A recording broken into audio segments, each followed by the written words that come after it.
obviously too early to call this one. Well, not to call it, but to even say that there's a trend there that's notable. But it is interesting. I do, though, soon want to get to the third of those toss-ups, if you will, Mary Michelle Graham, in just a few moments. Okay, Ian, thank you. And the reason we'll just jump away from Ian for results in a moment is because Harry Forrestal is with Jenica Atwin. We'll toss to both of them now, Harry. Absolutely, Rosie. We're here at Liberal headquarters.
Is getting ready to engage in commentary business. Yeah.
anyone is listening to this, I'm obviously just trying to get set up, so hang tight. But I don't think anyone is actually watching this. Oh no, 3 people are watching this. Shit, 4. Wait, Matt's gonna be here in like 10 minutes. You gotta give me a minute. I don't even have my drinks ready. All right, give me a minute, I'm sorting it out.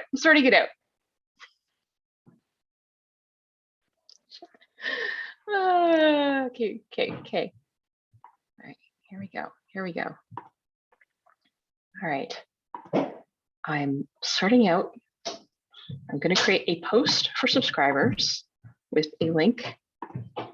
This, copy to clipboard. All right, I'm not stressed. Everything's fine. It's you guys who showed up too early, not me. Disable for the video owner. How do I not disable this?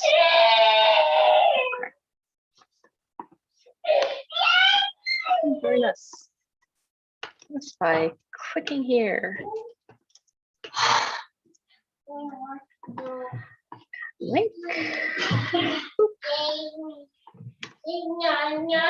And how do I enable playback? There's got to be technical questions.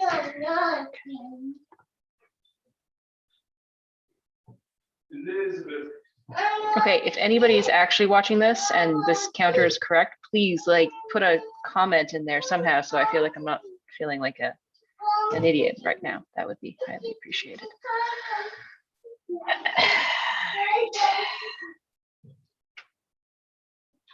How do I enable playback?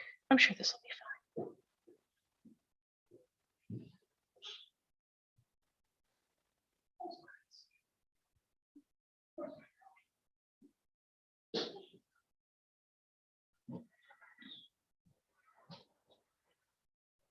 All right, in case anybody is just tuning in, I am literally just setting up this feed. We should have Matt here in about 10 minutes. Because we have never done a live stream before, I have no idea what I'm doing. So I'm just trying to like test this to make sure that it's working. I think it is working. So it seems to be okay. But that's why it's just me staring at a computer screen, frantically trying to figure out what's going on. That's why that's happening. So, right.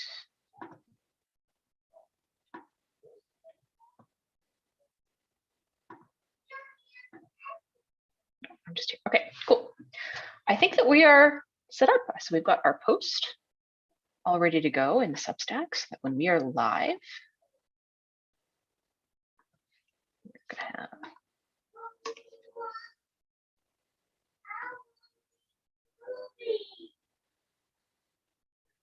I'm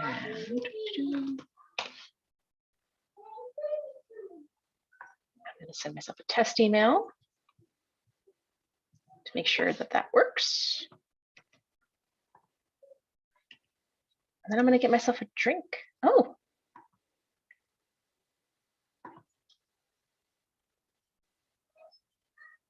Gurney, can you hear me?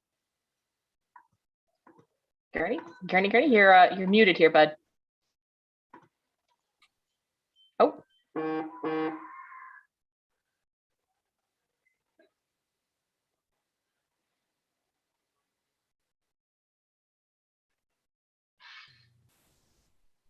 You should be able to hear me now. Yeah, I can hear you now. Okay, I am just going to send a test email that includes. Okay, I'm not ready yet. I just need a few minutes to get. Oh yeah, no. Technically, we are live streaming, but I don't think anyone's actually zoomed in because we haven't told anybody where our link is. So I think we've caught a few stray Googlers here. I think there's like 4 people watching us. Just FYI, but yeah, we're not technically. I'm not going to reveal the secret overthrow the government plan now. Anyway, just to be safe. Just to be safe, we should talk about not talk about the secret plan to overthrow the government. Yeah, now's not the moment. I'm drinking Diet Pepsi, but I didn't even think to try and get it sponsored. I've got some beers and stuff, so I'm set up. It's funny, like planning this thing, me, the genius I am, thinking the kids will all be down and everything will be fine by 8, which will mean going by 8:30 will be fine. The kids have just been fighting like a rearguard action all night. And I think it's actually fine if it's really informal and they just show up. Like there's a pretty good chance that my kids are going to be photobombing us. So I'm okay with that. I'm okay with that. So I'm going to turn off my video on my microphone. I'm also going to message you some stuff I don't want to risk saying on a live stream right now. Oh yeah, absolutely. Okay. So watch for those messages. I'll be ready to go in 5 or so minutes. 5 or so minutes. Okay. And then what we're gonna do is I think we should both be watching the same live stream as the election results come in. I'm probably just gonna tweet like follow on Twitter. Like where I am, I don't have any okay. around me. Okay, that's cool. All right. Well then let me just get our social all lined up. I've prepared a sort of a post, so that post will go out to all of our subscribers, letting them know that come join us. We're gonna drink and chat. If this is live streaming, people must be incredibly impressed by our professionalism right now. Oh, it's just there's a reason why I'm making the tag of our live stream: no scripts, no sets, no sobriety. So I'm gonna get up early tomorrow. I can't get tanked. I can get like a moderate buzz, but I'm not getting tanked. Well, I mean, I might get tanked. No scripts, no sets. No sobriety. You and I haven't actually had any drinks together since before your kids were born. What's your tolerance? Oh, non-existent. I'm ridiculous. Come join the line for drinks. I'm gonna go get ready. I'll be back in a few minutes. Yeah, I'm also gonna get my drinks, so it's okay. Live for drinks and chatter as the results of the Canada election 2021 roll in. That is not the link. This is the link over here. Boop, boop, boop, boop, boop.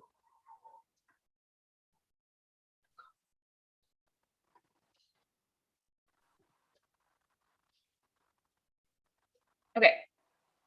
On that note, bear with us because I'm gonna go get some gin.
Okay.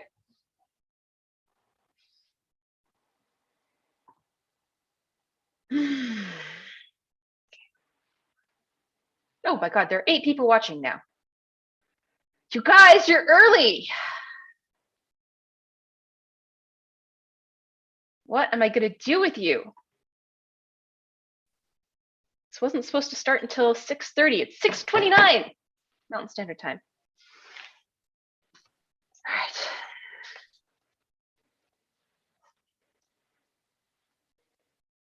So.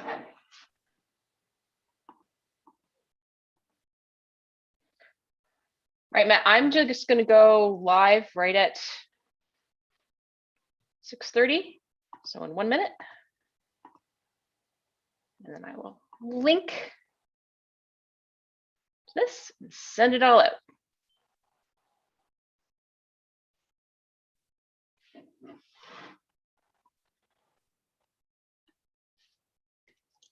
Sending the link right at 6:30. Okay. I'm nervous. Oh, I'm nervous. Okay, it's gonna be fun. It's gonna be fun. I've never really done a live stream like this before. It's so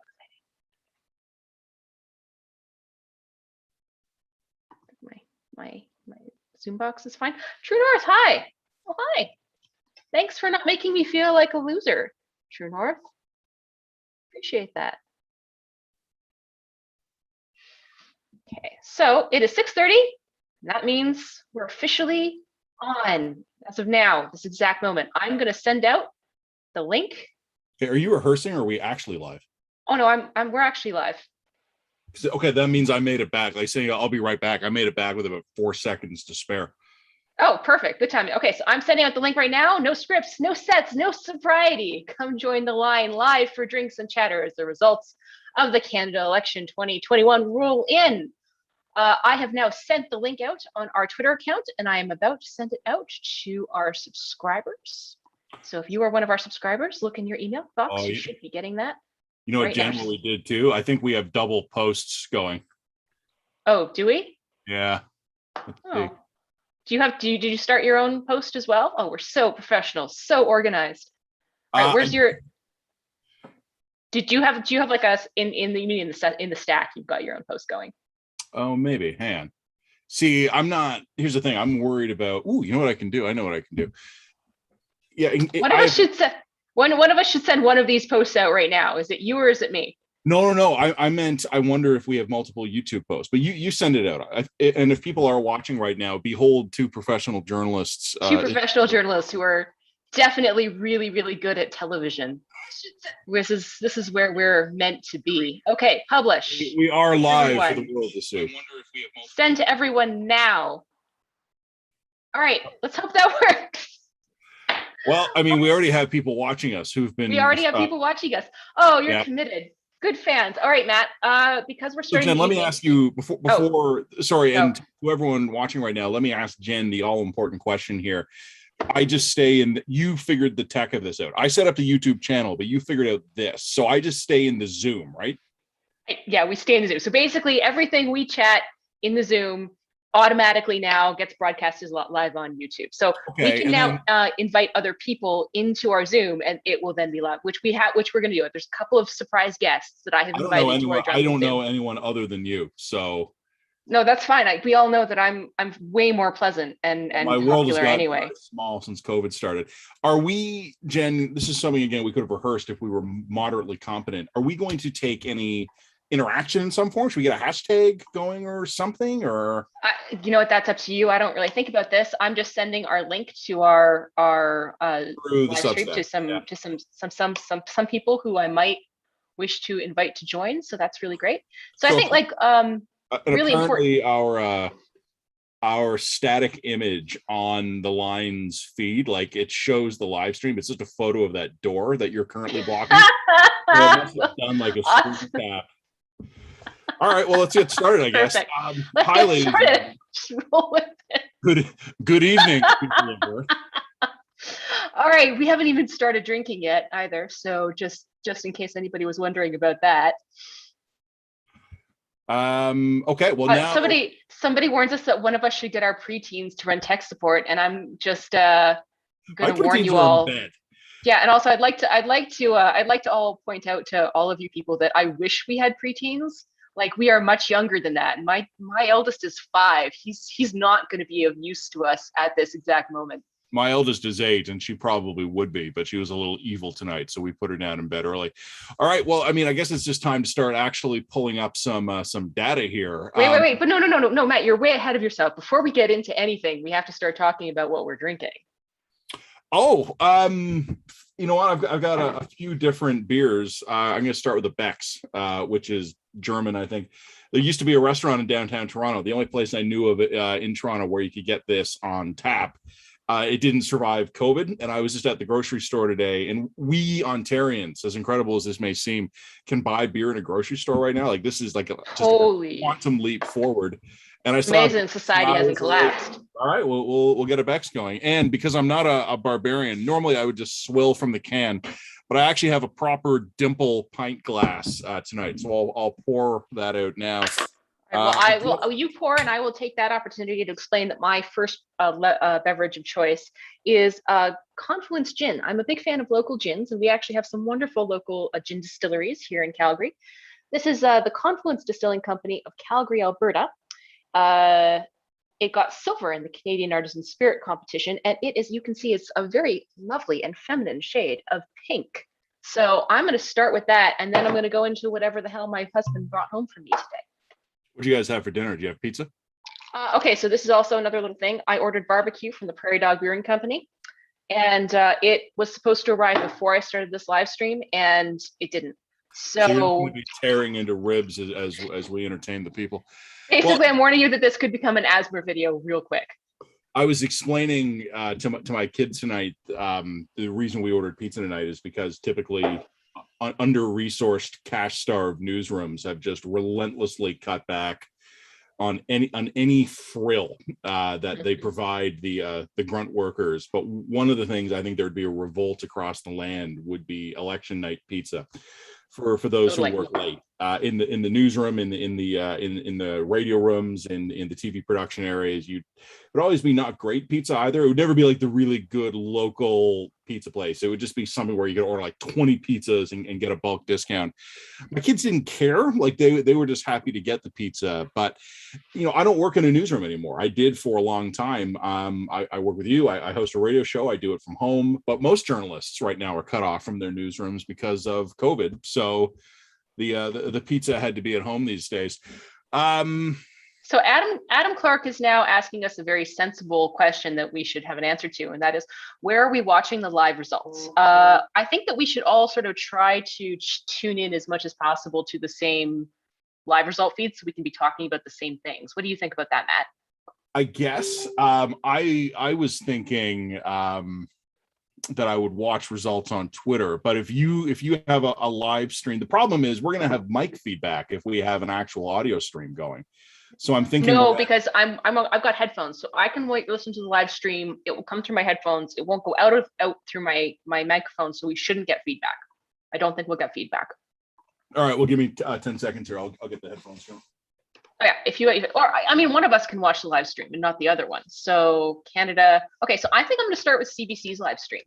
I know if people want to pop me the link when you have it. I'll just jump in on that. Okay, so here.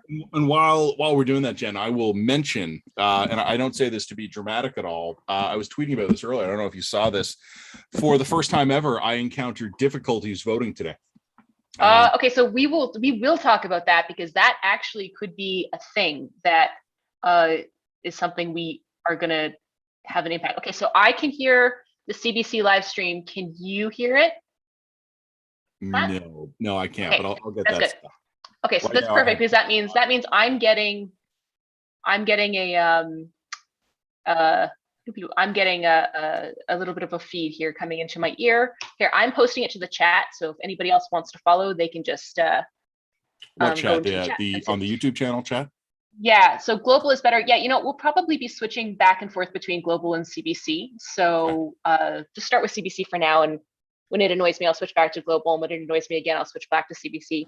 As I was just saying before you sent that out, I got my voter ID card in the mail. So did my wife. Typically, we have voted in a community center that is, well, I mean, here I'm sitting in my house right now, basically about 400 meters that way. Like it's just right down the road, almost a straight shot. Dropped my kids off at school this morning at a little bit before 8:30, and the polling station's open at 9:30. but we'd all heard that there could be lines. And my radio show every morning, I'm on at 10. So I don't have like a ton of time. So I just took a peek. I took a peek down the road this morning to see if there was a lineup. And I thought if there was already starting to be a lineup, I came prepared. I had my headphones, I had an audiobook ready to go.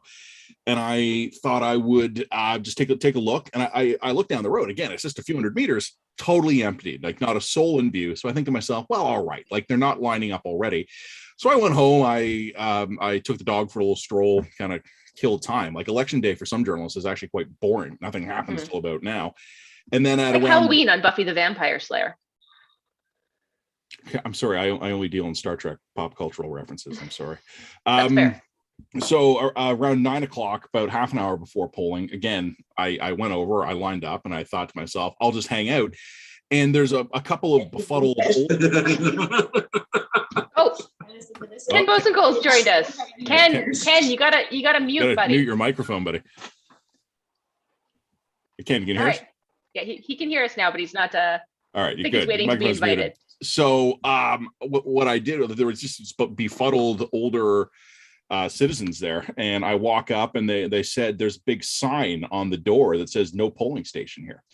And I'm checking my voter ID card because I'm thinking your automatic assumption is that you've screwed up.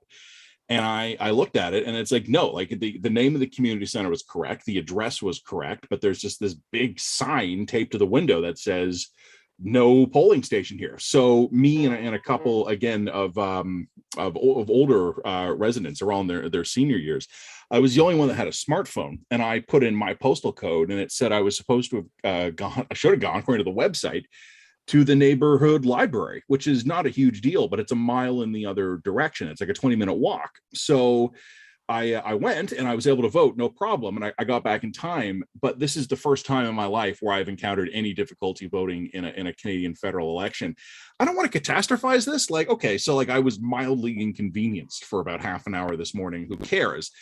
But I'm a young, healthy guy, and I have access to a car. The people I was standing with outside the wrong place, these were not people who were getting their 10,000 steps a day in, right? Like a mile walk there and back out of the way. I don't know if they voted. Like, maybe I don't want to, again, I don't want to catastrophize this. Maybe. Well, no, I mean, maybe they did. I think you should catastrophize it, because I mean, it does seem like right across the board, there's been a whole bunch of mixed reports. Some people saying, hey, no problem, got in, got out, typical thing. And in other areas, it sounds like there have been major problems with voting, long lineups. I mean, we know that because of COVID, major problems with obtaining poll workers, and also we know that there have been a significant reduction in overall polling stations. So, and just anecdotally, I'm hearing here in Alberta, real get out the vote efforts have been like the numbers are not what people are expecting, like terrifyingly lower than they were expecting in terms of identified voter ID. So that tells me that at least in some areas, and I don't know where, only the most committed voters are going to vote. I tend to think that that is a bit of a point in the CPC's favor. I think that the CPC voters tend to be more committed in this election than other types of voters, but we'll see. That's the conventional wisdom. I'd ask Ken, but I think we told him to mute his microphone. I think he left. Oh, sorry, I didn't mean to. Oh, here he is. Like permanently. Yeah, I let you back in. Ken, are you there? Ken? Hey, I'm here. Hey, Ken. Sorry about that. We didn't mean to talk over you. So, well, oh Lord, I love this. Look, this is great. Ken has done nothing with the COVID hair yet, have you, Ken? You've just leaned into that. No, I haven't had a cut since February of 2019. 2020. All right. So, but that's a nice view. Yeah, welcome to Kimberley, British Columbia. Ooh. Here, Ken, I'm gonna let you and Matt chat for a minute because my barbecue's just arrived. All right. Yeah, we're very professional here, Ken. Our meals are arriving as we're eating. So Ken, what I was just saying to Jen, I'm not sure if you heard it, and for anyone who's watching, they'll just have to hear me briefly repeat this. My Elections Canada voter ID card sent me to the wrong place today. And when I got there, they just had a sign taped up in the window that said no polling station here. So I checked online, I found out where I was supposed to go, and I was able to go and vote without problem. But I was saying to Jen, there were a few senior citizens, early birds like me, trying to vote right as when it opened. I have no idea if they would have walked the mile to get to where the polling station actually was. One of the wild cards, Ken, as you well know, in this vote is getting out the vote, kind of mobilizing your voters and actually going out and doing that. I have a sneaking suspicion Ken might currently be frozen, because either that or he just has incredible poise and discipline because he hasn't moved in a while. Ken, if you can hear me right now, what are your thoughts on getting out the vote and whose voters will actually turn out today? And there we go. So Ken's frozen. Anyway, folks, that's his own fault for like hanging out in Kimberley, British Columbia. He did seem to just be walking into the forest. Like I'm not really. Maybe we never hear from Ken again. Okay, that could happen. Okay, I can still hear you. I've just killed all my audio notifications on my computer, but I can still hear you through the phone. We'll get Ken back in a minute. But yeah, I don't think he should be walking off yonder into the forest. Look, the conventional wisdom, Jen, is that the most motivated voters are conservative. I don't know if that's going to prove the case today. Plus the additional wild card of, I don't know how COVID's going to affect this. I would say, and this is just my anecdotal observation, I think the Liberals had a better back end of the campaign. That was just sort of my national level take on this. I think the Conservatives had a strong start. You know what? I don't know. Either the Conservatives had a strong start or the Liberals just stumbled out of the gate. I'm honestly not sure which one it was. But I think the Liberals did find their footing. They are, as I've said repeatedly, and people get really pissy with me when I say this, I think Liberals are better campaigners. I think they are better at politics. I mean, I think the big red machine may not be quite as fearsome as it used to be, but I think once the Liberal counterattack started, I think they were helped by a marginally competent conservative campaign. But I think the Liberals are pretty relentless at this, and I say this with total admiration. Like I'm not begrudging this. One of the things, having no actual values or unifying like a sense of boundaries or party to speak of is a real advantage in politics, I've discovered. Look, the organizing principle of any political party is victory. Some Canadian political parties are better than others at remembering that, and I would say the Liberals are really good at remembering. They're really good at remembering that. The Conservatives, the NDP, and the Greens. I mean, that's sort of a sound effect based summary of absolutely uselessly hampered by the fact that they have actual bases and parties to be accountable to, as well as a set of nominal values. It's a problem. Like it's a problem in politics to have any of these things. And I know how frustrated some people have been at the widespread consensus of people like you and I, expert politicos, pollsters, that we don't have the slightest idea what is going to happen. And I think it's important, Jen, why people understand why we don't, because I had a Twitter thread on the weekend where I tried to talk about this, and there's a couple of things that are personal, like from my limits to my own worldview. One of them is the fact that I'm not in a newsroom currently, so I'm more isolated from day-to-day scuttlebutt. One of them is kind of personal / COVID. Mobility is down, random social encounters are down, opportunities just to hear what's blown in the wind are down, right? So I'm a little more isolated than before. I think the mainstream media is smaller and more poorly resourced than it ever has been before. And you and I have both lived through the process of getting there, and it sucked. Still happening. Yeah.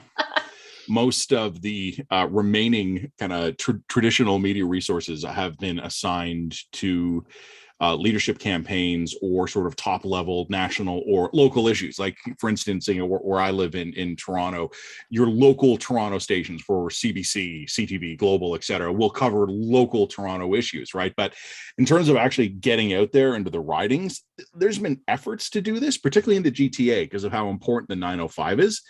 But in general, I just don't feel like I really have a good read on what's happening out there. So how do you make up for that? You kind of have three other sources of usable information. I said in my Twitter thread, one of them is talking with people who are internal to political campaigns. I see Alex dancing behind you. I think he wants to be fed. We're live. So, hi, come join us. He's doing a dive like a submarine. Yeah, he's just not into it. The other things would be, cut off from people who talk to you on campaigns, it's useful information, but you can't trust them fully. Social media, it just seems completely unmoored from any sense of objective reality. And polls, all the polls are tied within the margin of error. Ken's rejoined us. Ken, we were talking just a couple of minutes ago about getting out the vote, and there've been reports. We don't know right now if they're anecdotal or if they are widespread, but there's been reports of difficulties at polling stations. Your traditional read, if there's going to be vote mobilization problems because of weather, because of pandemic, who does that end up netting out to benefit? I think it's based on the strength of the local campaign. And it depends on the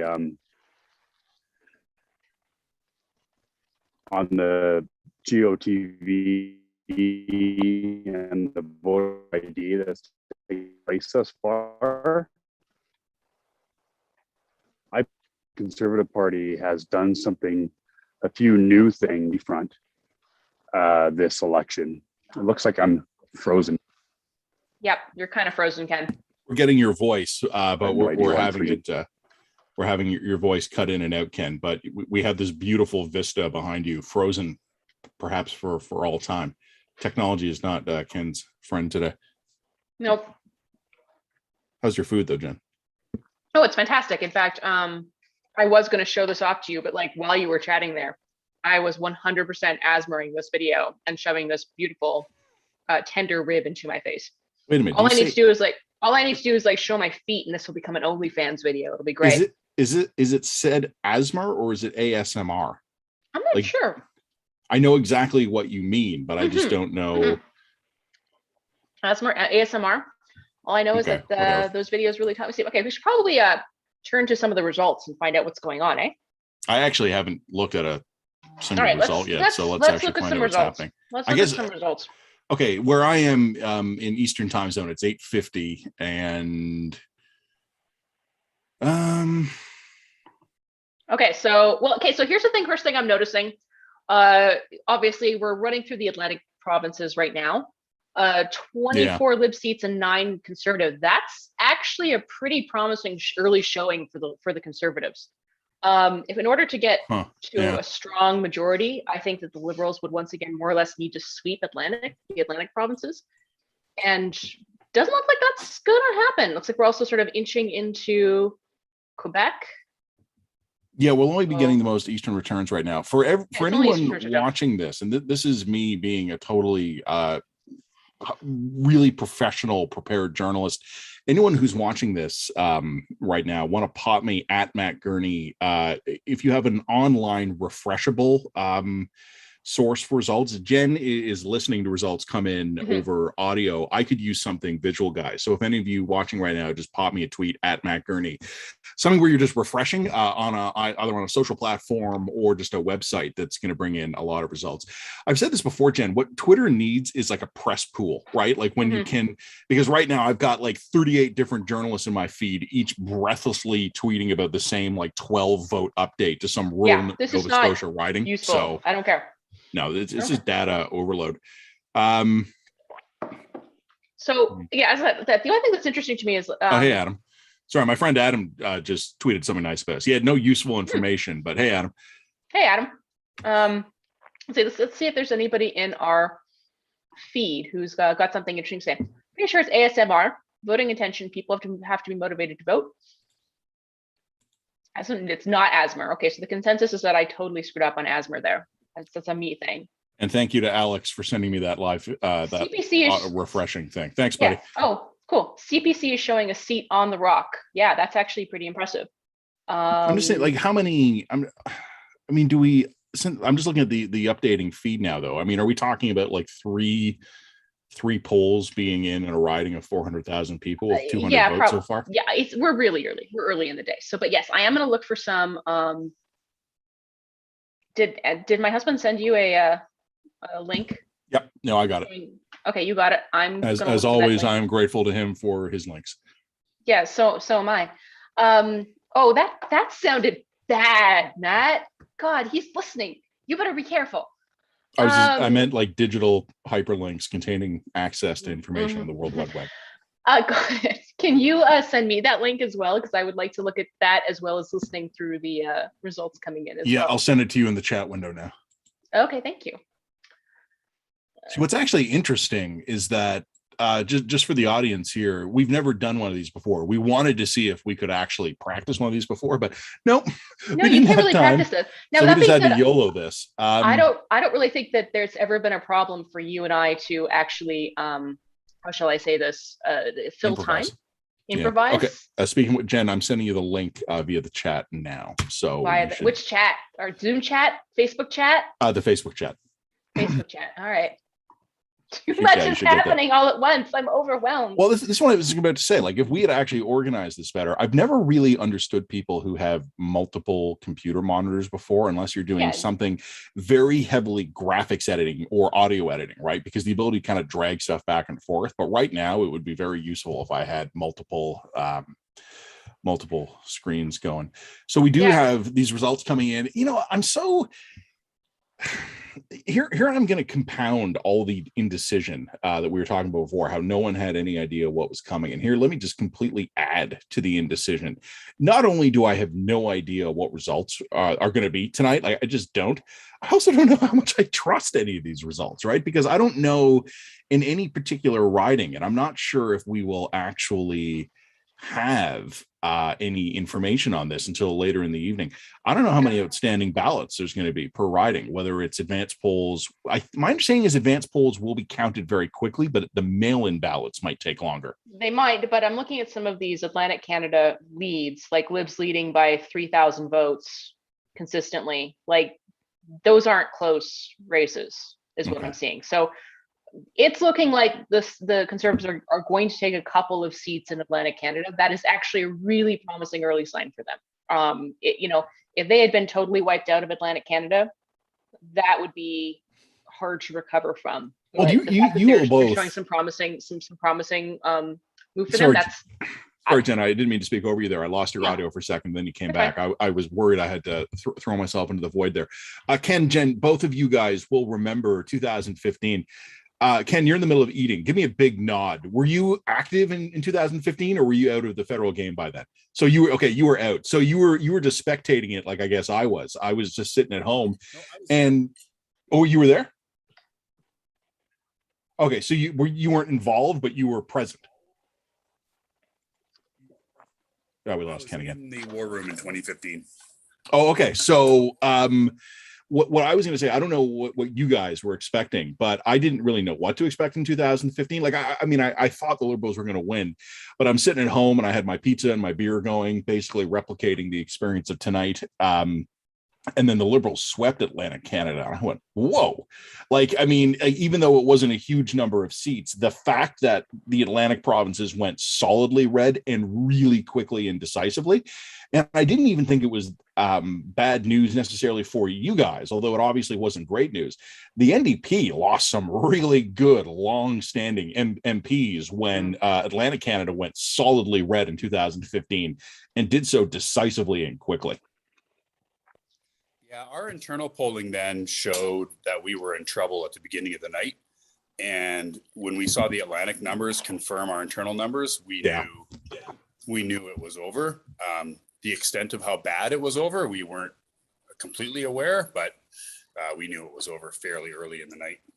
So Ken, you're looking at these Atlantic results coming in. Are you reading anything into them? Is it too soon, or are you heartened, or like what are your emotions right now?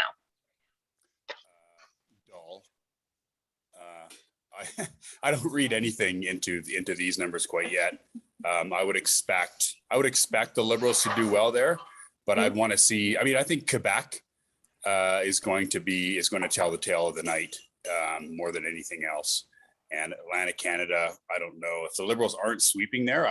That would cause me to raise an eyebrow, but not much more than that. My husband has weighed in. Dippers aren't looking good in Halley, and I'm like, nope. Also, have we found our son? Good question. So that's just one thing my husband's observing. My husband is, just for the record, that was not directed to either Ken or I. That was directed off camera. That was okay. Yes, we have found our son. Everything's fine. Okay, good. Was he just wandering the house?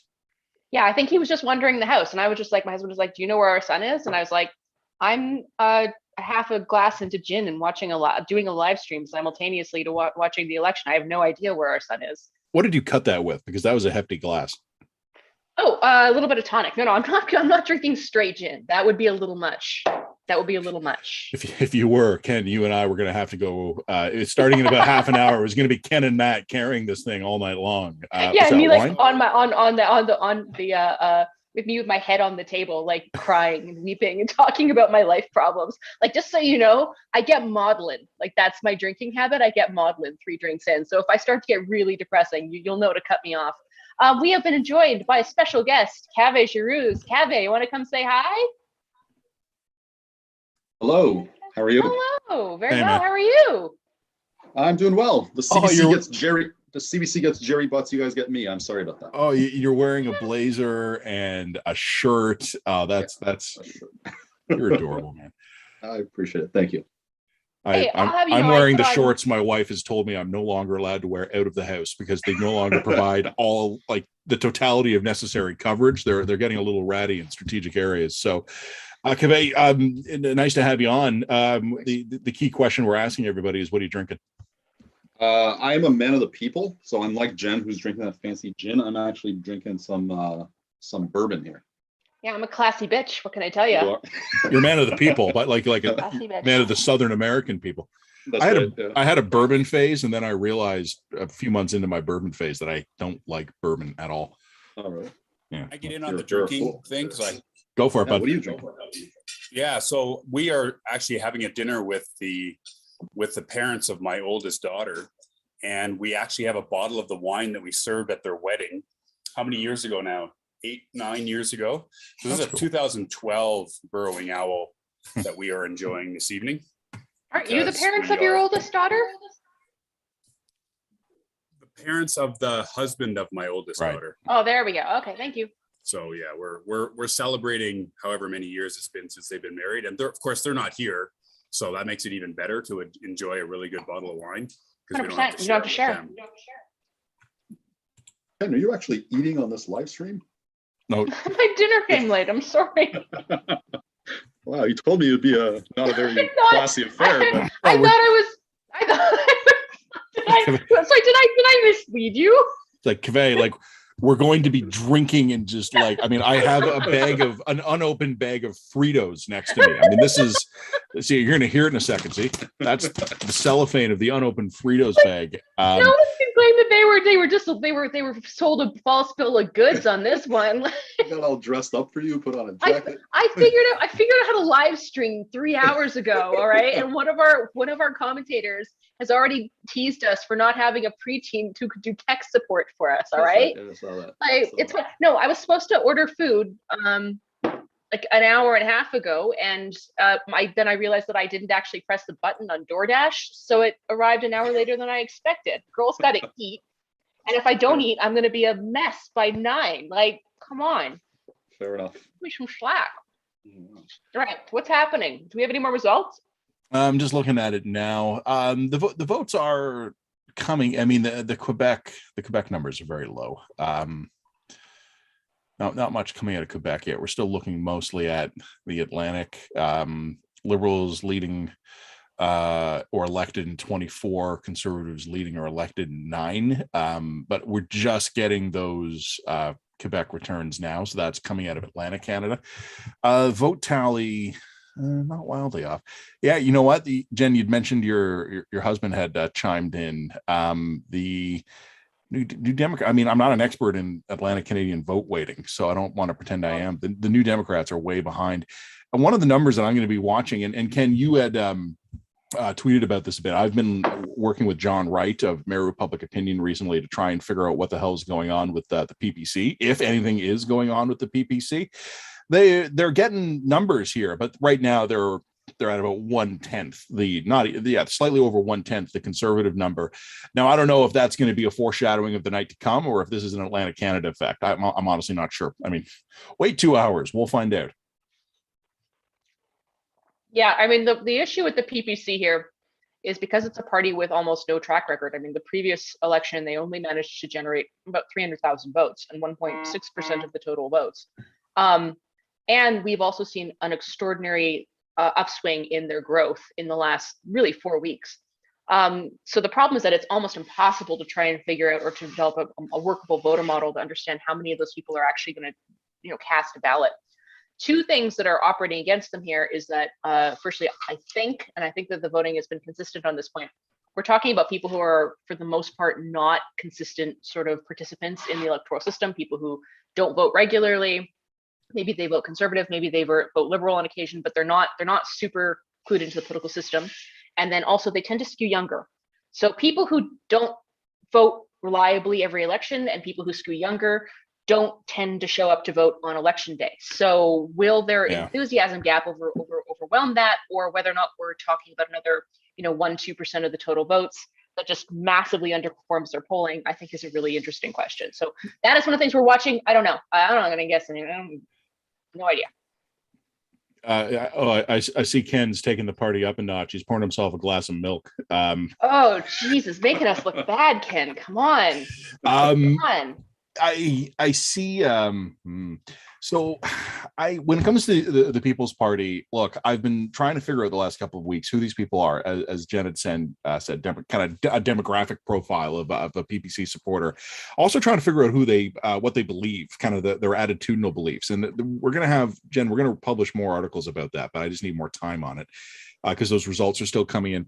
But one of the open questions here is, Kaveh, I'll get your reaction to this, is the distinction between a social movement and a viable political party, right? So it's one thing for the People's Party, and let's kind of round off these polls. Like, let's just say, purely for ease of numbers, that they're actually getting a legitimate polling support level of 5%. If they only end up getting, say, 3% of the vote tonight, that doesn't necessarily tell you that the poll is wrong. It could be that, but it could also just be that they did not have an organized enough party and get out the vote apparatus and voter identification to actually get the delta between what they got and what they could have got if they were better organized. So I think we're going to have some of our answers about the People's Party answered tonight. I don't think we're going to have all of them answered. I think that's right. And also the other part of it is that, there may be people who up until the election thought that they would maybe go in that direction, closer to election date, thought, you know what, it's probably the more responsible thing to cast your vote for the Conservatives after all, because, their hatred of Trudeau may actually outweigh their love of, whatever. At the end of the day, I think, the People's Party doesn't strike me as one that's long for this Canadian political scene. It seems to be a movement that's organized against a bunch of things, but I think if you're going to have longevity, you have to be for something, and I have trouble identifying kind of what they're really for, aside from these big words like liberty or whatever. But in terms of actual policy, it's hard to know actually what they stand for.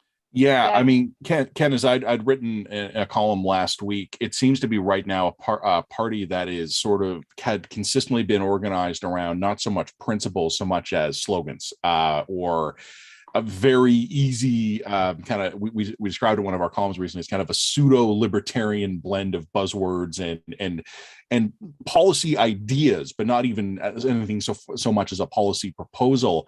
But they seem to be being animated right now, probably maybe temporarily, by anger about lockdowns, mask mandates, vaccine passports, things like that. The question I have, and I have no answer to this, Ken, does pushing millions of pissed off Canadians in the direction of the People's Party prove, as Kaveh was saying, transient? Could be. Like, it could just be something that just blows out, or do some of those people stick? Like, once they're introduced to the movement and they start talking to other like-minded people and so on and so forth, do we end up getting, even if it's small, do we end up kind of getting an actual nucleus of a new political movement in this country? The other thing that I would just point out as being a real question in all of this is that right now, I mean, people in Alberta are super angry about what's happening in COVID. There's a possibility of like a PPC bump, but one thing that I think we're not factoring in is the impact of what's going to happen when Alberta starts to invoke its critical care triage protocol, which, for those who have not read it, I linked to it in my piece about Kenny being fucked. But it's a pretty brutal protocol. And what is probably going to happen in the next few weeks is that, people who come into hospital with pre-existing conditions or with an 80% or fewer, 80% chance or higher probability of dying in the next year, essentially aren't going to get ventilators. They're not going to get ICU beds. They're going to be sent off into the pretty room with the nice view and a drip of morphine, and that's going to be that. And that means that for the next couple of, weeks, potentially months, we're going to get a lot of really heartbreaking stories overwhelming the news coming out of Alberta. The doctors took my daddy off the ventilator. It's the doctor's fault that blah, blah, blah, blah. The consequences of our COVID actions are about to get really, really, really real here in Alberta. And I have a feeling that when people start to see that, that might take some of the air out of the tires of the PPC nationally. But we'll see. And I'll get your response to that, but I just want to say to historians of the future, if you ever find yourselves watching this, I am aware of the absurdity of munching on Fritos while Jen talks about triage. Like, I'm not blind to that. So do you want to jump in there and just give us your thoughts on that? PPC is whether it's a vanity project for Max Bernier and just a vehicle for him to earn a salary and do a bunch of things he likes. So I think that's the first question. The second question is there's always a group of people in any country who will vote for anyone who isn't in power and has no prospect of being in power, sort of the anti-authoritarian, chaotic people. And it's interesting because I think you showed this, Matt, in one of your columns, that a lot of the folks voting for the PPC previously voted for the Green Party. And I'm not convinced that they voted for the Green Party because they were hyped about environmental issues. I think they voted for the Green Party because it wasn't any other party that they've ever seen before. And they're like, yeah, I'm just going to vote for anyone that's not the NDP, not the Conservatives, and not the Liberals. And there's just a certain percentage of people that will vote for anyone who's never been in power before because they want something quote unquote different. I think the point about this being a vanity project is really important. How long has the PPC been around? 3 or 4 years now? With the exception of Bernier, I can't name anybody else that's affiliated with that party. Like there's no other name that they've managed to attract. I think at some point, if you're going to have longevity, you're going to have to attract some relatively mainstream figures. Just haven't been able to do that. So it's hard to think of them being able to build on just one person, kind of a flaky person like Bernier.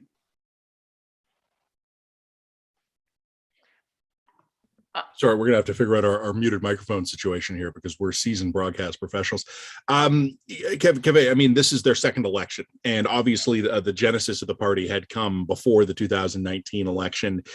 The only concern that I have, and this is going to piss PPC supporters off. I'm not calling all of you guys assholes, but I am saying one of my rules of life is that it only takes a few assholes to ruin a great party.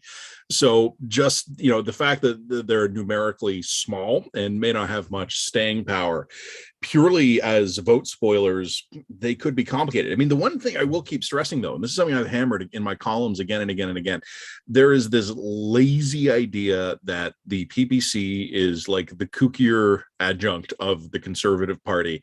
Maybe once upon a time that was true. Maybe a couple of years ago, even that was true. I just don't think it is now. Like I'm looking at, I don't have all the information on this, so I don't want to get into the specifics of this, but I'm looking at a current identified PPC supporters who their past vote was. It's like 35% Conservative. And I'm okay, like that's a real number. There are voters who might have been accessible to the Conservatives this time otherwise. And if they end up losing a government here because they fall 50 votes short in 40 ridings in the country, that's going to suck for them. But when I actually look at where these voters are coming from, this is not just some fringe of the hard right detaching itself from the Conservative Party. And I think for a lot of reasons, that's kind of the easy default assumption about what these guys are. I just don't see that. That is not, in fact, the case. Well, where are they actually coming from? So Ken's right. I mean, I think some of the protests sort of fuck you came from the Greens. The rest of them, I don't imagine they're NDP or Liberal votes. Right? These are people that were probably disengaged previously. These are very preliminary numbers, Kaveh. So like, don't quote me on this. And we'll just keep this just between the four of us and however many people are watching right now. So just a little private info. It seems to me to be basically broken down into approximately equal sized pieces with big margins of error. 1/3 from Conservatives, 1/3 from everybody else, 1/3 traditional non-voters. So the exact numbers as we firm this up will probably end up being different than that. But as of right now, if I was to sketch out a very general profile of where they're coming from, 1/3 are former Conservative voters, 1/3 are a grab bag from everybody, including a disproportionate number of Greens, and 1/3 of them are among the third of the population who didn't bother voting in 2019. I even think that it's as I think it's higher than 1/3. I highly suspect that it's closer to 60, if not 80% of their actual ballot box. If these people actually turn up, it'll be way higher than people who hadn't voted for it. Like sorry, if these people actually turn up to vote, I suspect the majority of them will be previous non-voters or people who hadn't voted in like the last 2 elections. Yeah, I think that's a My pretty guess. big I if. think if That's you- a pretty big if, though. I mean, it's easy to answer a pollster and say I support these guys, but if you Yeah. have a record of never voting in the past and always having been pissed off, I have trouble imagining you're going to get yourself together in the middle of a pandemic. Though, I mean, PPC people probably don't care that much about the pandemic, but I have trouble imagining you're going to get your shit together and actually go vote this time. I think if you Oh, put Emery 1,000 thing. So we have got some people asking us about the Mark Emery thing. I've missed this. What happened with the Mark Emery thing? Sorry, Ken, we keep cutting you off here. There's just a bit of audio lag on you. So Jen, we'll let Ken speak now. But my thing is that Mark Emery, I think, was running for the PPC. I think I think that's the Mark Emery thing. I missed So that. Ken, Okay. sorry, we just have a bit of audio lag by you, so we keep kind of just talking over you. But jump in here. What were you going to say? 1,000 PPC voters, if you put 1,000 PPC voters in a room, you'd have a lot of people that wouldn't get along with a lot of people that were in that room. They'd be very surprised who they were sharing a room with. So I mean, there are people who believe in the ideology of Max Bernier, which is hyper libertarianism, but I think there's a whole lot of anti-authoritarian people in there that would be very uncomfortable having dinner with people who voted for the same party that they do. Yeah, but Matt, can't the same thing be said about the Conservative Party right now? If you had 1,000 people from the Conservative Party together, they'd basically be at odds by the end of the night. I don't want to overstate the case, but I don't know if this is a pandemic effect or if this is a broader societal thing, because we've seen evidence of this kind of going in both directions. But I think the Western world right now is about 1 billion very cranky, grumpy people. And, we could draw big at scale societal things in that. We could all go write a bunch of essays the Atlantic would probably pay us a lot of money for. Or it could just be something as simple as the fact that we've all had our lives kicked in the ass for the last 18 months. Some of us have known personal illness. Some of us have known people who've been ill or have even lost people. Many of us have had dislocations to our economic or our personal lives. Guys, I mean, I don't say this in any way I'm trying to brag about this, not a humble brag, but my life has been relatively not affected by COVID. Like, I already worked from home. My job was secure. My wife was able to transition very quickly to working from home. Our kids were kind of young enough that we could protect them a little bit from all of this. So I had about optimal of a massive global catastrophe, as you can imagine. And my patience is just worn out. And this is not even a professional comment. I'm just saying this personally. I am more short-tempered. I'm more irritable, and I have less tolerance for bullshit than normal, right? Because I've just all of the kind of default basic emotional coping mechanisms I have assigned to dealing with real world things I can't do much about. So I'm compensating in my personal life by saying, I'm condoing everything. Like, you know what, you do not bring me joy. I'm just getting rid of you right now. And maybe I'll pick you back up on the other side of this. And I think, to Jen's point, if you put 1,000 Canadians from any political party, any social movement, or if you just beamed up 1,000 random Canadians and put them in a room together, I think they're probably all going to be tired of each other right now. Like, you know what I want most in the world right now? I want to just ignore everybody. I mean, I love all you people, of course, but I just want to be left alone for a few days. And I think scale that up to the size of the entire planet, you might kind of understand our politics right now. So Matt, I firstly want to respond to that by saying I'm really sorry for scamming you into doing this live stream. Hey, you know what? I mean, hey, Hey, cheers. we're all here. I mean, We're all here. this is a self-correcting problem eventually. I love the fact that we're managing to increasingly make use of just ordinary things that we have to do anyway and turning them into hashtag content. That's gold right there. But another point I would make further to that one is, before this pandemic started, we were all told there's going to be a massive mental health crisis as a result of COVID. It's going to happen. It's going to happen. It's going to happen. And I think there was this broad assumption that a mental health crisis was going to look like a bunch of people I don't know sitting in darkened rooms being depressed and anxious. Instead, what we're seeing this mental health crisis is presenting itself in a bunch of different ways. One of which is like delusional beliefs about vaccines. The vaccines are going to inject you with nano chips that Bill Gates invented. It's presenting itself in these crazy hospital protests. The mental health crisis is presenting itself in like people totally assured that they have long COVID, even though they've never tested positive for COVID. It's presenting themselves in, increasingly brainwormy tweets from, people we all know who like and respect, but who have just kind of lost the plot. So, I sort of think to some extent the PPC is a bit of an extension. Oh, thank you, my love. An extension of this broad mental health crisis that we were all warned was going to happen. It's funny, we talked about the mental health crisis, right? But I don't think a lot of us realized we were living in it until we sort of maybe took a tally. And it's not just how it affects us, it's how it affects people we love, people we know. And then we decided to layer a federal election on top of this. And folks, you know what? I think I want to be just very brutally rational about this. I understand why the Liberal government decided to do this now. Like I can understand the rational calculus behind this. Things are going to get harder going forward. Polling numbers were high. We were in the summer. Everybody was getting their vaccines. Like it was on paper a good time to do this. But I'm glad I put this down on record. Shortly before the election began, I recorded a video for the National Post where I said, there's a really big chance that this just blows up in their face, because I don't know if Canadians want to be hassled right now. Like again, we'll find out, right? Like in a few hours, we'll actually start to get some results firming up, but I just don't know if people wanted to do this right now. I certainly didn't. So here's a question for you all. Sorry, here's a question for you all. If it doesn't pan out and they don't get a majority, what's the threshold for Justin to hold on to his job? Oh, that's a good question. That's a good question. I mean, the problem is that I've described the Liberals, and I don't think I've described them inaccurately, as not so much a party as a cult of personality wearing the Liberal brand like a skin suit. And that, I think, is more or less, just from my perspective, I mean, I'm just a person, with opinions, I don't know, you take it or leave it. But who do you replace Trudeau with, and what structure of party is actually left to kick him out? That's the question. Is it a caucus revolt? Is it a leadership review? They don't really have leadership reviews anymore. There's no constitution left in the party. They've spent the last 6 years basically destroying the party's constitution and the party's grassroots. So, like, unless there's like an actual another team of Liberals sort of in the wings, Carney and friends, set to take over, how does that happen? I don't know. Like, I think it's a problem, but I don't know, Matt, what do you think? I don't know.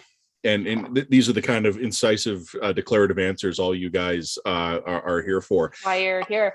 Look, after the kind of the Ignatieff era, right? Like there was this, 1,000 think pieces were launched. The end of the Liberal Party, Canada transitioning to a two-party system, NDP on the left, Conservatives on the right. Both of them will gobble up some of the middle, and they'll moderate. We'll move to a two-party system along the lines of the UK. And then Justin Trudeau came along and turned that narrative on its head. And I have no idea which one was the blip. I just don't. Like, I mean, we kind of had two remarkable events, and I can't even begin to even guess which one was the one that was the false indicator.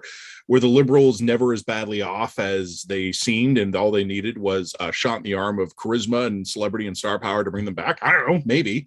Or are they in fact like long-term fucked, and it was Justin Trudeau and his personal political magic that gave them an unusually big dead cat bounce? I don't know. Ask me in 20 years. I got Fritos. I mean, that's the extent of my evening plan here. I got an opinion, but I want to ask Ken. Like, Ken, what do you think?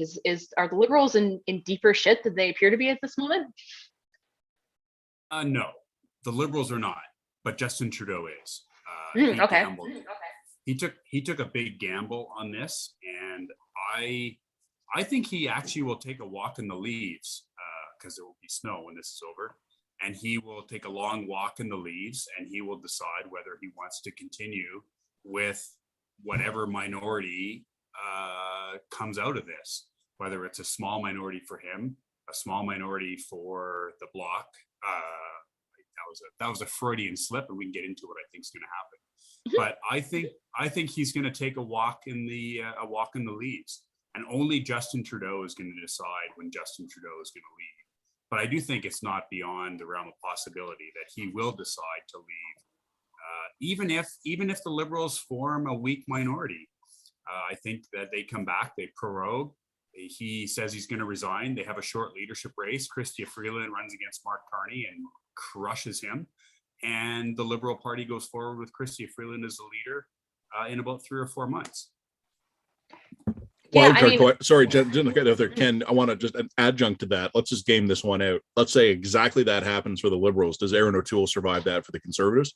I mean, my guess would be yes. Like if your opposing party is in the middle of self-destructing, let it. Like don't try to match the effort. But obviously, we'll get to it more later. But obviously, the political future of Aaron O'Toole tonight is very much a live question. Is it though? I mean, I Has think Aaron O'Toole has given himself the room to make the case that he's going to stick around, and unless Justin Trudeau gets a majority, I think he's got a pretty strong case. And I don't think Justin Trudeau is going to get a majority. But I think that if even if Justin Trudeau forms government and walks away, Aaron O'Toole is going to stick around, and because he surprised a lot of people. Although, again, I would argue he did well more because Justin Trudeau did badly than that he did super awesome.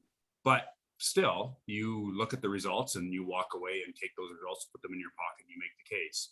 But again, unless the Liberals get a majority or a very strong minority, I think Aaron O'Toole is a very strong case for sticking around. Certainly a stronger case than Justin Trudeau has.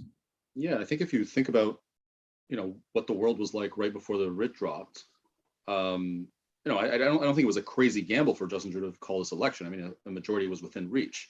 So if Trudeau hasn't delivered, if O'Toole manages to, just weaken the minority a little bit, I think he's got a pretty good case for sticking around. And already, you saw the Toronto Star earlier today quoting a couple of people, Waleed Solomon and others, saying, as long as, there's a minority, we've won. They're trying to walk that back now, but I think it's actually accurate. I think that's the argument that O'Toole's got to make. We didn't allow them to get the majority. Yeah. Let me bounce this question off you, and we can talk about this all in grand political terms, but I actually have a meta theory about what actually happened in this election. That is much simpler. I think the Liberals misread an extended rally around the flag effect as an actual long-term realignment in the polls, right? I mean, the Liberal Party had been through this near-death experience a couple of years ago, then they'd come roaring back, and then they were really high in the polls.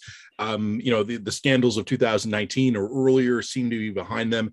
And then the moment the writ dropped, like we see the numbers just immediately snap into something much closer to the 2019 election. I think that during this pandemic, we kind of put politics aside. I mean, look, I was rooting for the success of the federal government. I mean, they were annoying me along the way, and they were doing other stuff I didn't want they were doing. But on the big picture pandemic related items, I was all in. I was Team Canada. Go, go, go. I was one of the rare right-leaning people who called relatively early, you know what, I actually think this vaccine procurement's going to go okay. And the Conservatives should start talking about that, because based on what I'm seeing, they're actually going to stick this landing. And the Conservatives were over-invested in that narrative. But I think the moment the Liberals chose to make this an election, Canadians took off their Maple Leaf Team Canada hat, and they went back to whatever color of partisanship hat they would normally wear, and they rediscovered all the reasons they liked or disliked the various politicians they would be voting for. Guys, and guys, respond to this. Jen, I'll be back in 1 second. I just got to get offline just for one quick second here. My cup has run dry, so I'm going to go grab another. Yeah, so I mean, I'll wait till you're gone so that you can't actually refute this at all. But Ken, I kind of disagree with you on one point, is that I actually think that the Liberals are in deeper trouble long term. I suspect that we actually probably were moving to a two-party system. Justin Trudeau comes in and injects a whole lot of nostalgia into the country. People are very attracted for totally understandable reasons. Attractive, young, vibrant, reminds people of like the good old days of his dad, and he revives the party around that. But I actually sort of suspect that the revival of the Liberals is shallow. It hinges very deeply on Justin Trudeau's personal narrative and personal credibility. And I kind of suspect that we're going to see something similar happen nationally in the long run that we saw happen in Alberta, which, I mean, for those who've not been paying attention to Alberta, Alberta's now a two-party system. You know what I mean? Like it's the NDP versus the UCP now, and maybe the UCP and whatever party splinters off from the UCP. But it does sort of seem like there's a natural equilibrium there with a two-party system, and I would not be remotely surprised if in 10, 15 years, it really is a conservative party or two conservative parties versus the NDP, and the Liberals serving as kind of like a rump party for an increasingly aged central Canadian Toronto electorate, and then the Bloc. that would be my guess about how things turn out. But I mean, like, who knows, man? I'm a drink in. I don't fucking know. Are you guys that to ringing be the death true? knell for? I don't think that's true. I mean, you guys are ringing the death knell for a party that still continues to garner 30 some odd percent of the vote, and has won the majority. Even tonight, even if they don't perform to expectations, they're still probably going to wear a minority government, right? Sorry, guys, I was getting a beer. Which party are we writing off for all time? The Liberals. Yeah, the Liberals. No, they're not dead yet. I'm making a bold statement. No, I'm not ringing the death knell. I'm just saying, like, I can Sounded like a see death knell. signs. No, it's not a death No. knell. It's just like, it sounds to me like they have like stage 2 cancer. And I think that they lack the humility to actually No. go to surgery, root it out, and undergo chemo. In order for that to be true, Jen, the flip side of your argument is that the NDP is strong enough to replace them. And if Well, it's Jack gonna have to be. Layton, if Jack Layton, God rest his soul, had lived another 10 years, I think that would have happened. But they replaced him with someone who neither understood their party, nor, as it turned out, understood Quebec, and got wiped out in the province of Quebec, which made them no longer a national party. And then they replaced him with someone who will never get elected in Quebec. And I don't want to go too far down that road, but we all know exactly why Jagmeet Singh will never get elected in Quebec. And so, in order for the Liberal Party to end, the NDP has to be capable of replacing them.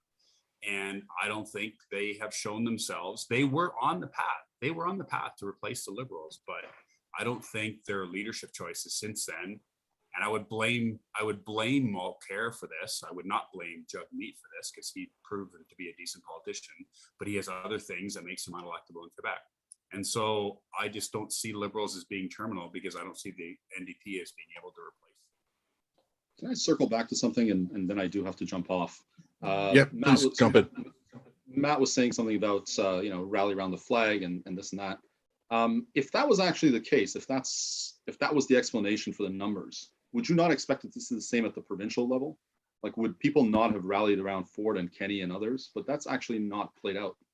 That's an interesting question. I mean, early in the pandemic, there actually was I'd have to go back and look at the numbers. Like, I mean, look, I was living and breathing this thing and trying to avoid death in Ontario. So I didn't like carefully cover what was happening in other provinces. But for a time, Doug Ford's approval ratings did go up, and like his approval ratings had been garbage for quite a while before that. One of the things Jen and I have been talking about a bit lately, and we haven't actually firmed up this into kind of a coherent working theory yet, but something we've been talking about is whether or not the provincial pandemic responses are going to cause, I don't think it's like an ideological crisis in conservatism per se, but maybe if nothing else, a branding problem in conservatism, right? I mean, it'll be an interesting thing if on a provincial level for the next 50 years, conservatives are the guys who killed grandma, which would be kind of be blunt about this, right? But like, I don't know if that's going to be a lasting damage yet. You kind of have to, you honestly, Kevin, this is a lame answer. You'd probably kind of have to go province by province, right? Like, you'd have to kind of look at the individual circumstances in each. I don't pretend to know how every province handled this. I think Ontario handled it probably about baseline compared to the other provinces in the first wave. I think the second wave didn't go great, but I think they probably had to try a reopening, and it didn't work. But I think there had to be kind of okay, we can't live like this forever, so let's try this out. And they completely shat the bed in the third wave. Like, it was just a complete debacle. And it's funny, someone had written me recently and said, how could I call the third wave the debacle when the fewest people died? The fewest people died because we had the most vulnerable people vaccinated already. Like, we had been able to accomplish some of that. But Kaveh, I think you're just a couple miles from me. In fact, like we were living the same day to day. It wasn't the number of dead people that I think hurt the Ford government. It was the chaos of the response of the third wave. It's like full speed ahead, open the patios again. Hey, we're getting haircuts. Whoops, the hospitals are crashing. We'd better do the emergency brake. 2 days later, new police powers. Like, it was just a chaotic government. I think it's very hard to separate the analysis of the provinces from the federal level. I'll also say this, and I've told some Liberal friends of mine this, to the extent that Conservatives, premiers in some provinces totally shat the bed, and that definitely did happen, they also had the much harder job. I mean, the federal government's job in this pandemic was get the needles that are going to make me invulnerable. I mean, harsh my March break plans by canceling trips, but then send me a bunch of money so that I don't starve to death. It was the Conservatives who, in the provinces, like in Ontario, who had to decide what stores I could shop in, which local businesses died, when my kids had their house league hockey ripped out from under them, when the school shut down.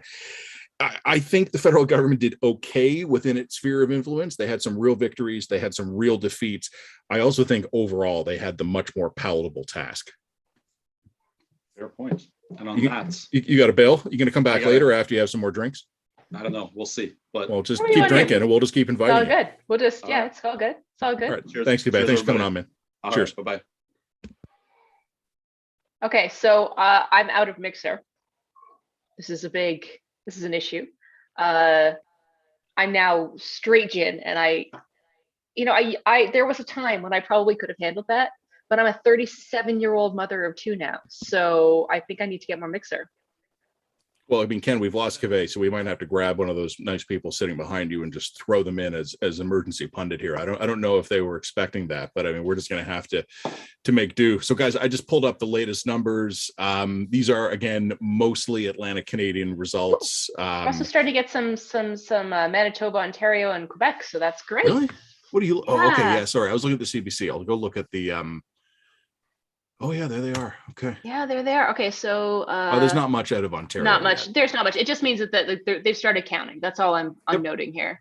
Okay, yeah. But let So me I'm let starting me to say, see so those now, first Quebec so trickle now, in. like I said, now that we're leaving Atlantic Canada, the fact that it's not a Liberal blowout is interesting. That's what I would say. 1, 2, 3, 4, 5, 6, 7. What's that?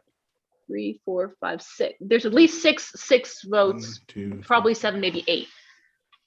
Okay, Conservatives leading or elected in 9 ridings in Atlantic Canada. Ken, Yeah. I mean, just in terms of what they would want to be seeing, what does that strike you as? That strikes me as a little bit of a surprise, Yeah. and a very positive surprise.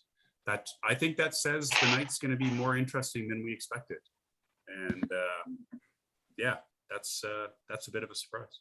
And Not did a you? huge surprise. Not Did off you? the charts. Yeah. Sorry, I wanted to ask you, Ken.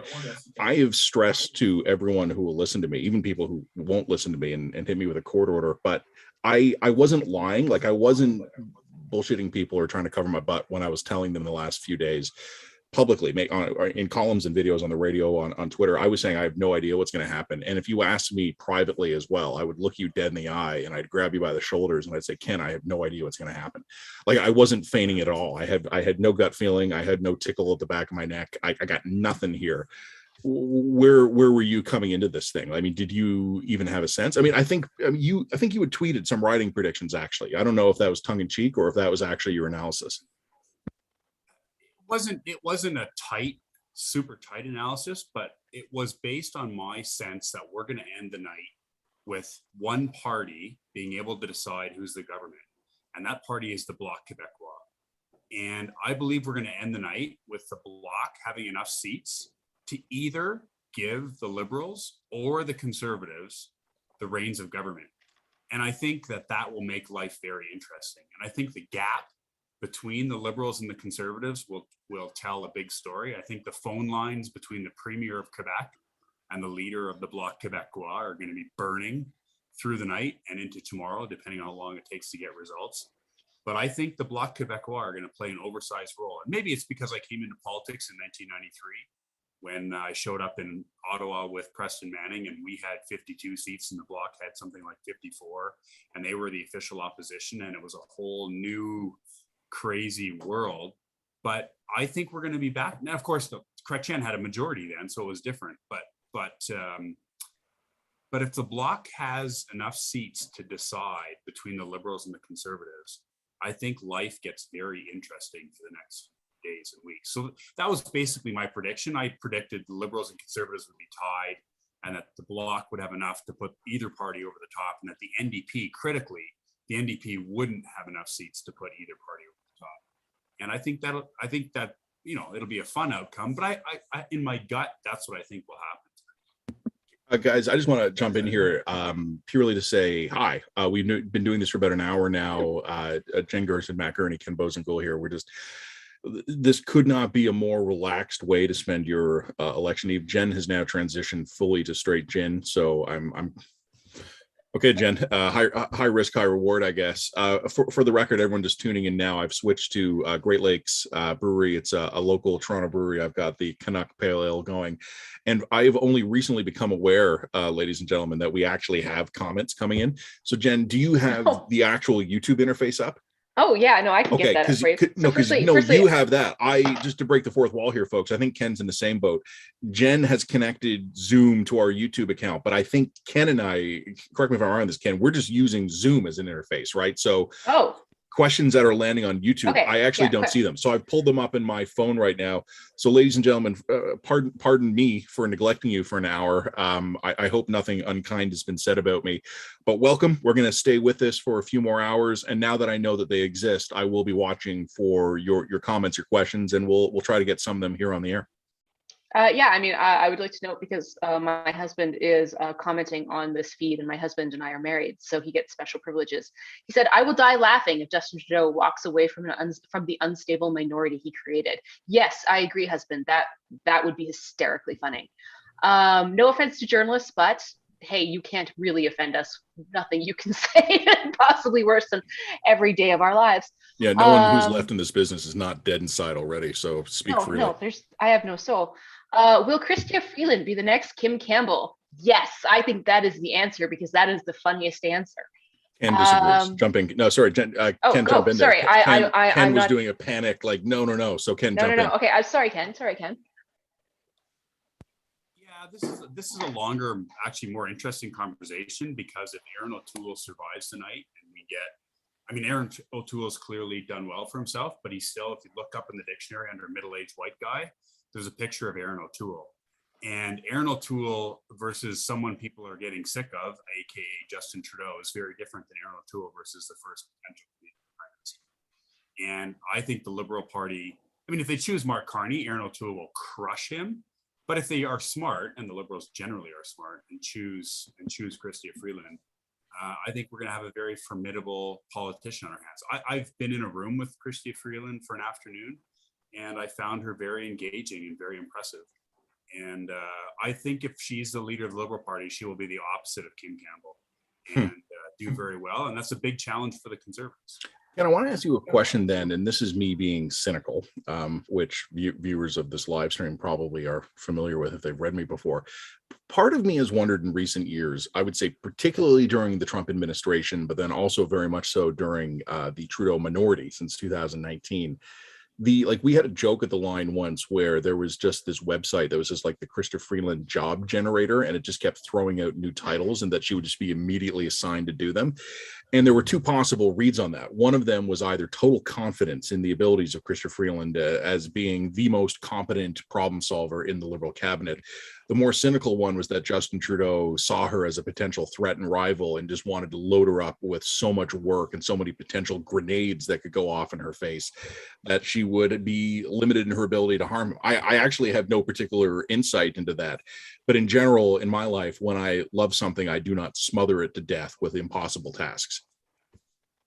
I think both of those can be true. I think Justin Trudeau could have smothered her with tasks, but that she was competent enough, both because she is personally competent and surrounded herself with good people, that she managed those tasks reasonably to very well. As you know, I have friends across the political spectrum, and the friends I have on the Liberal side speak very highly of her raw ability. And I know of a number of Conservative politicians across this country who get phone calls from Chrystia Freeland, who she checks in with them.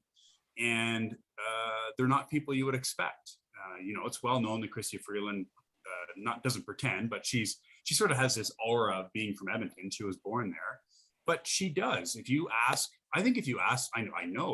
Jason Kenney, a number of other people who they trusted the most in the Liberal government, they would say Chrystia Freeland, because she would reach out and call them and talk to them and actually try and solve problems. And my sense from people I've talked to, and even that half a day that I spent with her, is that she is a very, very impressive individual and politician. So my stepmother has weighed in on Chrystia Freeland, and it's Freeland is okay, stepmother. Well, you know what? To be fair to Freeland, my stepmother is not her audience, not her base. So that is not to be read much into that. So I mean, what I thought was interesting about Freeland during this particular race is that it did seem to be that she kept on getting the shit jobs that were intended to make her look bad. The manipulated media comment earlier on in this election, where she was being sold this idea that Aaron O'Toole was going to instill American-style two-tier healthcare, which sounded to me like an attack ad right out of the 90s, right? Like even the language, two-tier healthcare. I'd not heard that phrase, I swear to God, in 10 years. But anyway, it's for those who maybe not forgot this one, Aaron O'Toole had given like this really long speech about healthcare. It was very wonky, and liberals took very key segments of that speech and presented it as proof that Aaron O'Toole was out to, dismantle universal healthcare. And they put Christie at the front of that particular parade. So my read on this has always been that Chrystia Freeland is a threat to Trudeau, and they have done everything possible to not prepare her to replace him and to set her up for potential failure. I mean, Matt, you say that you don't like to smother people you love with impossible tasks, and yet here I am. I mean, in fairness, I don't like to smother people I love with anything. I don't think smothering is not how I show affection. I show my affection with cold indifference and sneering disdain. But pretty much exactly what a white male would say. Yeah, we've seen your husband in the background. You know of which you speak. I'm scrolling through some of the comments coming in now, and guys, you are lopsidedly interested in what Jen is drinking. I would also say though that looking at some of this, I mean, one of the questions that just jumps out at me right away, and it was a simple one because mostly it's just a live blog on our alcohol consumption. But one of the actual questions that have come through is Justin Toast. And the funny thing is, guys, I'm paying so much attention to these scintillating conversation here. I actually don't have the slightest clue what's going on with the election, so I'm actually just pulling up an update now. Let's make sure we're following that. Liberals leading and elected in 42, Conservatives leading and elected in 18, and Bloc leading and elected in 5, NDP and Greens leading and elected in 1 each. Big zeros on the board right now for People's Party. People's Party vote share, though, holding around 4.5%, which is, I mean, this is kind of the question, right? I mean, in 2019, they had 1.6% of the vote. So let's just say, and this is wildly delusional, right? Like I have no idea what the People Party's final number is going to be. But if it holds at 4.5%, then in one election cycle, the People's Party of Canada has tripled their share of the vote. And if nothing else, it's going to be a lot harder to not have Maxime Bernier at the next leadership debate, unless we nuke the consortium from orbit, which we probably should do. Which we should totally do. I mean, so I'm looking at like very early returns on Quebec. It's looking like those gains for the Bloc have come through, although, I mean, we're talking about, they're leading by like 30, 15, 16 points. So I probably should say nothing, but, I'm half drunk, so that's fine. And some gains for the NDP finally. So, man, if the Liberals didn't blow out Atlantic Canada, and it looks like they are not going to do particularly well in Quebec, and it looks like they're going to get blown out of BC, which I suspect they are. I don't see there's a path to a majority here for the Liberals. So this is going to get real messy real quick here. And what did you make of what we were starting to see happen a little bit today, where we had some very smart conservatives talking with the Toronto Star, some named, some otherwise, saying that anything that denies Justin Trudeau a majority is a win for the Conservatives. I actually, immediately the snarling reaction to that was, oh, panic in the Conservative camp. I didn't read that as panic. I read that as expectations management. Like I just thought that was an early start to the evening's media strategy. But I'm looking at these numbers here, Ken, in terms of what we're seeing so far. How is this being received in your estimation by Aaron O'Toole and his nearest and dearest? Well, he's not preparing his "I'm resigning" speech anytime soon. So again, I hate these early in the evening broad predictions based on some preliminary results, but so far he's got the towel in his hand and he's not throwing it in. So I think that's where he's at, and he's just going to wait and see what happens in Quebec. I think he will be, I shouldn't say this out loud, but this is the line, so we say whatever comes to our mind. I think he'd be secretly cheering the Bloc numbers when it comes to Quebec. Secretly? Yeah. Well, he's not going to go on TV and say, "Yay, Block." But yeah, he's going to be very happy if the Block do well in Quebec. I totally forgot what I was going to say there. Well, I want to say that someone has just criticized me in the comments for being way behind in the comments. Well, guys, I mean, stop flooding the feed with comments on Jen getting wasted. I'll be able to keep up with the real substance here. We all can see it. We all see that Jen's knocking back now straight gin. We all know how that's going to end. Jen, unfortunately, you are the master of this, right? Like you're the primary account linked to this. So I have no ability to save you from yourself if things get really Cut bad. me off. So I'm gonna No, not probably even a end up little bit. texting your husband. Like if we see like him just run by and like rip a power cord out of the wall right before the feed stops, that's how No, we'll know we Yeah, pulled the you know, emergency you want jet. to know how much my husband knows me. He went before when he came into the little in the screen. He brought He me gave this you little. water. Yeah, this is water. He actually had to put in rules in place that when we socialize, he had to tell everybody else that I wasn't allowed to have more than 2 drinks. So he had to have like proper conversations with them, especially my Atlantic Canada friends who can outdrink me quite a lot. And I was never a great alcoholic before this. And after I had the babies, of course, you know, you have the babies, you don't drink for a year, whatever, and then you come back and things get messy. But yeah, no, he's had actual conversation with all my friends explaining that I have a 2-drink max, and if you give me more than that, you're in trouble with him because he's got to clean up the mess on the other end.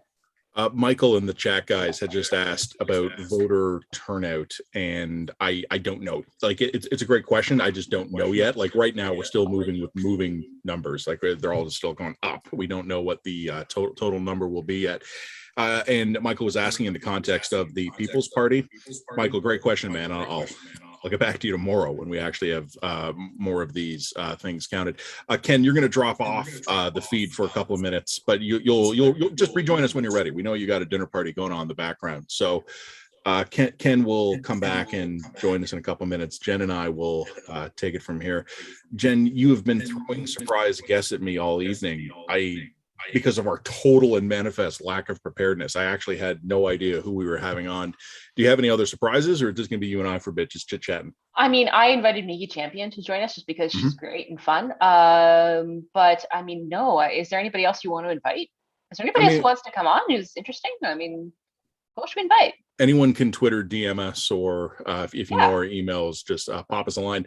But basically, I mean, guys, see, the one advantage, Jen, I mean, I know over here, my Eastern Laurentian elite buddies and mine get shit on every election because we know the result of it before you guys are even finished voting. But can I just say I envy you guys. Like, sun's out, Ken's in the middle of what looks like a great dinner party. You're just getting your dinner.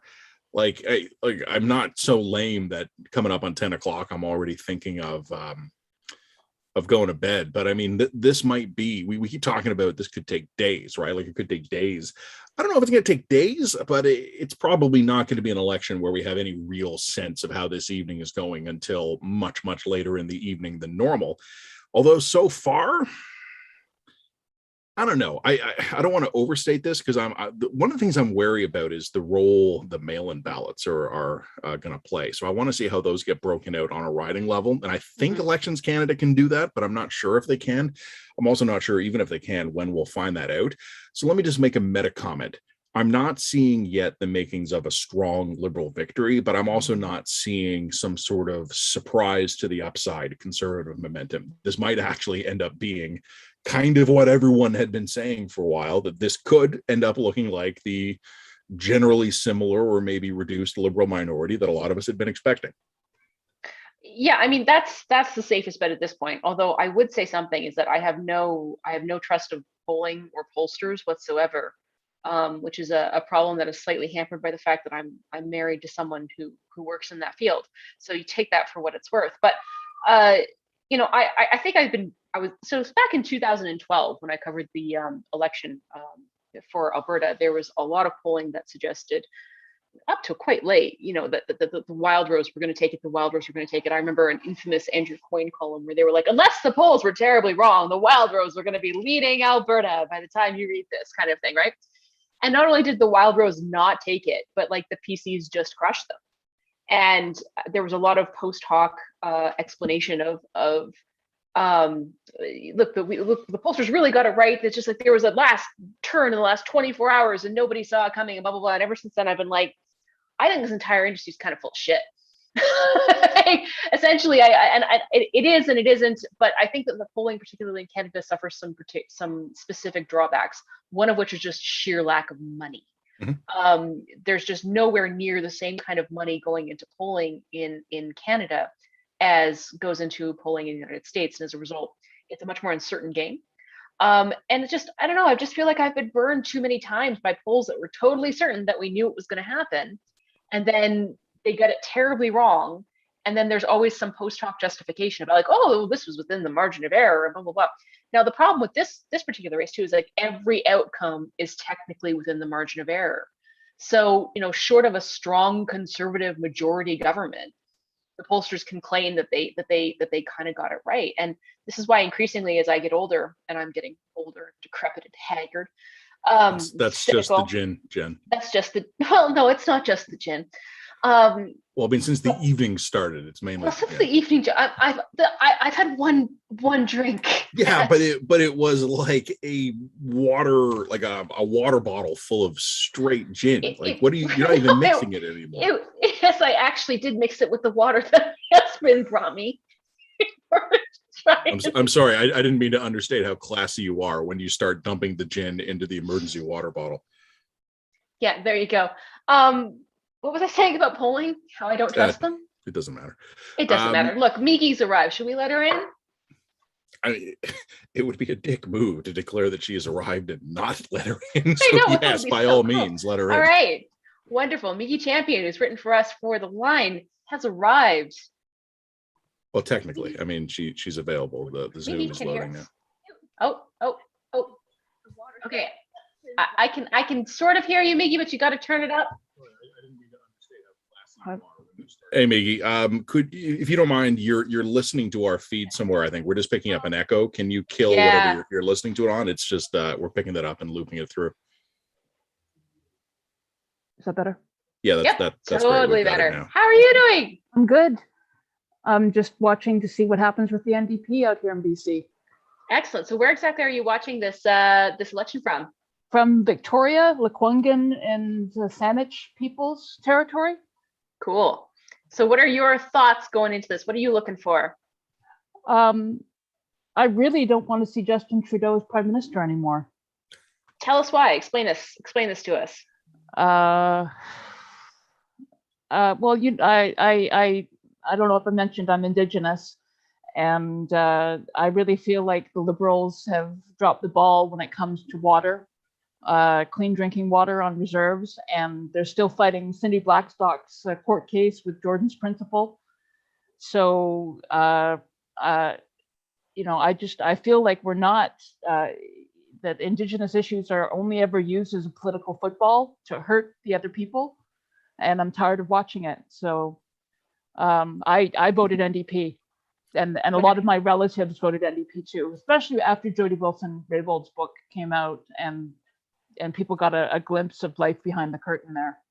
Miggy, I was asked recently on an interview I was doing that why did I think all of the talk about residential schools, reconciliation, everything that we were talking about just a couple of months ago, and there were a lot of conversations that got woven into it, but kind of all of the conversations surrounding that, why hadn't they been an issue on the campaign trail? And I think there's two reasons. One of them is the very political one, which is that no party here has a plan that's going to knock it out of the park, right? So none of them want to talk about something where they're going to be weak on that.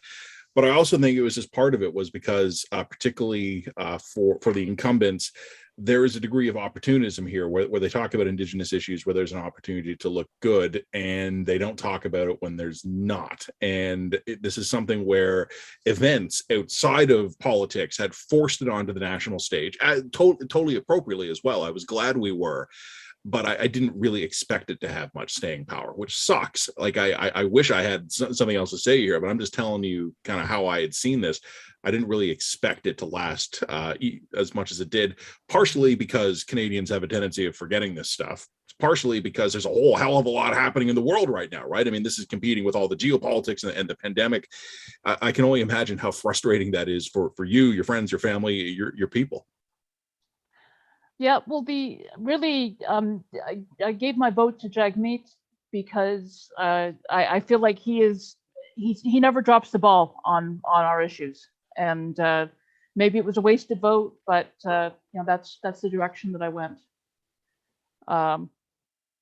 We'll see what happens. Mickey, Oh, was this a switch for you? Had you typically supported someone else, or have you normally parked your vote with the NDP? I'm a recovering libertarian. So I didn't know recovery was possible. it is. You get older and you get softer. And anyway, so I have not voted in the last several elections. So this is but I really felt this time I'm really ticked off that he called the election in the middle of the pandemic. I understand strategically why he needed to do that, but it's not good for the country. I'm hoping that there's enough NDP and Bloc and Conservative votes that they form a coalition maybe, and give some balance back, some accountability. So BC, I think, is actually the thing to watch here, Miggy, because there is a pretty significant chance that Liberals are just going to get blown out in BC, and if that is consistent with a lot of the other trends that we're seeing in the rest of Canada, I mean, there is no path to a majority for them here. So I will tell you a story. Can I tell everybody a story? Is everybody okay with the story? So my mother, my dear mother, who lives in British Columbia, she lives across the island from you. She's up in the Sunshine Coast, has correctly identified every winner or sort of trend in an election from as far back as I can remember. She's a classic example of the median voter, capital T, capital M, capital V. So I always pay attention to like who my mom is voting for, and I always pay attention to why they're voting for them, because she's a really good example of what kinds of election messaging are sort of trickling down outside of the political media classes. I mean, this is a problem, and Matt and I can talk about this. Like when you do this for a living, when you're a journalist for a living, or when you're a political for a living, you just get so overwhelmed with information all the time that you lose the ability to sort of see the forest for the trees, and you lose the ability to make predictions and analysis, because it's like you're so inundated with information and competing narratives. Whereas, someone like my mom pays attention, is politically engaged in an ordinary, healthy way. And as a result, I think she's a really good litmus test to figure out what kinds of messages are resonating with people. So fascinating. I always pay attention to who she votes for. And today she said, I don't know, Jen, I'm just, she's normally kind of a liberal leaning voter. I mean, I remember my grandmother talked about how she hosted Pierre Elliott Trudeau in her house during like a campaign rally once in a while. So like that whole side of the family is pretty liberal, pretty centrist. I talked to her today. I'm like, Mom, who do you vote for? Who'd you vote for? And she said, well, I kind of voted Conservative. And I'm like, okay, well, tell me why. And she said, well, firstly, her local local MP sucks. And she had contacted him a bunch of times about various issues and never heard back from him. She's like, well, I didn't mean to be selfish. I wanted to put the needs of the country. And I was like, no.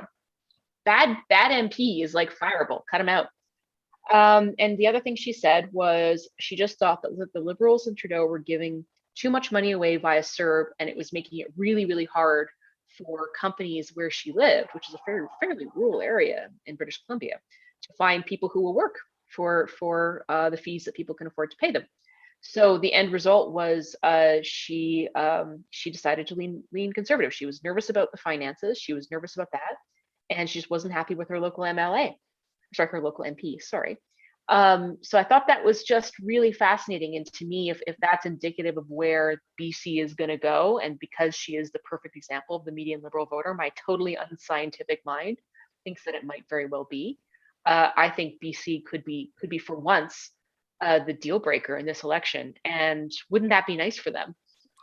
I want to jump in here because we had a couple questions coming from the audience, and there was actually one for each of us. So Jen, I'm going to answer for you because someone asked, are those ink jars behind you? Yes, they are. Jen talks about her ink a lot. It's something I've learned to live with. When will the Civilization 6 segment of the evening begin? That was a contingency plan. I don't think we're actually going to end this thing with me playing Civ 6, but we might, who knows. And Miggy, you were asked a specific question. Do you have any theories? Do you have any guess, or even just any comment? Why hasn't any party out there stepped up and said, we're going to own the issue of improving the lot of Indigenous people in Canada here? Like the Liberals have talked about it in the lead up to 2015. They didn't really deliver. So maybe they're out of the running here. Do you think there would be a good response if the NDP, the Greens, anybody stepped up and said, we're going to put this issue front and center in our policies, and we're just going to stick with this doggedly? Do you think anyone would believe them, or is there kind of a once bitten, twice shy effect from the Liberals having done that already? Boy, it's a joke. It's a running joke in our community that every few years, it's a cycle that goes on where a politician comes out and says, we're going to build a new relationship with Aboriginal people.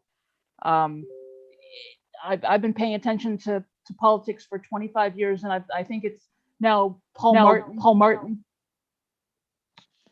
What's that? Maybe that was just a bit of feedback there. You can keep going. Okay. So I remember Paul Martin saying, I want to build a new relationship with Indigenous people or Aboriginal people. That's what we were calling us at the time.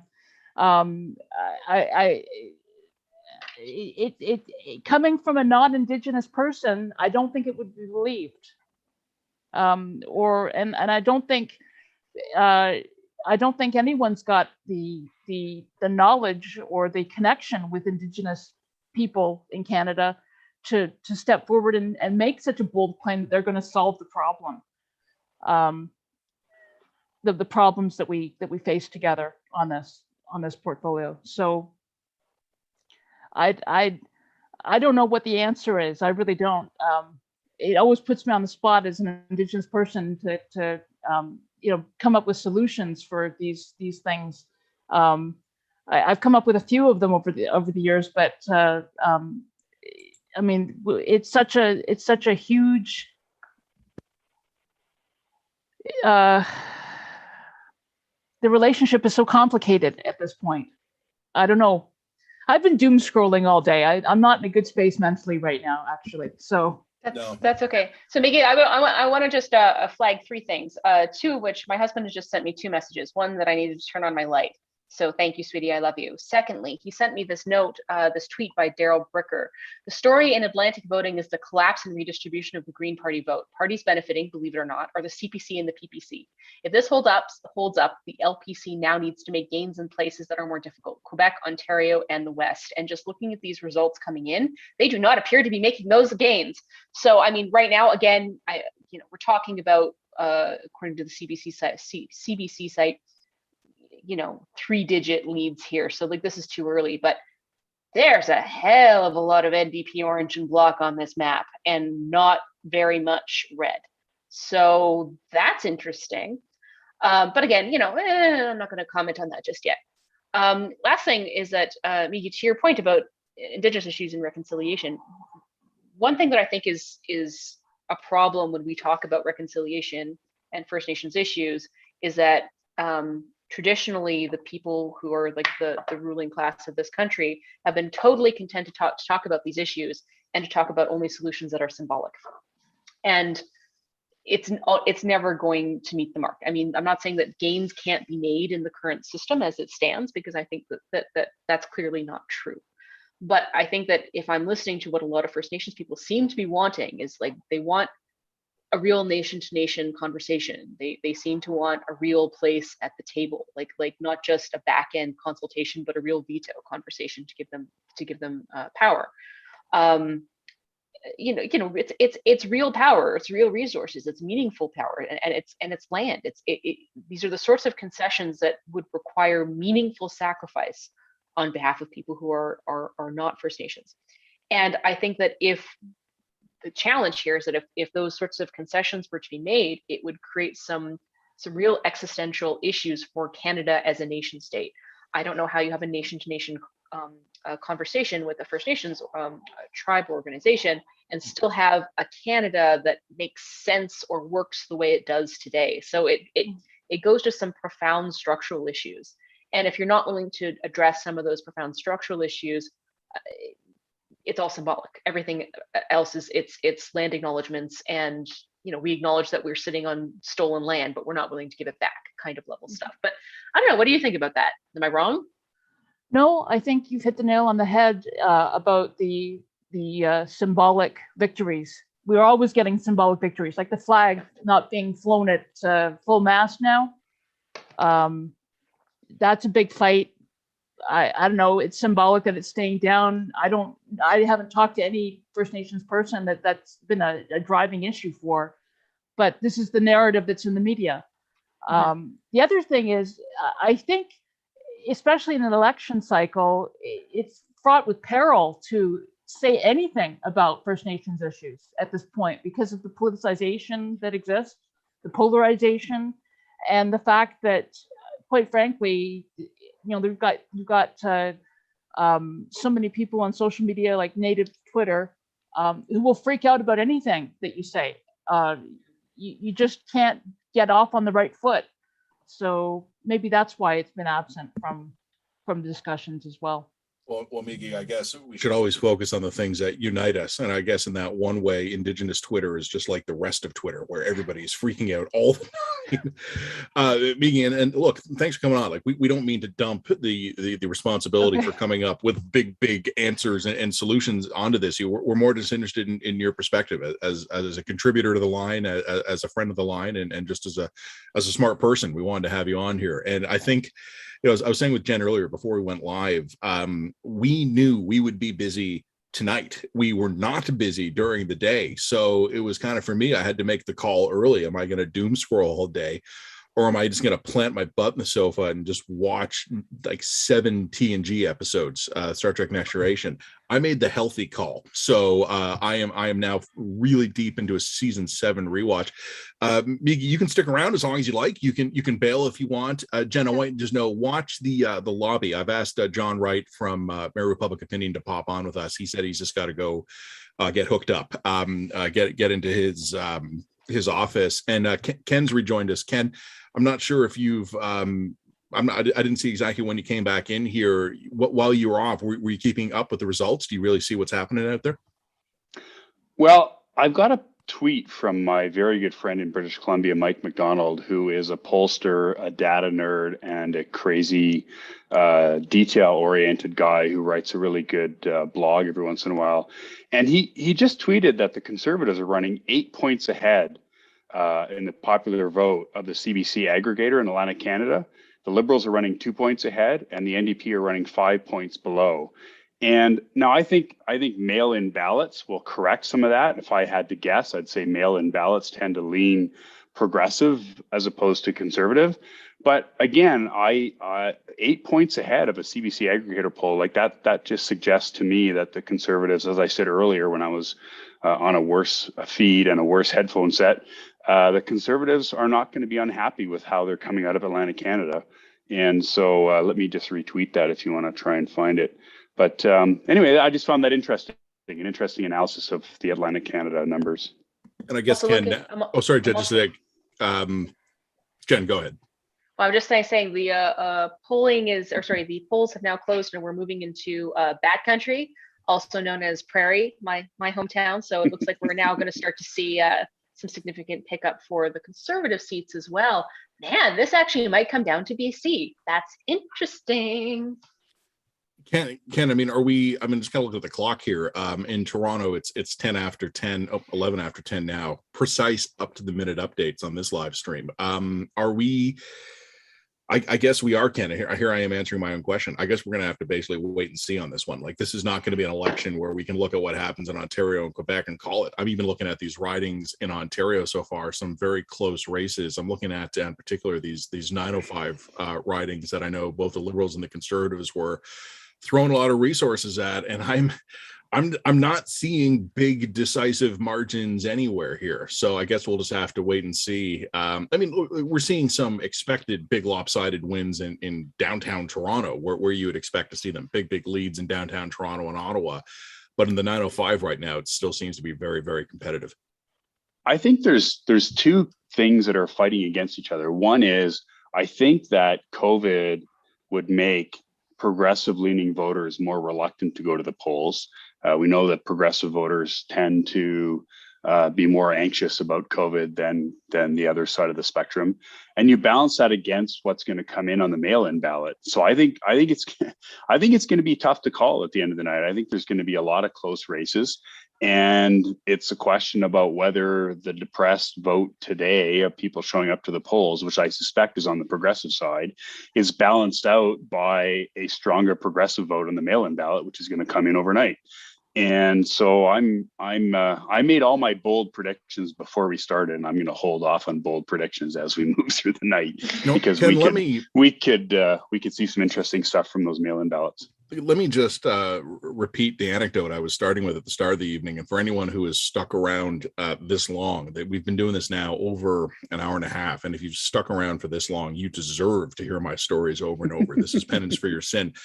I had my my Elections Canada card. Here I am choking on a Frito. That was going to happen. More beer. There we go. Yeah. Extremely live broadcast. You know, Jen, you talk for a minute while I get my throat. Okay, all right, I got this. It's okay. So basically, what were we talking about? Ken, help me out. What were we talking about while I was scrolling Twitter? Yeah, I think I'm good now. All right. So what I was saying, I got my Elections Canada. No, I'm not good. ID card. Send me to a local community center, and I show up early because I'm expecting a long line. And there's a sign taped in the window that says "No polling station here." And I pull out my smartphone and I end up just kind of Googling my postal code. And I'm directed to the local library, which is about a mile in the opposite direction here. I had enough time in the day. I could walk back to my house, just hop in my car. You know, I felt like a jerk driving for a mile, but like I didn't have a ton of time here. I wanted to get voting out of the way early in the day. I don't know how many voters had ID cards sending them to the community center that was not a polling station. Yeah. I don't know how many got deterred, never bothered voting. And I especially don't know who they were going to vote for. So I honestly just have no idea. So let me just add to what I just said, one more interesting angle, I think, which is, and I'll bring it in with an anecdote. I had a bunch of friends, and like we all have a bunch of feeds with political people. I had a bunch of friends who said they went to vote today, and there was someone at the front of the line who refused to put a mask on to go into the polling booth. And they sat at the front of the line and refused to put a mask on and delayed everybody. Now, if you're 30 people back in that line, if you're a PPC voter and you're like, Max Bernier is the absolute amazingest, best guy ever, or if you're like, oh, if I get to vote, Aaron O'Toole has a chance, or if you're a liberal going, yeah, I'm here, I'm not excited, who's going to go home first? And I think again, the reluctance to follow through on a difficult voting, I understand Toronto had some of these problems. I think that the reluctance to follow through with the vote is higher on the liberal side than on the conservative side. I think the polling, I think John Wright had some stuff on this, the least enthusiastic voters were the liberal voters. They knew they wanted to vote liberal for the liberal brand, but they weren't excited about the leader. And so anyway, I just think there's all kinds of interesting turnout questions. I think if you look back to the last number of elections, the reason the polling was wrong to the extent that it was because their turnout models were wrong. And I think turnout, I mean, the last three comments I've made are all about turnout. And I think turnout is going to be the story of this election. And it's a combination of COVID and enthusiasm and advanced ballots and mail-in ballots, and how these things all work together, I think is going to be an interesting story at the end of the night. Yeah, I mean, my question here in all of this is to what extent does a turnout or problems of that nature start to raise questions about the legitimacy of the outcome? Like that is an issue question. I mean, no, you don't think it's going to be that significant? No, because I think all of the factors I just spoke about, like enthusiasm, for example, if you're less enthusiastic for the Liberals and you show up and you've got to wait for an hour and you're like, I'm not that enthusiastic to vote for Trudeau, I'm just going to go home and have a beer instead. That's not a fraud. No one's going to get mad about that. And the mail-in ballots, you know, I think Canadians are much more respectful, and as I said somewhere else, we don't have an Elections Canada is not run by a bunch of partisans appointed by the provinces, which is what you get in the United States. Like in the United States, elections are run by state appointed partisans running the federal campaign. It's insanity. So in New York, for example, it's a whole bunch of Democrats running the electoral process. In California, it's a bunch of Democrats. In Republican held states, it's a bunch of Republicans. In Canada, we have nonpartisans running the electoral system, and it's run from Ottawa. And we do a lot of things badly, but well, we'll see in the next couple of days. But I'm predicting we're not going to have anywhere near. We're not going to be anywhere near the problems that happened in the U.S. and Canadians will be tolerant of this kind of stuff much more than they were in the U.S. Ken, while you were talking there, I just pulled up on my Twitter feed here some of just the purely local Toronto news outlets, like just local radio stations, local TV stations, and there's quite a few ridings that are reporting. It's almost 10:20 local time in the evening, and we've still got a ton of people lined up, and the polls have been closed officially for almost an hour. So yeah, it's gonna be one of those nights. We got John Wright popping on with us now, Executive Vice President of Mayor Public Opinion. John, it's an informal panel. I see you've already you've unbuttoned your shirt, so that's good. I'm eating Fritos, yeah. So and I've got Doritos, buddy.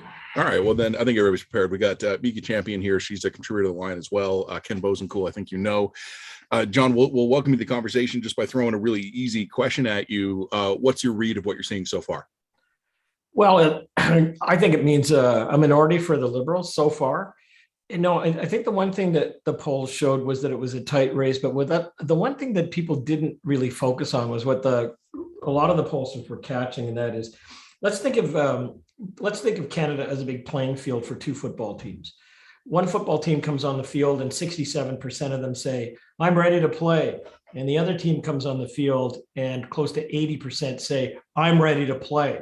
Which one do you think is going to be more likely to win? So we've got a fairly anemic Liberal voter. And when you're looking at some of the long lineups tonight, across Toronto, they've got to be pretty stoic. I mean, for sure. And especially in Vaughan, where the Liberal vote is getting out.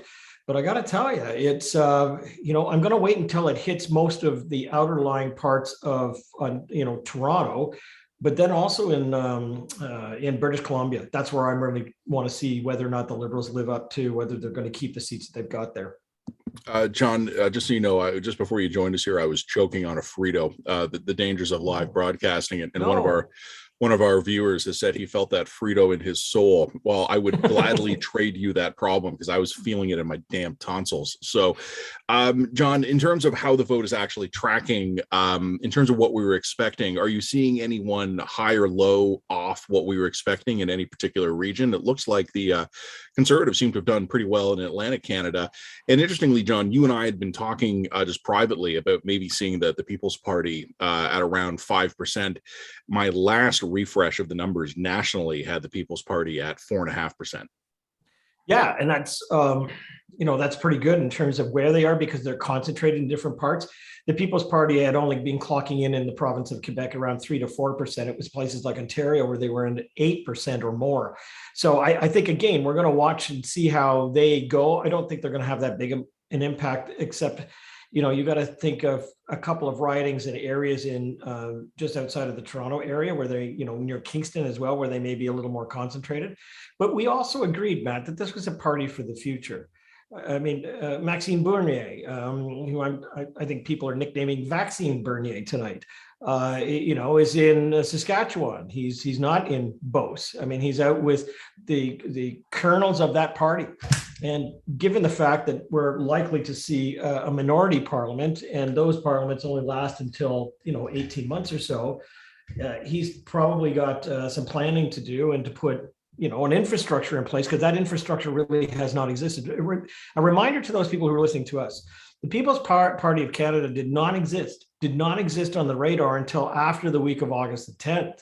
And so the organization you see now has only really started and flourished since August the 17th. They've gone from almost 1% to 6% nationally. So another 18 months from now, that means he can put an organization in place. He can get people wearing T-shirts and signs made. He's got fundraising he can be doing. Bernier will be with his party a force in the next election. Well, we have Jen rejoining the conversation. Here. now plus one beautiful ginger baby. Ken has stepped out of the room to go mix a drink. Guys, while we've been chatting here, CTV has called it a Liberal win. They have not yet said whether or not it will be a minority or a majority. So, I mean, John, you were That saying seems premature. I'm not sure. I Well, mean, that's as John was saying a minute ago. I mean, it seems to be the numbers so far generally tracking, despite some maybe local or regional surprises. This is kind of shaping out the way we kind of expected to. John, I don't want to put words in your mouth, but are you seeing anything here that is kind of radically diverging from what you expected? No, I mean, the only place to really watch is going to be Ontario. There were a number of different polling companies that had them quite tight. The Liberals somewhere between 3 and 7 points. There were a couple who had them, with a big blowout where they were going to be there with almost a 20-point lead, which is impossible. I can't see that. But you know what? If they get, if let's say half of the ridings in the 905 fall, that means a big impact on them having a majority. But I think, Matt, what we talked about was the potential for a minority Liberal Parliament. I think that's kind of where we're headed. It may be smaller than we even thought, though. Yeah, I mean, I wouldn't bet against a Liberal minority. I think that's mostly where the smart money has been. But I don't know. I'm just looking at some of the stuff playing out. I mean, it's just it's all so thin at this point, and we are not even starting to head into the regions in which I would expect the Conservatives to start seriously picking up seats, NDP to start picking up seats. I don't even think can you rule out a hung parliament at this point? I'm not sure that you can. And John, before you answer that, Ken, you take the wheel for 2 minutes here. I'll be right back. Yeah, that's okay. That's cool. Well, I've got that Dorito. Oh, perfect. This is great. It's Elizabeth and me are going to have to try and make this work. No, I got it. So oh, that's okay. Just shove that. Yeah, it's brisket. Let's think about a few things here. Okay. Number one, I don't think even the Liberals' best projections from their own numbers showed them with a high minority. So to say that they're going to get a minority is exactly what they were thinking, except it was really high numbers. And I would contest that at the moment. I think it's going to be lower. Number two, I think we have another 1 million votes to be counted. They won't be counted until starting tomorrow. They are the mail-in ballots. We also have absentee ballots, which will be counted tomorrow. So in many ways, we could be doing this party tomorrow night at 9:00, where someone could walk out on the stage with an envelope with all the ridings listed in it and tear the top off and say, here's the real results. I mean, we have more than 1 million votes, and there are 90 ridings right now. So there's going to be change, but right now, 90 ridings with a difference of 100 votes. So sorry, I'm just going to cut in right there, just because CBC is also projecting soon. CBC is also projecting a Liberal government right now. So yeah, that does seem to be the general consensus. It is going to be a Liberal minority of some variety. Yeah, well, I think it means that the next question, though, if it achieves basically what the Prime Minister had before, and Ken, you and I have been back and forth on Twitter a fair bit on these things. I mean, so let's put it this way. I had to ask a series of questions on my omnibus poll of 1,500 Canadians today so I can get back the results tomorrow. And the question I had to give was, the Prime Minister called this election campaign. We had a minority, and I explained what that was and said, if he gets another minority, should he keep his job? And that's going to be the number one question that's asked, at the end of tonight or first thing tomorrow morning or whenever we get the final results in. It'll probably be asked of Mr. O'Toole as well. But the Prime Minister is going to come under increasing pressure. And it looks like right now he's going to get a win, but it will be a minority. And it's kind of like you called a $600 million election in a pandemic. For what? For no reason, for a big nothing burger. And you end up with a minority almost the same as what you got. How long do you think? Or potentially weaker than what you got, right? Like that's the other interesting thing. And so now we go through the next phase of, I don't know if he's full of hubris, he stays around for a while and he equivocates, but if let's say he takes a walk in the leaves instead of the snow and he comes back and he resigns. So we've got a leadership convention and then we've got another election probably out there. What's changed? Well, the Conservatives, are going to have their own knife fight because that's what Conservatives do. If you don't win the big one, you get, you have a big discussion about, and already this afternoon, some of those who were supporting Aaron O'Toole were already saying a bigger minority is a win. It's kind of, for us, or a minority for him is a win for us. I mean, they were already saying that, but I think the other one to watch is the PPC. I mean, the Green Party right now across the country is devastated. It's not picking up anything. The PPC is clearly on the move. We go back into an election in 18 months from now, new leader of the Liberal Party, a nursing leader of the Conservatives, a very powerful group of maybe 10% in the country for another party. It's a different dynamic, but I think we'll end up with another leader of the Liberal Party before the end of the next month or so. Yeah, I mean, So- that's the problem, is that if we are moving into a minority situation, the Liberals essentially have to move fairly quickly in order to secure a new leader, and because we could be in another election in 12 to 24 months, right? Let's see, there's not a lot of time. Secondly, the other question I'm going to ask you is just John, math this one out for me, because I'm a journalist and I'm a writer and I can't add simple numbers. But I'd like to just explain to me, even if the Liberals have technically a plurality of seats, but say the NDP doesn't quite make up the balance of power, or makes it up very weakly, and say the Conservatives plus the Bloc could make a plurality. Is that mathematically possible at this point? I don't know, except that what you've raised, though, is the specter of the Conservatives having a dancing partner with the Bloc. Yeah. I mean, and quite frankly, we have to remember that Lucien Bouchard started the Bloc Québécois as a former minister of the Mulroney Progressive Conservative Party. I mean, that's where that ballpark is. Now, we know that the Quebec Premier has supported Mr. O'Toole. We know that the Bloc doesn't particularly like that because it's playing in their backyard, because it's not the Parti Québécois. But frankly, it's the only dance on the card that seems to work in that equation. So, you may be right. They may be able to put something together, but I don't know at the moment. So that's still sort of unknowable according to the math that we're seeing so far. Go ahead. Jen, let me just jump in for 1 second here.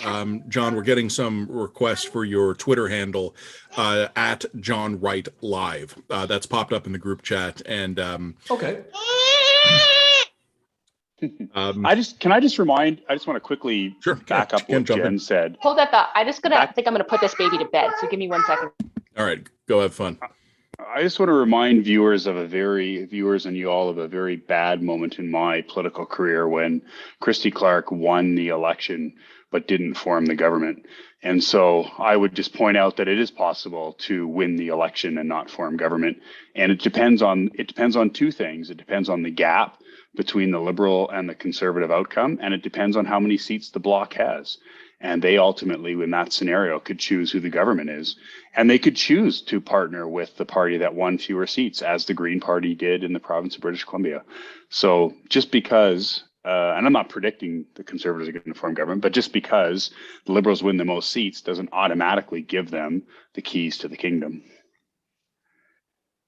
Yeah, and I have to admit on open air that over 32 years of polling, I've stood in front of the cameras twice and been completely wrong. It is the most horrible. It is the most horrible feeling. It does drive you to drink for at least a year after the case. But I think I look beyond, simply the polling numbers. And again, I think what we may be interested in seeing tonight is where the NDP, much to what you're saying, Ken, where does the NDP end up at the end of the night? Because I had two friends who have been, one of them, it sounds like a joke, a longstanding Conservative and a longstanding Liberal, both walked into booths tonight and came out and told me that it was the first time they'd ever voted for the NDP. I don't know how they're going to end up, but there is a middle ground here where people who are pissed off at the Conservatives and don't like Mr. Trudeau, if they want to vote, they go down the middle and they go to Mr. Singh. So he may get a lot more support tonight than he normally would have had. Let me jump in, Matt, because I know your viewers, you said I went to make a cocktail. I know your viewers are very interested. I made a Booker's old fashioned here, and there it is. There is actually a clear skull ice cube in the Booker's old fashioned for those who are interested. And I just know how much of your chat is taken up with how much Jen is drinking. And so I thought I'd throw the Booker's Noe old fashioned onto the screen. See, I was a teenager when the Wayne's World movies came out, which permanently ruined the old fashioned cocktail for me, because there's a scene where Garth is handed an old fashioned, he sips it and he violently spits it out and goes, "This Coke's gone bad." So I have one thing to admit, and I haven't really admitted ever before, but in grade 12 at Markham High School, the girl I dated, her mother had a blue Pacer. And actually for an entire year, I drove a blue Pacer to deliver travel agency brochures around to her clients. So I am from that movie. I'm the guy that was back and forth in the front driving the Pacer. I'm just, guys, right now I'm scrolling through some Ontario results here. I'm reluctant to kind of say anything except that it's kind of what you'd expect. I'm maybe not seeing quite so much blue as the Conservatives would have wanted, but I'm not seeing a blowout. Particularly in the 905. There's the problem with Ontario is there's too many damn ridings to scroll through this. Where's Richmond Hill? So the Liberals right now are ahead in Richmond Hill. That's still very much a live contest, and it's not even close. As of right now, they're ahead by 9 points. The reason I mention that, guys, is only because it seems like Justin Trudeau and Aaron O'Toole both moved into Richmond Hill for the last couple of days. So that was obviously a high priority riding. And it's funny, guys, Ken, you and I were talking about this earlier, and Miggy, you'd mentioned as well votes moving to the NDP here. I'm just refreshing these national top line numbers right now. I'm on the CBC kind of aggregate now, and guys, if anything, as more votes come in, if the People's Party is growing in strength. It's still very minor, but John, as of right now, these are national level numbers. I'm not looking at any breakdowns here. Nationally, the People's Party of Canada is at 4.7%. So in the range we were expecting. But if nothing else, this is answering the question of whether or not this was real. And guys, for what it's worth, 170 seats for a majority as of right now. Liberals are leading or elected in 147. Yeah, but we haven't hit Alberta yet. And we haven't hit, so add another 7 seats maybe out of British Columbia, maybe less, I don't know, but that doesn't take you to 170 in my counting at the moment. But to your point, man, I mean, people have to understand that the size of this new party, think of it this way. If they have 6% at the end of the night, if you took all of that 6% people and you dropped them into the province of Quebec, they would win 33 seats. It's not a small number. I mean, if you take 16% of people in this country who refuse to get a vaccine and are most likely to be on board with a party like this, plus the pro-gun people, keep your hands off my rifles, keep your hands off my land, the libertarians and a group of others, and you get those people all in a room, it's 4.5 million people across the country. It's not a small group of people.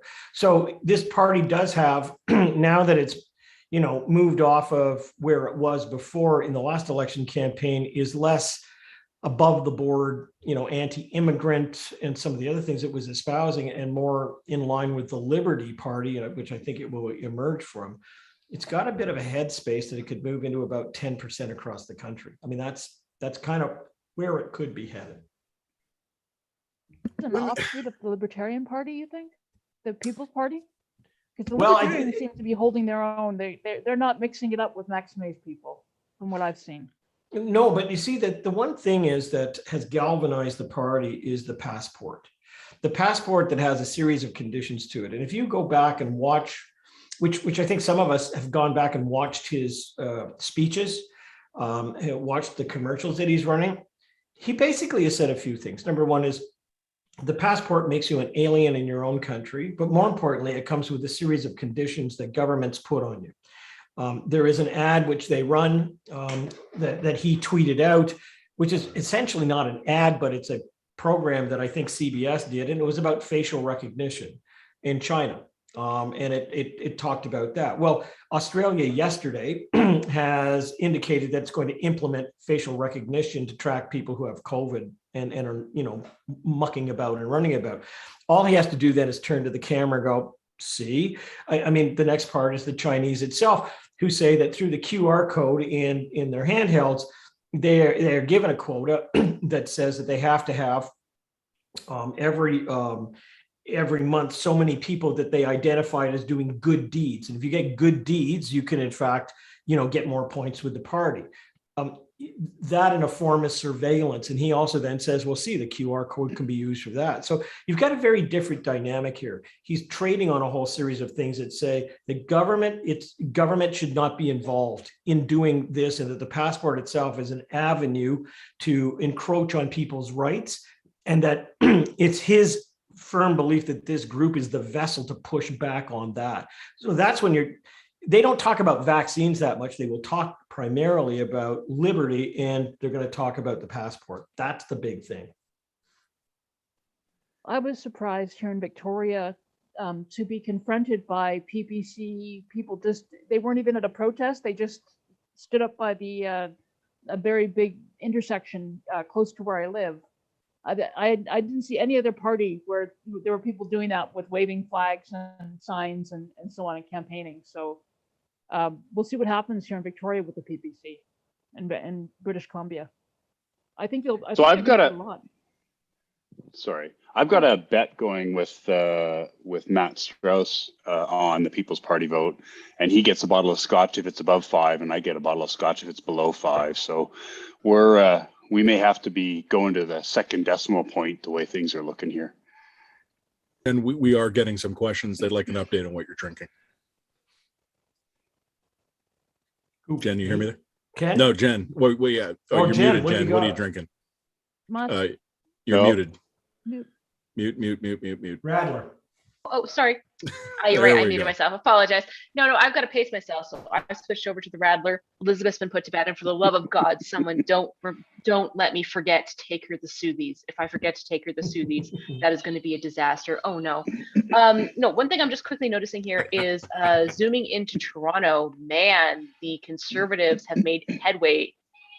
Not in the 905. They're getting creamed. They're getting creamed in the 905 by the Liberals. So that is interesting, and also that might put O'Toole's sort of leadership in jeopardy, I would imagine, at least a little bit, because bluntly, like the whole shtick for going centrist and all of this was that I'm going to crack the 905. I'm going to crack the 905. I don't see nothing 905 be cracking.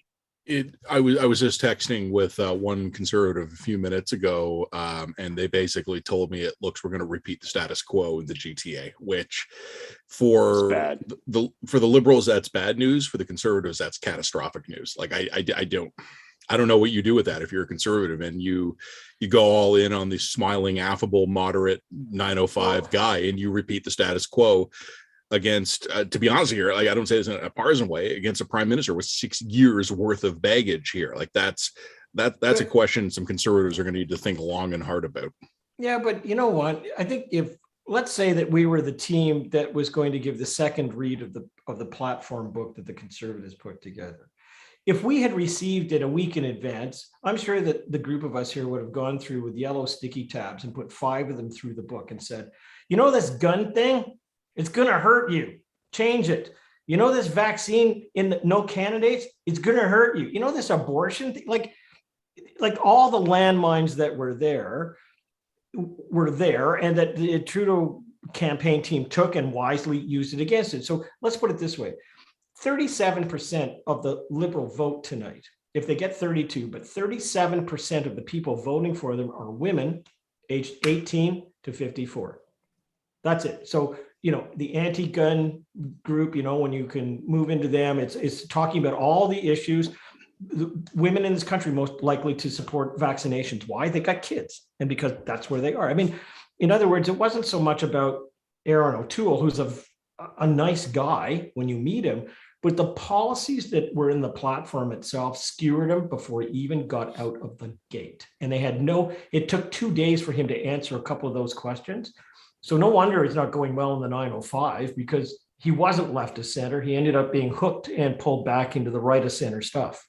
I want to, sorry guys, just to jump in here, I'm just keeping one eye on the news feeds.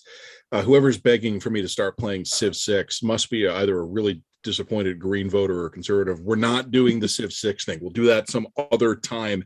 I'd mentioned earlier before, guys, that CTV had called this for the Liberals, but they called it generically. They're projecting a Liberal victory. CTV now says, based on what they're seeing, they're calling this a Liberal minority. So, okay, I mean, we'll see where the numbers go. But I mean, guys, I mean, everything we've been saying to each other over the last couple of minutes, that's basically all in the ballpark, right? I mean, can they get to 170? Yeah, I guess. But it just they've done well in Ontario, which is obviously for Erin O'Toole in particular bad. But I don't think they've done well enough to actually cross the 170 mark. So hey, I mean, we'll see what happens when they count those advanced ballots and the mail-in ballots, blah blah blah. But I think we need to look at some pretty big swings to really bend the trajectory on this thing. Oh, we just lost Miggy too, because I was going to ask her when Miggy. Oh, Miggy, you're still there. We've been talking earlier. We'd kind of insensitively dubbed you like Indigenous spokesperson, but now we're not going to do that. I want you to give me just the West Coast spokesperson here. How does it feel for a change for you guys to actually be in a position where the entire country is going to be waiting up to figure out how you guys voted, because your votes might actually determine the final makeup of this thing? Oh, it's a dream come true. Yeah, the West finally in. Oh, maybe set your sights higher. We need to get you some better dreams. But no, I mean, it does look like every seat in BC is going to end up counting on this one. Yeah, I think so. I think you're right about that. I didn't expect the PPC to do as well as they're doing. You know, I'm opposed to the vaccine passport, so I'm kind of pleased that they're making this much of a progress in fighting it, but the rest of it, not too keen on. Well, how many? When are the polls closing out there? How much more time have we got? They're closed now. They close at 7. Okay, so when are results kind of rolling in? Are they? I can't see on my screen. Are they already rolling in British Columbia? I don't have a screen with it. John, give me a second. I'll pull. I don't think so, John, but give me a second. No, because I think this is, you know, when you're looking at right now. Depends on what channel. That's why I always hate being in a television studio, because you don't really know. Sorry to interrupt. Yes, they are coming in, but we're looking at like we have dozens of vote in these ridings, so they are trickling in, but we're going to need a while. So what we've got is the Green now at 2 seats, the Bloc at 28, which is down 4, and then we've got the NDP up, I think, 7 seats. The Liberals are down between 4 and 6 seats, and the Conservatives are up a couple. I mean, that's. I mean, right now the Liberals are leading or in at 150 seats, and they need 170 for a majority. So I know what the people behind the scenes are doing. They're going through and looking at all the potential machinations of each of the seats going forward. So it looks like it's going to be a minority, but again, British Columbia is the one I want to watch, to see whether it denies them more seats than they could probably get. Looks like the NDP are doing well. If the BC numbers haven't come in yet, and if I'm looking at my CTV screen behind me, the NDP coming into BC with 27 seats, that's impressive. Yeah, they're up 6. They're up 6, and the Liberals are down 4. And I agree with you. I think, we saw in the last election campaign, the polls had them at about 16%. It's currently where they're at across the country with the popular vote at 16, but we haven't hit British Columbia yet. And I think that's going to change some things. Yeah, one observation I'm going to make from the Alberta side, because normally Alberta is a really, really boring time for us here in Alberta, is that it does look like, probably at least 2 seats coming for the Liberals. Griesbach and Strathcona, these are very sort of lefty, progressive kind of holdouts in a sea of hostile conservative territory in downtown. Sorry, Edmonton. Jen. Is Griesbach going Liberal or NDP? It looks like it's going Liberal. Liberal. It Wow. looks like that is Boissonnault. So he previously, if I do recall, no, Diot. No, Desjardins. Sorry, I need to keep track of my. No, wait a minute, I'm wrong. I totally looked the wrong color here. NDP. It's going NDP, not Liberal. Thank you. You are quite correct. I mean, these are narrow leads, but McPherson and Edmonton Strathcona and Desjardins and Edmonton Griesbach, you are quite correct. Thank you for correcting me. That it looked in the map I was looking at, it was kind of blanked out, so it looked like it was red, but no, you're right, it is orange. I usually pride myself in my color acuity, but that was a fail on my side. I'm so sorry. So the question to those in British Columbia is, given what we're seeing now, can the Liberals get 21 more seats? Or can the Liberals plus the NDP get enough seats to be 171? Well, sure they will, but can the Liberals, because they would need that for a majority, and I'm looking at it now and saying there's absolutely no way. So No, there's no way. Okay, so CP24 in Toronto is now, and that's CTV declaring the minority for the Liberals, but I don't know whether it's going to be much higher than it was before. Wouldn't that be hysterical if it was just a carbon copy of the last election? That would be funny. Sorry, I would just find that really funny. It would be funny. But the NDP in a really so far, dark humor way. But the NDP so far are overperforming, and from my expectations, the Bloc are underperforming. how's the CPC doing for your expectations? From my expectations, they are underperforming. Really interesting. Yeah. Well, why especially are they because where are you seeing? Well, because they're not. Oh, I think Matt said this earlier. They're not doing well in the 905, and I presume that the mail-in ballots are going to tilt toward the progressive side of the spectrum. So I presume if there's tight races in the 905, and if there's a tight race in the 905 that's 1 or 2%, and the Conservatives have it, I presume the mail-in ballots, if there's a lot of them, will tilt that the other way. So if they're not doing well already in the 905, I would be a little worried about mail-in ballots. So far, from what I'm seeing, the only place where there's a little bit of hope would be Thornhill. That's Melissa Landsman. Yeah, Melissa. She's great. She's great. Everyone loves Melissa. If anyone was going to crack the 905 for the Conservative side, it was going to be Landsman for Thornhill. Yeah. So that's really interesting. But I mean, that's where I grew up, and Melissa and I went to high school together, and I know that everyone who has been talking about her in this campaign has been really excited about her. Like she was, to the extent that any gains were expected in the 905, and obviously the Conservatives hoped for gains, but they were expecting them. You know what? It's not even a gain though, because that was Peter Kent's seat. Like she's Peter Kent's seat, yeah. So she's holding it. I'd mentioned before that Richmond Hill had gotten a whole lot of love from the Liberal and Conservative leaders here. I mean, look, I can grab the chart and go check again. Let me go find it. I'm interested. Where's Spadina, Fort York? Kevin Fong is ahead. The gentleman who discontinued his campaign recently after allegations of sexual assault were raised is currently which were points ahead of the NDP. And let's be clear, they were raised, but they had been withdrawn by the Crown or dropped by the Crown years before. Okay, so let's get that. So he's got an interesting situation, and he's been on the News Talk 1010 panel, and I've known him for through that for a while. He has an interesting situation where it's going to show up red tonight, and he wins. But he's not in the caucus. The Prime Minister's already indicated that. So that's a loss for the Liberals in Toronto. So the question in my mind is, where do you want to go, Kevin? You want to saddle up with the NDP, which actually is probably better in Toronto, or you want to go with Aaron, and the Conservatives, which means that you're going to be hanging around to one more election and you're done. So that may be another NDP pickup if he wants to do something, because it's very lonely sitting as an independent in that parliament.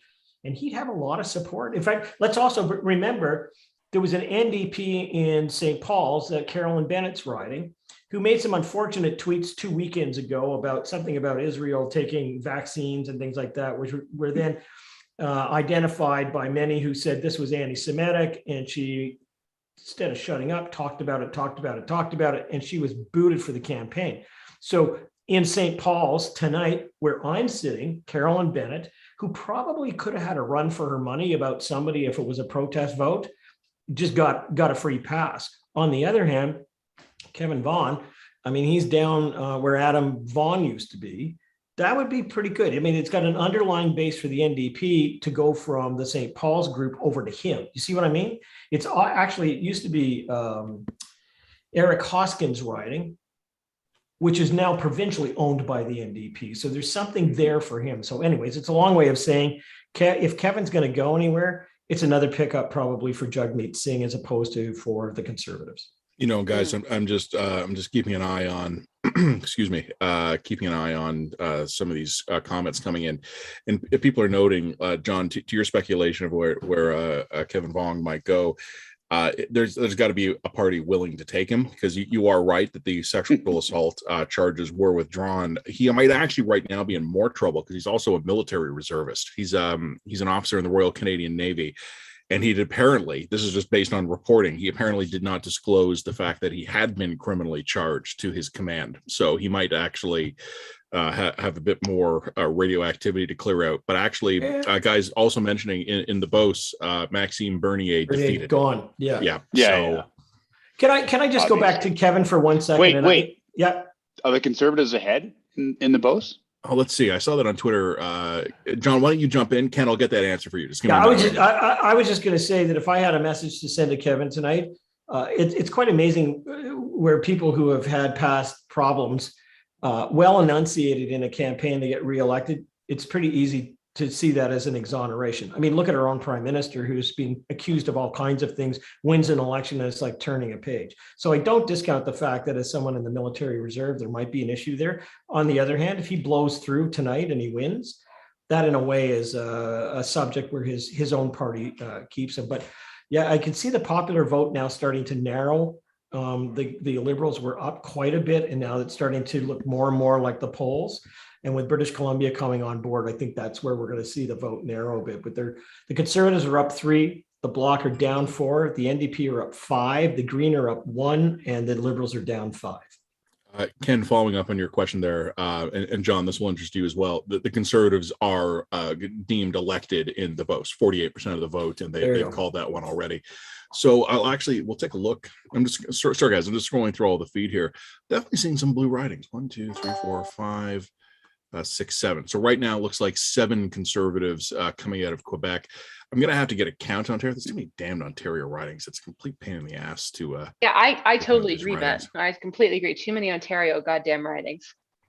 Well, yeah, I've explained this to you before. I've explained this to Jen before, and she gets annoyed that I do, but there's almost double the population in the greater Toronto area as in all of Alberta. So if you want to understand one of the fractures, so there you go. I think we should start to vote by wealth. Vote by wealth. No, I'm kidding. So every let's time just I propose that, I get criticized. let's just put this in perspective. The Prime Minister of this country, who says we cannot call an election because of a pandemic, has a minority, and he can govern as he has for some period of time, steps up, and as of right now, he's 3 seats less than what he had when he walked up to the podium at Government House. Is there anything left to say? Well, I mean, no, here's to say, I would say, like, I will say this, that this election has been fantastic for us at the line. Yeah. No, it's been the line's great.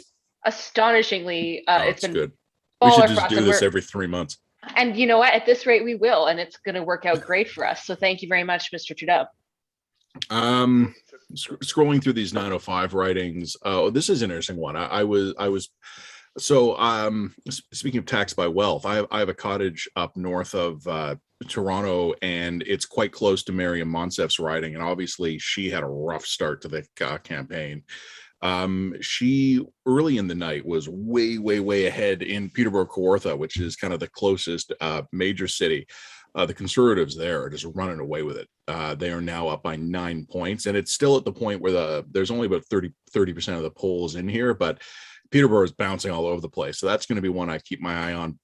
I don't want to spoil my own pending column, but like I've been thinking for the last couple of days, what am I going to say about this, right? So since I had literally no idea what was going to happen tonight, I've been gaming out in my head what might happen here. And what I've kept coming back to, how many people are in the stream right now? We got over 300 people. Okay, guys, don't blow my column, all right? I'm going to tell you what I'm thinking about writing here, but don't tweet it because I don't want Coin or someone ripping me off. The Prime Minister began this election defending himself from the accusations of an unnecessary election by basically going, Canadians deserve a choice. Like that was it, right? It was, why are we having an election now? Because Afghanistan's falling apart. We got an incipient fourth wave coming on, blah, blah, blah. The Prime Minister's practice line, and he turned to it with such ease that it was obviously something they had gamed out at the Liberal War Room, and he was ready for it, was that a lot's changed because of the pandemic. A lot's changed in the last election. Canadians deserve a choice. Well, I'm looking at, unless something weird happens tonight, we're looking at results being within 5 or 10 seats of where we started. We gave us a choice and we sent him back to 2019. Like, if you give the voters a choice and they made it here, we have signaled yet again that we were happy with the status quo. I don't know what that says about us. I don't know what that says about Trudeau's future. John, you were just saying a minute ago, the popular vote margins are narrowing. They're falling in with the expected polls. What are they at now? What's the popular vote for each party nationally? Do you have that up?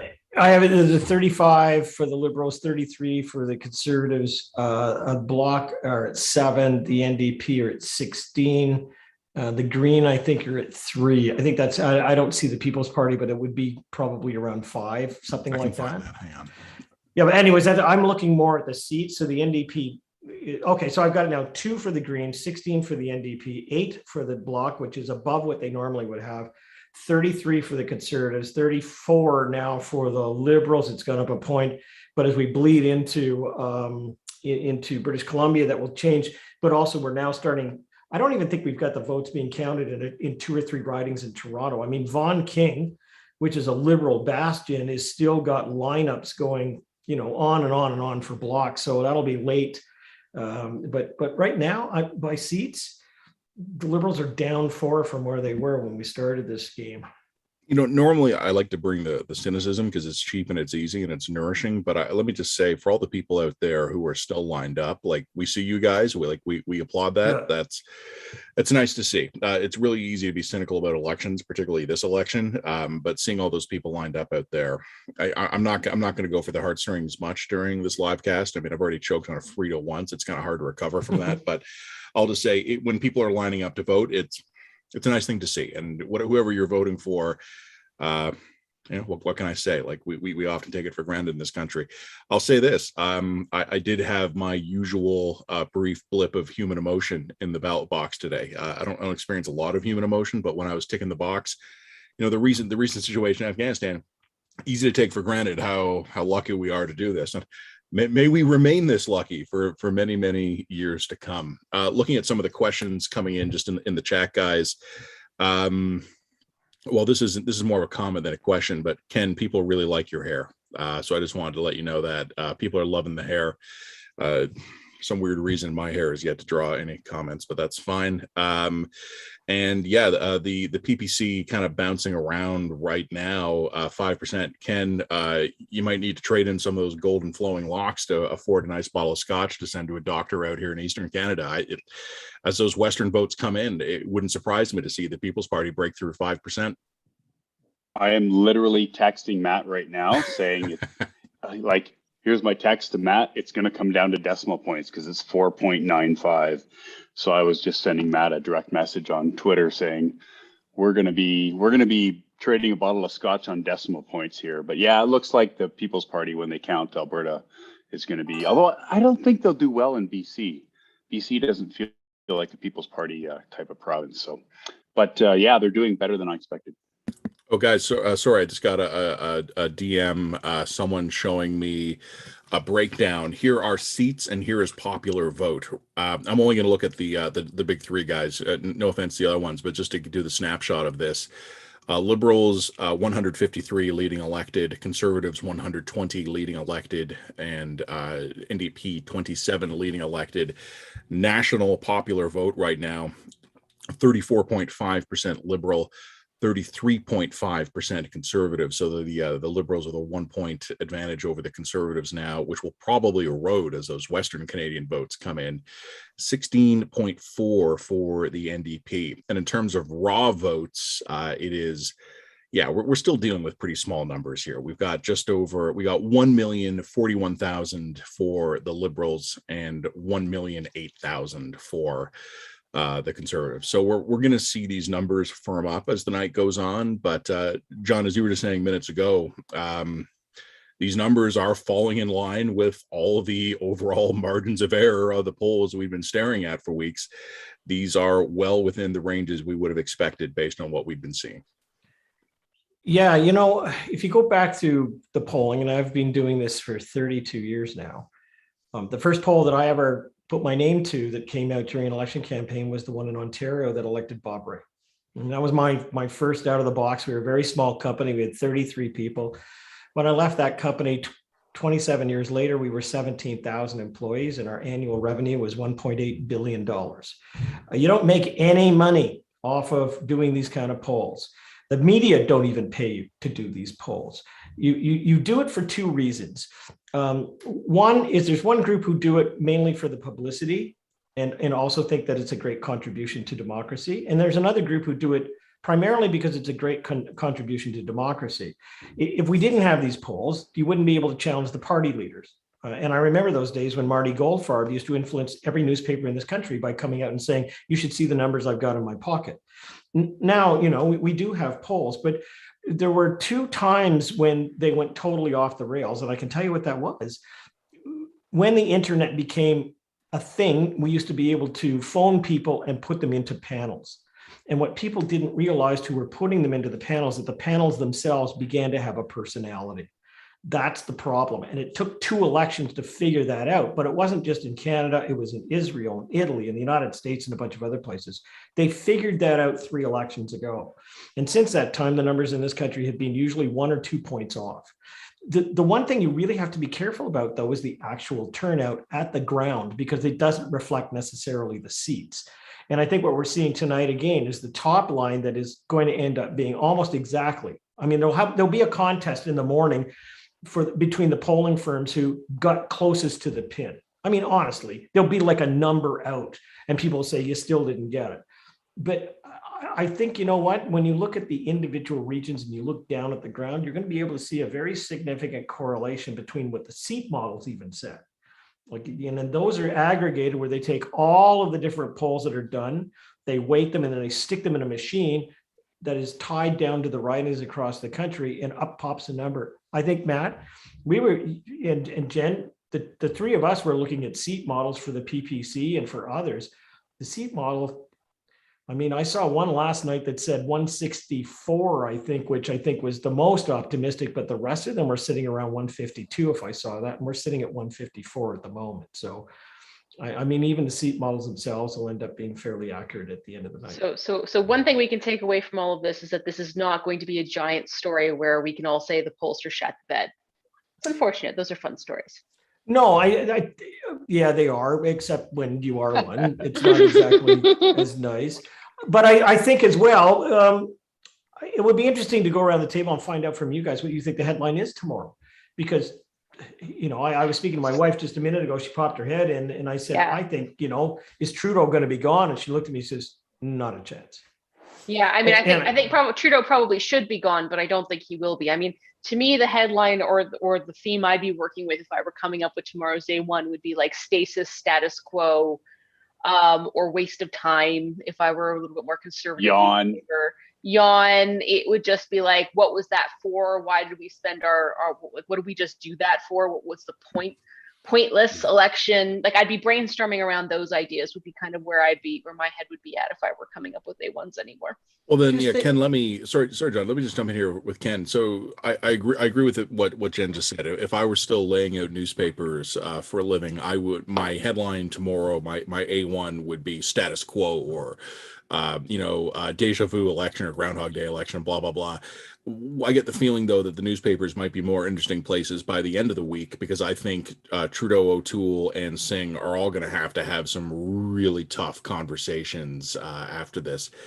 I don't know. Wait, Matt, on that note, I want to talk about a couple of things, because it's something that John brought up a little while ago when he mentioned that, if this team had gone through the Conservative platform, we would have been able to flag the landmines from a mile off, but the Conservatives themselves weren't able to flag it. What the Conservatives did wrong here, because we all know that Conservatives basically have to run flawless elections to win. They didn't run a flawless election. They just didn't. Guns is one of the big ones. I mean, Matt, you and I have been chatting offline about the guns and the sort of the disingenuous bullshit that the Liberals have been spinning on guns, which is all it is. But that being said, a pedantic defense of guns is never a winner. That is just never a winning talking point. The abortion stuff, I don't think necessarily hurt them. I am increasingly of the mind that the Kenney stuff's hurt them in the last minute. I think maybe what's happening in Alberta did sort of backfire on O'Toole. But like, what else? What else do you think the Conservatives screwed up here? I mean, we could talk about the Liberals screwed up too, but I think what the Liberals screwed up was kind of baked into the calling of the election in the first place. You know what? I think it's an important. Oh, sorry, Ken, go important- ahead. I'll jump in after. Important discussion here, because I think that O'Toole did everything before the election to allow himself to take advantage of a Liberal stumble. So he made himself rational on climate change. He brushed off a bunch of issues that were going to cause him problems. And I think that's why the abortion issue didn't hurt him. It's why the climate change issue didn't hurt him. But he never went the next step and tried to seal the deal, right? Like, I think I was on a panel a week ago and I said, Aaron O'Toole has positioned himself to be able to close and finish this election. But the question is, has he closed the deal? And I don't say this as saying Aaron O'Toole doesn't deserve another chance or he should be gone as a leader, but he positioned himself to be able to take advantage of a Liberal stumble, and the Liberals stumbled big time, and he took advantage of that. And then I don't think he closed the deal at the end of the campaign. Ken, let me jump in. Sorry, Jen, give me 1 second here. I want to reply to Ken, but I also want to mention something that's just come up on my screen. I mentioned about 20 minutes ago that as Western votes start to come in, we're going to start to see the popular vote move. And the numbers are bouncing around all over the place. But for the first time I've seen this evening, the Conservatives I just saw that. Are 34 seats behind and 0.1% ahead in the popular vote. So this might be a bit of a repeat for the Conservatives in 2019. Ken, I'm going to echo what you just said there, and I'm going to add this. The Conservative failures in this campaign, to me, you can break them out by issue, and you can say they screwed up on mandates, they screwed up on vaccinated candidates, they screwed up on rifles. But I actually think these are all meta failures. I think these failures all stemmed from not having a realistic sense of their own vulnerabilities, not knowing where the Liberals were going to stick the knife. And I remember watching last time, Andrew Scheer, he had this look where someone would bring up abortion or gay and he would react physically like this. Mm-hmm. He would pull back a little bit and his face would sort of assume this neutral, very controlled cast. And I think with Aaron O'Toole, it's a little bit of the same problem, which it was more cheerful. It was a smile, but it was a practice controlled, rehearsed smile, which was probably an improvement. But there were issues, and look, Aaron O'Toole did a lot right this campaign, and I agree with you. I think a lot of it was before the campaign. Like the party had positioned him really well. They'd done a lot of work. But it seems to me that I don't know if this is an issues management failure. I don't know if this is a media training failure. I don't know if it's both. The leader was put out there, received entirely foreseeable questions, or at least questions that should have been foreseen, and he Andrew Scheered on them. It's like, well, what is your plan on gun control? It's a he would just kind of lock up, right? Like if you don't have answers to that, and you and I could probably hop on a Zoom together and write out those answers in about 20 minutes. They don't have to be perfect. They just have to be good enough to get you through the press conference. And it's like they either hadn't done it or O'Toole wouldn't turn to them. I'm not sure which one it is. What I would say in response is that he didn't have the answers to second tier problematic issues, not first tier problematic issues.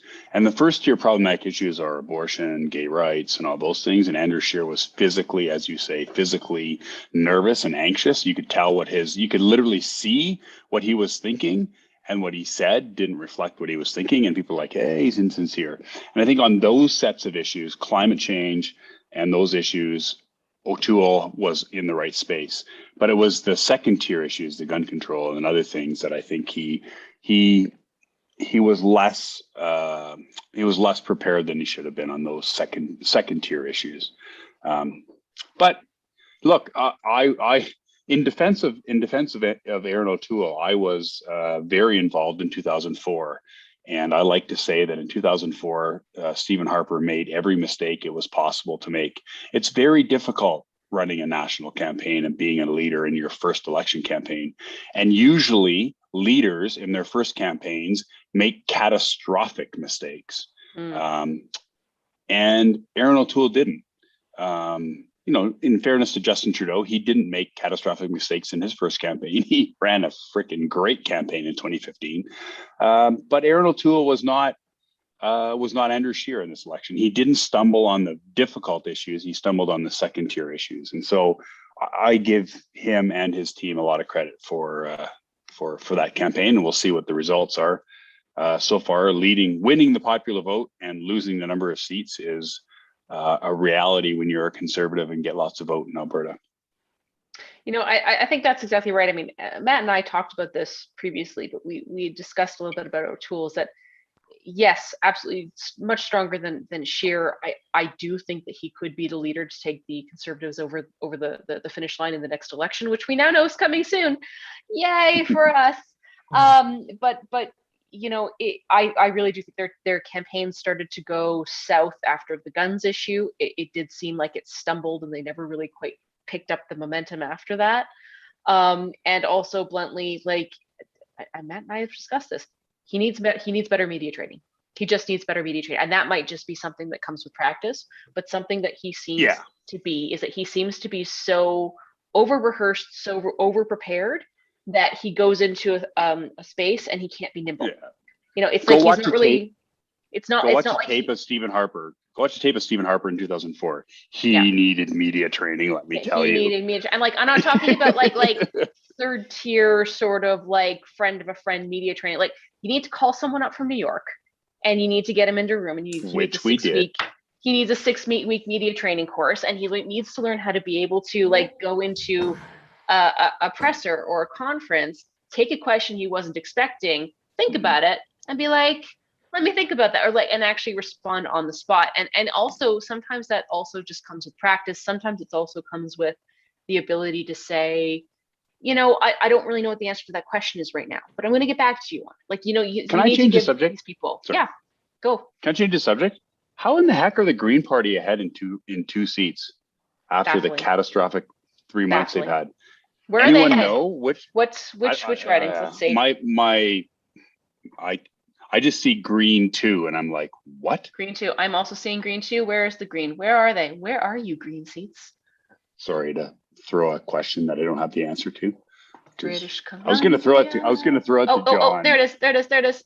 Saanich. So that's May. Elizabeth May. So Elizabeth May that'll be fun. Well, to be good. I'm not going to be fair with Anna May Paul. I know that she had a great difficulty in dealing with the Greens and all the internal stuff, but she deserves to be the deputy leader of the NDP. I mean, there was. For somebody who watched all of her news conferences from downtown Toronto, and talked all about everything from defense policy to housing projects to a series of other things. I knew what she was trying to do, and that was she was trying to move from just being, let's talk about the environment all the time about everything and move it over to other things. But that means that the party is so different from what it is today to be just like another party that she might as well just move over. And frankly, she would work really well if she was with the leader who has now got 29 seats across the country, has picked up a good number of seats.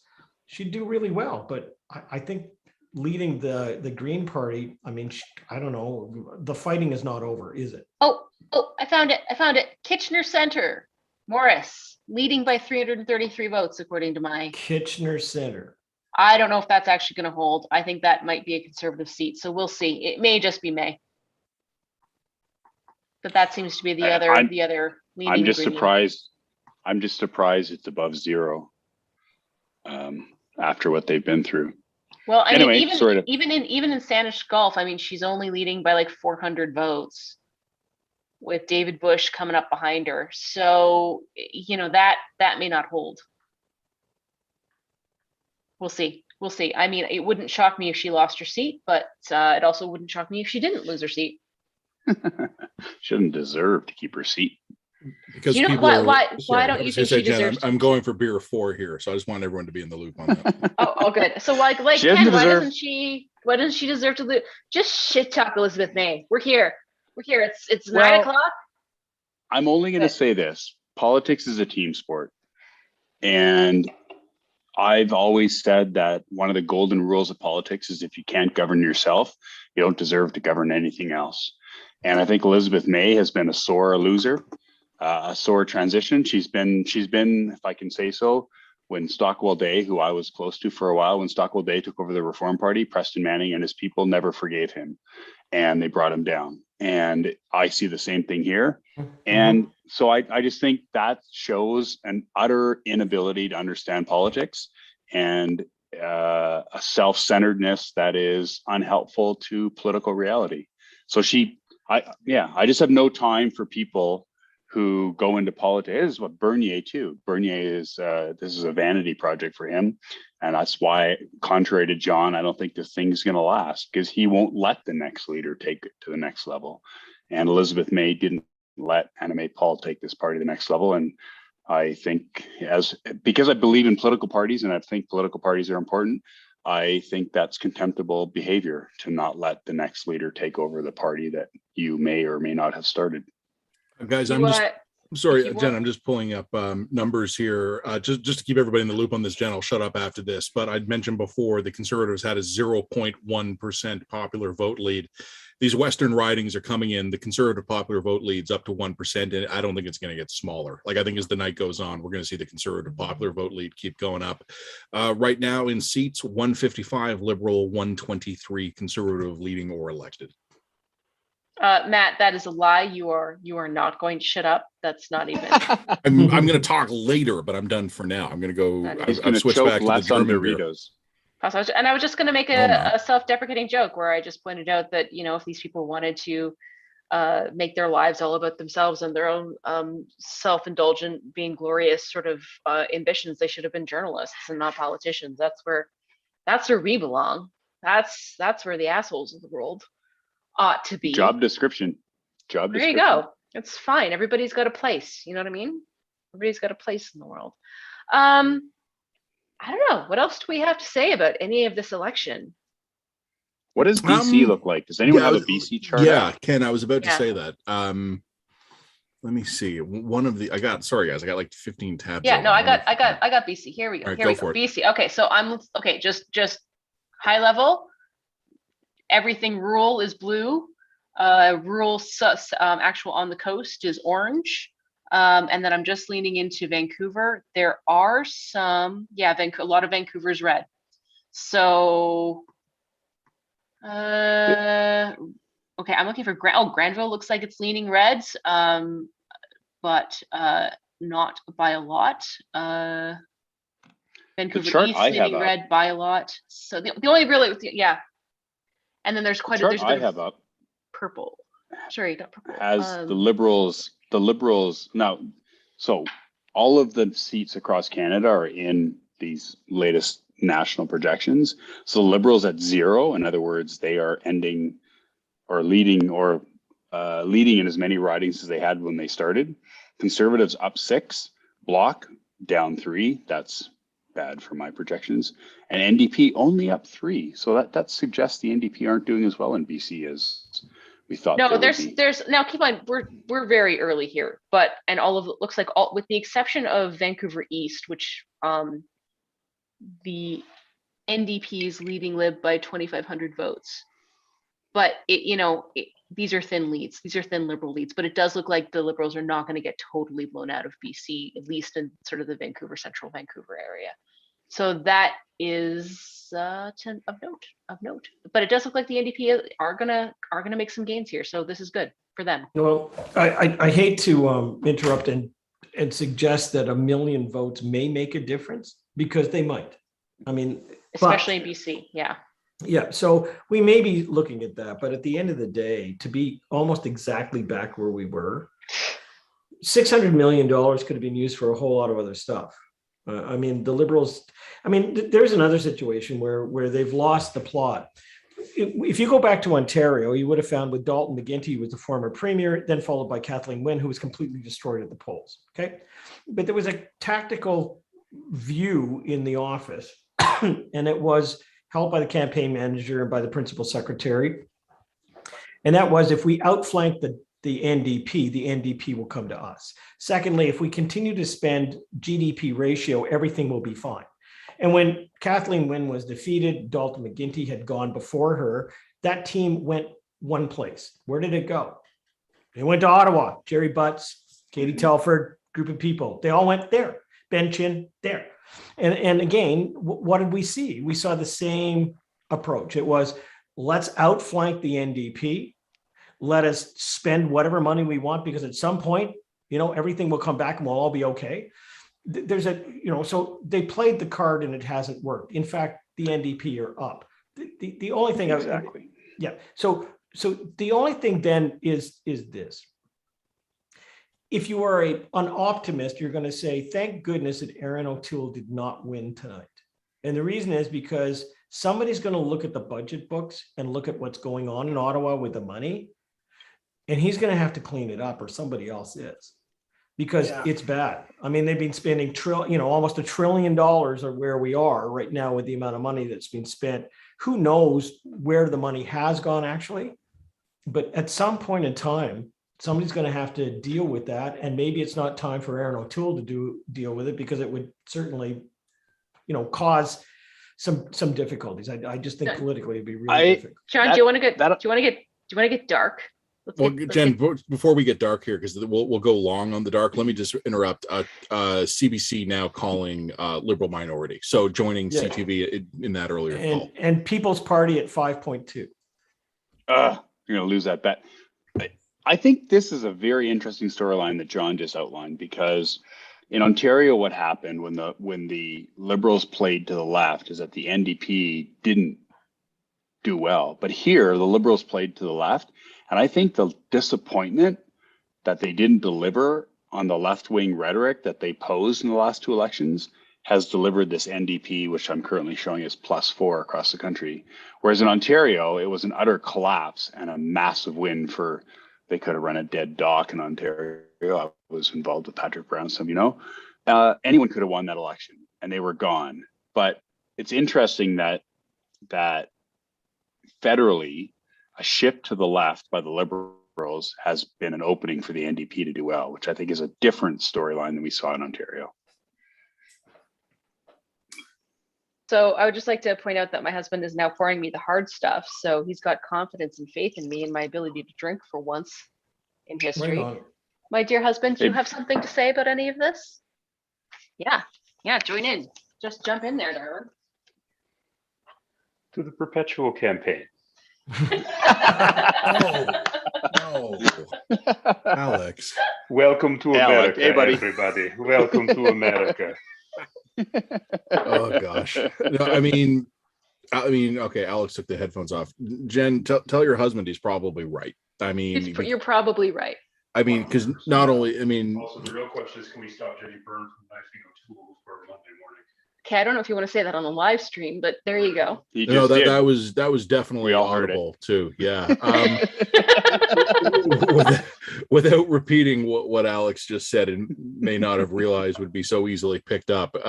Ken, I'll come to you on this one. I think we can certainly agree that Aaron O'Toole is going to wake up tomorrow morning and he's going to immediately check his back for knives. I don't know what it's going to come with it. I make no predictions, but I wrote a column last week where I kind of said if O'Toole didn't show real gains here, he was going to likely be in deep shit. And as much as he might enjoy knocking Mariam Monsef off the board and picking up a couple of seats elsewhere, I don't see a victory narrative here for Aaron O'Toole.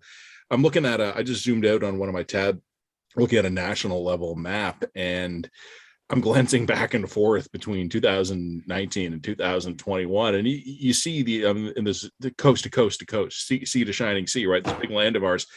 Like the seat changes look like freckles. Like there's just little dots of color standing out on this half of a continent here. There ain't much there. So Aaron O'Toole bet pretty big on making a change and making gains. Hey, maybe Ken, you wrote about this for us right at the start of the campaign, right? Is this 2004? Is this 2006? Well, the easy answer is that this is 2004. If the party doesn't kill Aaron O'Toole sometime in the next couple of weeks, and I'm not betting on that. I think there's two different questions. One is I would urge the Conservatives to be patient, and by patient I mean maybe a couple of weeks, because if this is bad for Aaron O'Toole, it's terrible for Justin Trudeau. He started this campaign at least 15 points higher than he's ending the campaign. He started this campaign confident he would get a majority, and he hasn't got a majority. And so the question for Aaron O'Toole, if he's smart, is give me a couple of weeks. This is bad for Justin Trudeau, because if Justin Trudeau walks off the stage, I think that's a different scenario than if he doesn't. And so, well, and it could be a cascade. It could be Justin Trudeau and Aaron O'Toole, and they're both replaced by female leaders, which I think would be good for Canada, good for the country. But I don't think Aaron O'Toole immediately has to walk off the stage. I don't think he immediately has to say, I'm in big trouble because I ended this campaign holding Justin Trudeau to a minority, to quote my friend Waleed Solomon, who I think actually he got the date wrong on his memo. It's like, Waleed, you should have said that tomorrow, not today. But in any event, I think the bigger question is for Justin Trudeau rather than Aaron O'Toole. Look, 6 weeks ago, if you were to tell all of us that this was going to end in the Liberals sort of with a weaker minority than what they started out with, the Conservatives would be like, that's a win. The problem is that the Conservatives seem to get into these races where they suddenly think, oh gosh, this is winnable. They reset their expectations beyond what's actually reasonable. And then, the leader seems to fall short of these new expectations that got set 3 weeks after the writ got drawn up. That's not actually realistic. Yeah, I wrote this for The Line, and I don't think I told any secrets out of school, because I think Paul Wells and others have told this story, but Stephen Harper was ready to resign after 2004 because he thought he had a chance to win that election and his campaign team had screwed it up. And so he was ready to walk away from it. And he said, unless you, and he used colorful language, a bunch of people tell me how you're going to do it better next time, I'm not going to go through this again. And the question today is whether Aaron O'Toole has enough depth of support within the party to be able to say that. And I hate to say this, but Stephen Harper had a tremendous amount of political capital in the Conservative Party of Canada in 2004 because he had just been the architect of merging the parties. And Aaron O'Toole did not win the leadership on the first ballot with a clear majority of Conservative voters. So he's going to have a much harder job.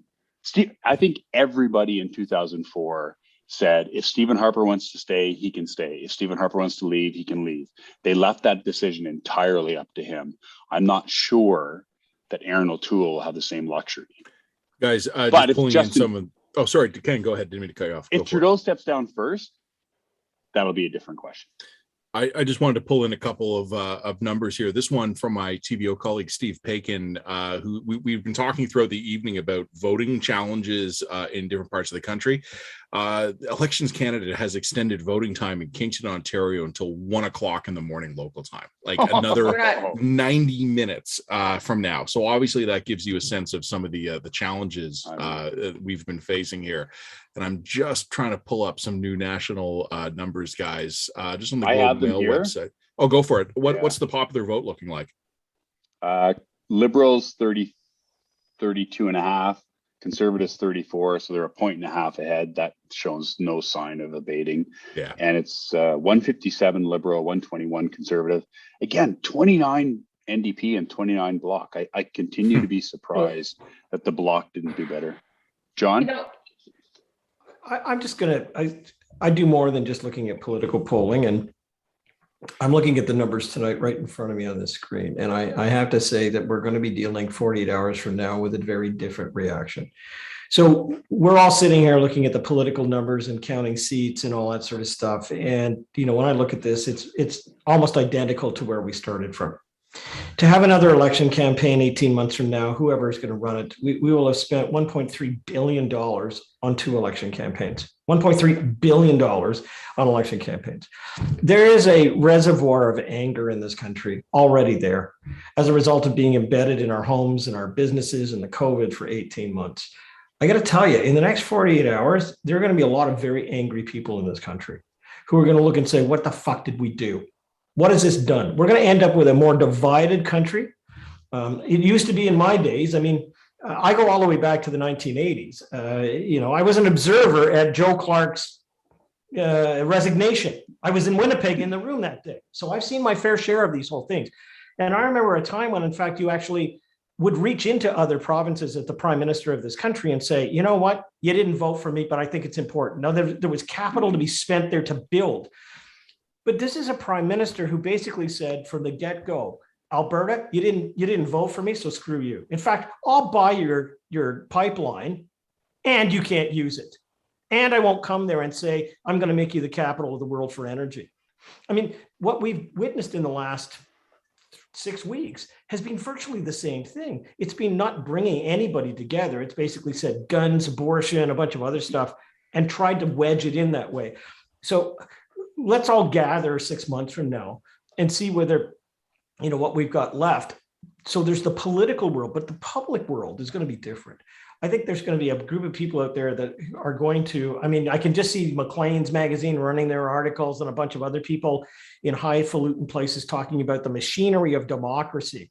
People are actually going to turn around and say, where's me in this picture? Affordability, gas prices, groceries, all of that sort of stuff. And you guys are off talking about shit that doesn't matter to me. And so I've been covering this stuff for a long time, and I think that anger that's just below the surface is very similar to road rage.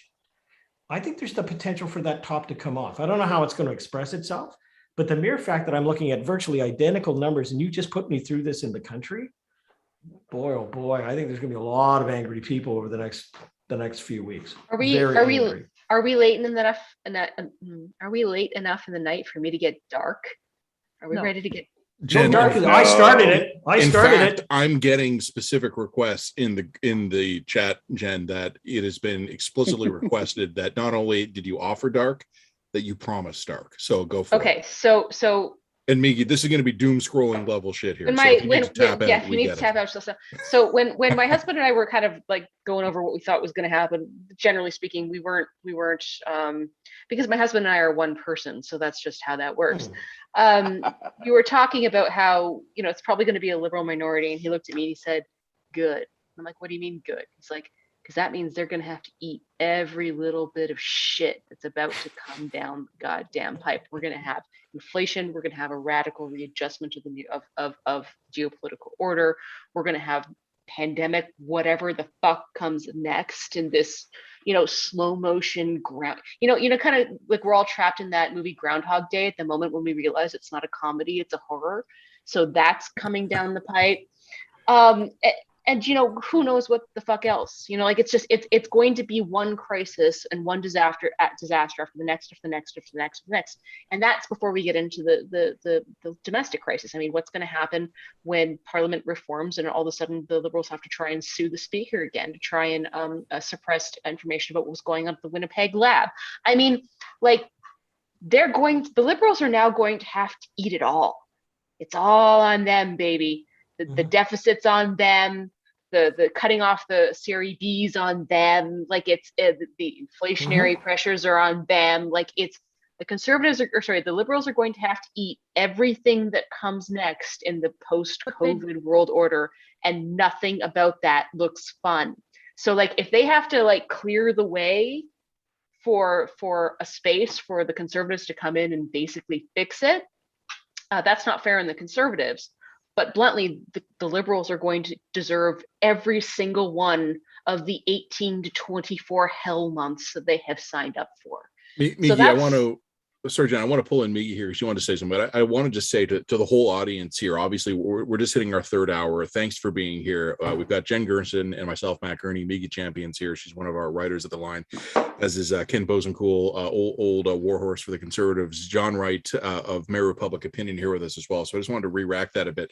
Also, Jen just explicitly asked for permission to go dark here. I just want to point out to the audience that I talk with Jen every day about what to do at the line here.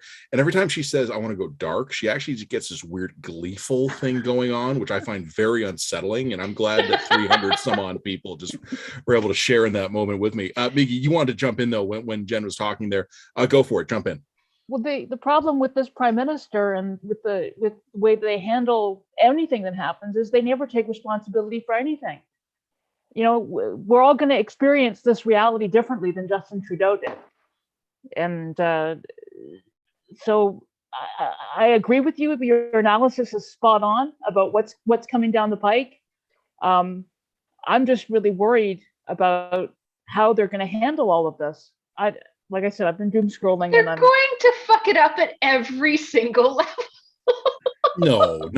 They're going to stumble ass backwards into 20% victories. It's going to be the other 80% that kills us. Yeah, and also the other dark thing that I'm going to point out here is that, you know, during the campaign trail, we had Justin Trudeau saying that essentially we're going to start creating emissions targets on the oil sands, which could be very benign. I mean, Rachel Notley was talking about emissions caps on the oil sands, or it could be a mechanism that's used to effectively shut down the oil sands. The problem with that is that if you actually shut down the oil sands, you leave Alberta no choice but to separate. And add that to sort of the institutional sort of inertia and status quo and sclerotic nature of the federal government as it stands. And I don't see how you get around the idea that Canada is essentially slow motion devolving into regional power blocks. I have no optimism here, none. I'm my fucking Jen, whiskey. Take a quick drink break there while I jump in. I need to drink. You mean water break is what you need here. Water break. No, I meant booze, but I mean, sure, yeah, go with water. Sorry, everybody. Ken's just stepped off the live stream for a couple of minutes. He's got to go just do take a phone call, so he'll be joining us again in a couple of minutes. John, I'm going to come back to you for a numbers update in a couple of minutes there. So go scroll through those numbers. I just want to say something Jen had written in one of her columns, and it's worth flagging for all of you who are here tonight. If you're not line subscribers, please do subscribe. We want your money. But even if you're not, go read through some of Jen's columns that she'd been writing over this election period, because she had already made the point that for the Liberals calling this election now, again, as I said earlier, the Liberal, Mr. Trudeau in particular, called this a giving Canadians a choice. Like that was the talking point. We're going to give Canadians a choice. But what Jen had said, and I actually thought it was depressingly astute, was that actually was a vote of non-confidence in the future. It was a holy shit. Let's call an election now. Let's try to get the majority now, because it's only going to get harder from here. And I just don't mean electorally for the Liberals. I mean for all of us. And Jen, so that was a line from your column, and I'd been mentioning a couple of minutes ago how you and I talk almost every day now, and we talk about this sort of thing. One of the things I had flagged for you, and I had tweeted about this at the time, I didn't ever really write about it for us because, well, life intervened and this whole damn election came along. But I had told you about a month ago when Afghanistan was totally falling apart, that Joe Biden had given a speech that I told you was a holy shit speech. And I told you it was a speech that might only be fully appreciated in history. But basically, you know, President Biden steps out to the lectern, and this is like while Afghanistan's mid collapse, right? And he's getting criticized on every front. And he shows up at the lectern and he goes, yeah, but like, what the fuck are you going to do, right? And I just thought to myself, like, whoa, okay, like he's not even trying to put a spin on it anymore. Like the president of the United States is telling the free world, we're not going to piss away any more blood and treasure in Afghanistan. We're just getting the fuck out, and whatever happens to those guys over there is on them. And I thought to myself, like, that was probably a really lousy message for Afghans to hear, but I actually thought for the rest of us in the Western world, that was about as clear a signal the president of the United States could be sending us. Not per se that we were on our own. And I didn't say that we were being abandoned, but it was a message that, fortune may favor the bold, but Biden will favor those who actually show up and actually are semi-competent at looking after their own interests there. Since then, we've had the new security pact in the Indo-Pacific region being announced. We've had this new microchip coordination among the Quad powers. Canada party to neither of those things. We have lived through the most turbulent period since the end of the Second World War, and just had a federal election campaign where all the major ballot box issues were greatest hits from the last 4 federal elections. Our politics is operating on a 5 to 10 year lag time from reality, while the Australians, the Brits, and the Americans are getting their heads in the game for what the rest of our lives are going to be like. Or Jen, as you said, like the last time I had heard the term we're not even healthcare had been the last time the Liberals were trying to scare the shit out of 905ers. We're not even in the game anymore. Like, this is the thing that I think that people need to wrap their heads around. I mean, I did a really lovely CBC panel with some really lovely people. We were talking about the issues that really didn't get brought up. Oh man, you can tell I'm 3 drinks in. We were talking about the issues that didn't get brought up during the election, and they were like, it's anti-Black racism, and it's like, reconciliation. And I'm just like, yeah, the entire Western geopolitical world order is falling apart. Our economy's to shit, and we have no seat at any of these tables. I don't know where to begin here. Like, it's not that these other issues that have been consuming us are not important. They are, but like, Canada is devolving into a kingdom of petty wars.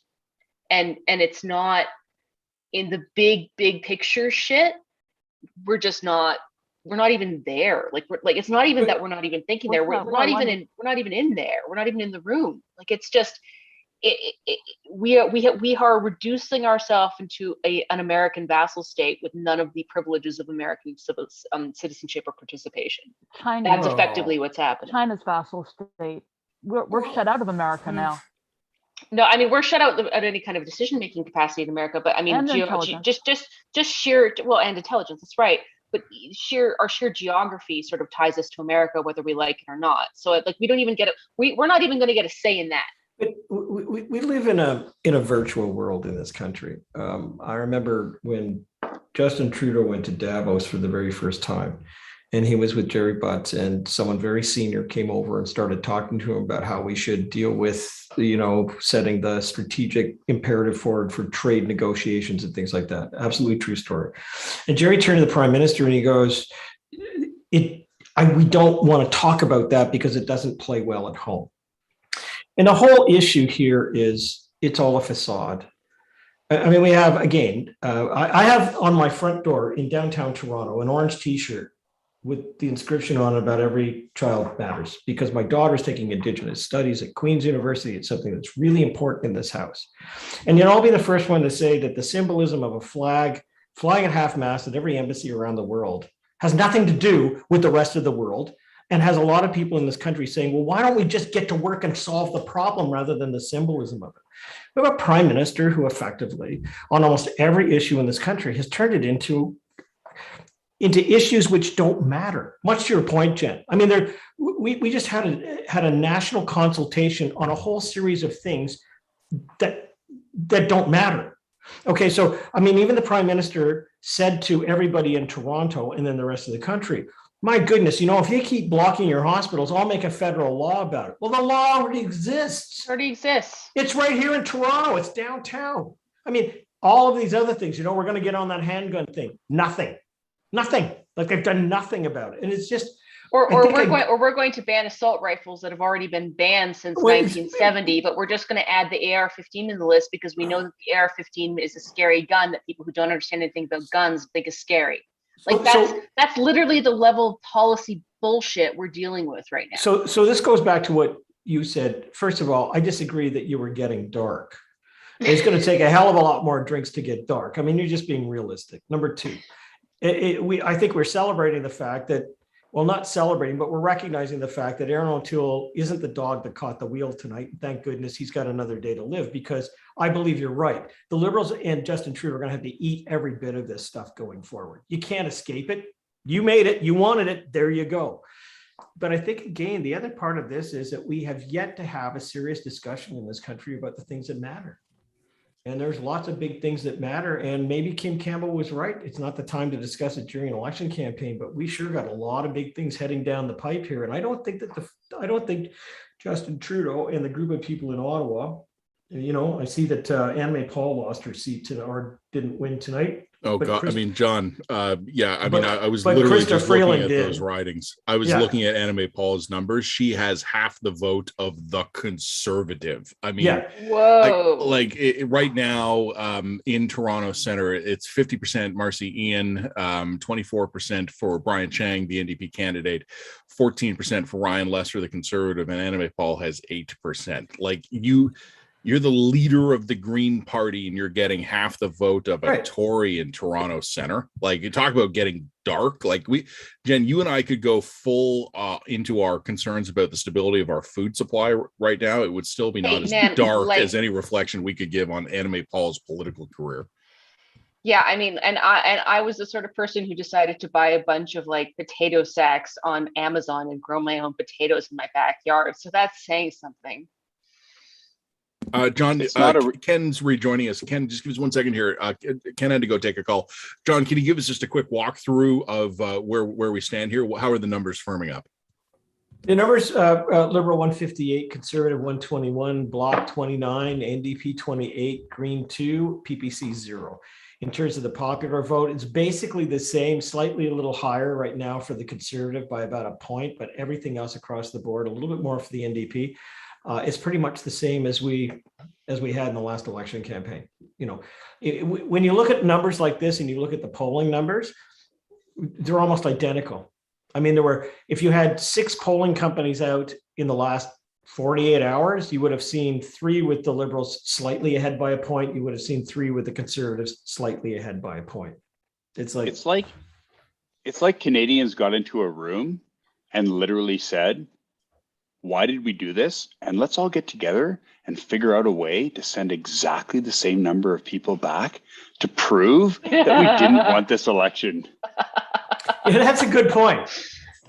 Yeah, can I use that? That's a really good point. Well, the Telegraph has it because that's I just got off the phone with the Telegraph for the UK, and that was the line I gave them. Oh, So, okay. anyway, so I can have it. here. So I can have it domestically. Yeah, it'll be everywhere. Okay. It'll be everywhere or nowhere. Who knows? What are Okay, the- so Go ahead. here's my question, and I have texted my husband and I've asked him for more whiskey because apparently that is what I needed. Upgrade. But how do we fix it? Uh-huh. How do we fix it? I don't know how to fix it. I I'm pretty think smart. I don't know how to fix it. Well, the answer to that question, broken. the answer to that question is, Jen, is that we should try and decide what to do when we're through something, as opposed to when we're in the middle of something. And right now, we're in the middle of the COVID crisis, and we're in the middle of an economic crisis. And the government should have decided what to do to finish managing through this, as opposed to throwing us into a campaign. And an election is appropriate when we're through something, not we're in the middle of something. And that's again, how we fix it. it's interesting. I'm just being texted something that Chantal Hébert probably said that the best line of the night in an election that nobody wanted and nobody got what they wanted. The dynamics of this election campaign are really like every others, and they're shaped around the personalities of the leaders. At the end of the day, we don't really vote on issues because certainly when we came into this campaign, I know what people wanted to talk about. The number one was affordability. The second one was the environment. The third one was jobs in the economy. And the fourth one was a deficit. Well, we sure aren't talking about that at the end, but it's shaped by the personalities. And so the question really you have to ask, I mean, let me answer the question you ask. What do we do to fix this? You better change the prime minister as the leader of that party, because otherwise it's going to be the same. It's been that way for 6 years. It's been that way of this kind of mirage of this is what we're really talking about. And it's about power and it's about divisiveness. I sound like a political candidate. I'm not. I would say this about anybody else, but I don't think if you're hyper partisan, you'll take me to the cleaners. And then I just won't listen to you anyways. But the fact of the matter is that that's the facts. I mean, we've got the same rhetoric in this campaign for what was before. So it started, I mean, this was a campaign about nothing. And it ended up being about the stuff that we'd already talked about before. So until the Liberal leader, who happens to still be prime minister tonight, who happens to still got to do the deals with somebody else to form the parliament of the government of the country, until he leaves, I don't think we're going to change. Like, I can't see, can anyone here on the group of us think that 18 months from now, Justin Trudeau will be a different guy, that he's going to be reaching out to Alberta and the other places to heal, that he's going to have an agenda of trying to get people together?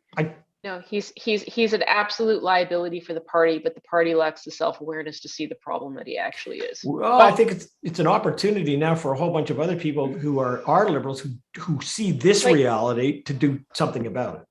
You know, I- guys, I- sorry, Jen, can I jump in for a minute? Because we were talking about Alex's question, what are we going to do to fix it?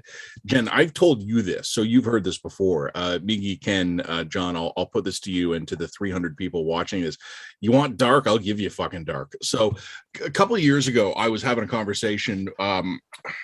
Can't really tell you who he was. He was someone who worked for the federal government in, call it a contingency planning capacity. And he and I had been talking about kind of Canadian disconnectedness from reality. And he and I, we were like 10 beers deep at this point in the conversation. We were talking about like what it would take, kind of exactly to Jen, your husband's question. And No, that's my question. My question.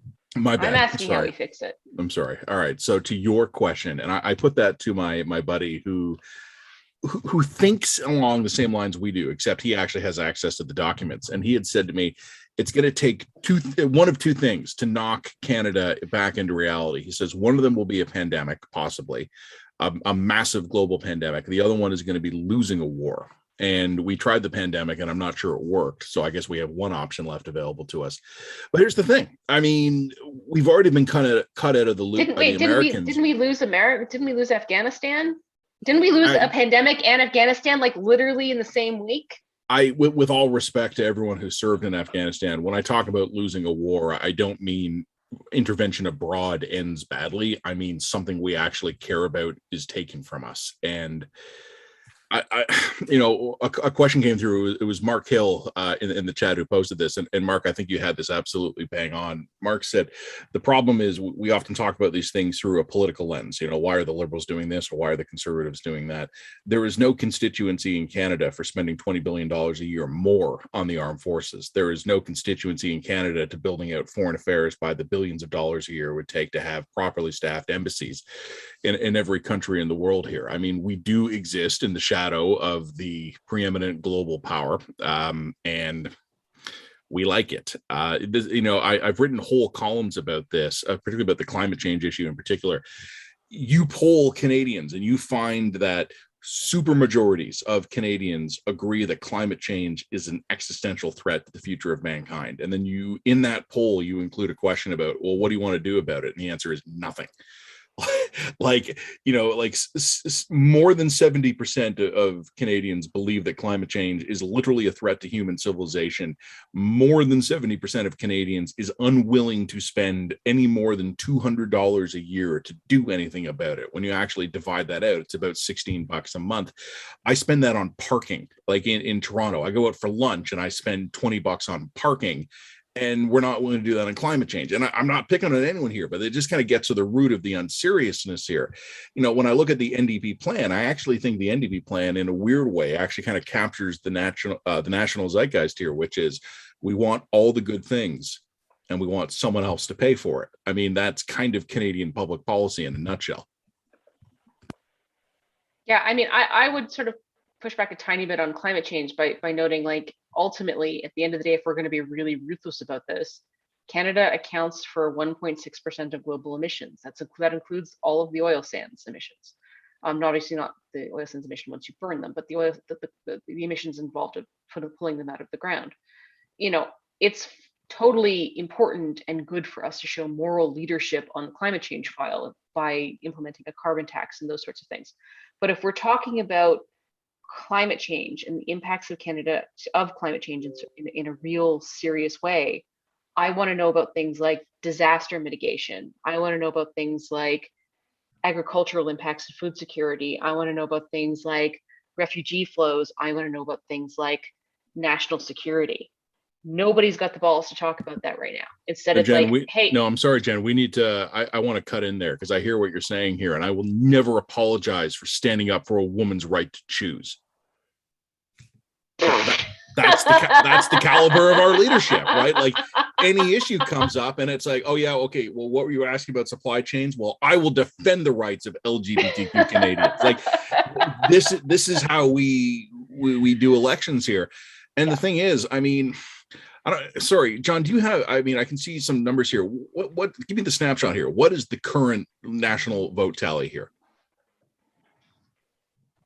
Sorry, John, you're muted here, but just give me the update. What's the national vote at right now? Do you want the seat count or the vote? No, count? just give me the national vote. Tell me how Canadians are voting on this one. Don't worry about the seats. 150. Oh, well, I don't have the numbers. I just have the seat count right now. All right, Like, all right, I can probably grab the numbers. What's the seat count right now? 156 Liberals, 123 Conservatives, 29 Bloc, 28 NDP, 2 Green. Each party took in British Columbia a third of the seats. It was like 14, 14, 13. So it all ended up that way. And we're late enough in the evening that, John, I mean, are we likely to see significant swings based on advanced or mail-in ballots at this point? No. I mean, there might be. I mean, let's put it this way. If you've got 1 million votes and you spread them across the country, they might be, as was said at the outset by Ken, they're going to swing more to the left than they are to the right. Yeah. I don't think they're going to change this thing very much at all. The conservative popular vote lead, I pulled up those numbers, is now up to 2% nationally. So, I see in the window here. Sorry, I'll turn this to you in a second. Jen has just been handed an open bottle. Is that scotch or whiskey? It is. And in fact, Alex insisted that I show the audience that it is the Balvenie finished in Portwood Port casks aged 21 years. Oh, well, I would like to thank Jen for coming out tonight. That will likely be the end of Jen. Ken, we were all cross talking there. You were trying to jump in. Jen, I'm sending you a straw. I'm sending you a straw. All right, Ken, go for it, buddy. So 2 percentage points ahead on the popular vote, 33 seats behind, 23, 33, 43. Yeah, 33 seats behind on the seat count and 2 points ahead on the popular vote. That's bigger than the last election. The gap between how many seats they're behind and how many percentage points they're ahead on the popular vote. And if that holds, that's an interesting conversation. I am the last person in the world that would argue for democratic reform. As I've written many times, democratic reform is for losers. But that's an interesting result. And I think it's a reflection of the regional differences in the country. Wow, that's a sweet pour there, Jen. I didn't even do this to myself. This is what my husband did to me. I don't know if he's trying to impregnate me again or like what, but this is what it is. He's impressing the audience. I think he might be trying to impress the audience a little bit, or we just went from Jen being very dark 3 to Jen being something very different. But I mean, I think it's an improvement. I think. Yeah, I'm going to leave you in just a moment. I've got, unfortunately, another person I got to go and talk to, but I'd love to stay here. But I just want to end again tonight. First of all, thanks for having me. It's been a blast. Thanks for coming. No, it's great. And the line has been ahead of this game in the stuff that I've worked with you on, and I hope to be able to do it going forward. It's a great thing working both Matt and Jen and Ken. You on Twitter have been great. And Maggie, we'll have to do something. I mean, just hang out. I don't know. Yeah. But I think, just let me leave you with this. I think at the end of tonight, the Prime Minister is going to speak in half an hour. We'll hear what he says in his halting voice. I don't know what you would say because I don't know what this, Canada doesn't speak tonight. It just kind of backfired. But I think the next 48 hours, there's going to be a lot more introspection on what this means for the country. I think people are going to talk about whether democracy is working or whether it's broken. I think that, we have to leave ourselves, the pundits here for a moment, and think of mom and pop front porch who are dealing with a lot of the issues that didn't get talked about in this campaign. And I think there's going to be a blowback. I think there's going to be anger with this whole thing. And I think people are going to say, we just spent $610 million on a campaign when in fact we got homeless people that we ripped out of our parks who are sleeping there and we put them up in hotels. What the hell are we dealing with? So after most of the campaigns, I would never have said that. But somebody said to me tonight, is this a different campaign than at any other time? It's kind of like, I don't know, Robert Borden didn't even fight this kind of a campaign during the Spanish flu.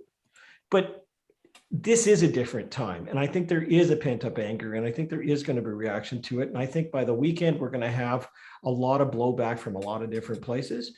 And I think, Jen, it goes to your point. I think they're going to have to eat all of it. Whether the Prime Minister takes a walk in the leaves is another issue. But I think the politicians in this country are going to be dealing with a different populace than they did yesterday. I mean, it's just going to be a very different terrain because it's going to say, even though we voted for you, you didn't listen to us. And I think that's going to be the big thing that comes out of this. John, So thanks for there this, you buddy. Oh. Appreciate that, man. John Wright, Executive Vice President, Mayor Public Opinion. Thanks, bud. We'll talk to you soon, but you well. go do whatever you got to do. Okay. Jen, I'm going to propose, just because this could literally go on forever, I'm going to propose we call 30 minutes on this one. We stick around until about 12:30 my time, about a half hour from now. If only because we thought this thing would go much later into the evening, and honestly, it doesn't seem like it will. I mean, these votes are firming up pretty clearly here. I mean, I'm looking at a couple of different charts right now. Sorry, I'm just reading in real time here, flicking through the tabs. we're where we started. You know, we're pretty much exactly where we started. We're plus or minus 3 seats for every party on where we began this thing. So yep. Okay. You know, here's the thing. I'm never so into lament the money we spend on an election. So, all right. Democracy's expensive. Well, I mean, yeah. I mean, it's less expensive than a coup. So, you know, what do you want to in the greater scheme of things? It's fine. $600 million on an election is table stakes to live in a liberal democracy. I mean, could we have spent this on better things? Yeah. Am I glad we spent this on this? Yeah. I mean, I guess I am in the final analysis.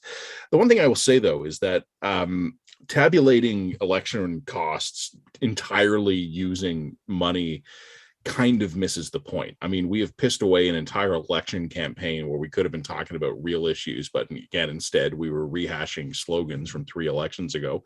I also think this was a kind of a bitter election. I mean, the Conservatives and the Liberals both seem to clue in, probably correctly. Like, I'm not criticizing this. They probably made the right call.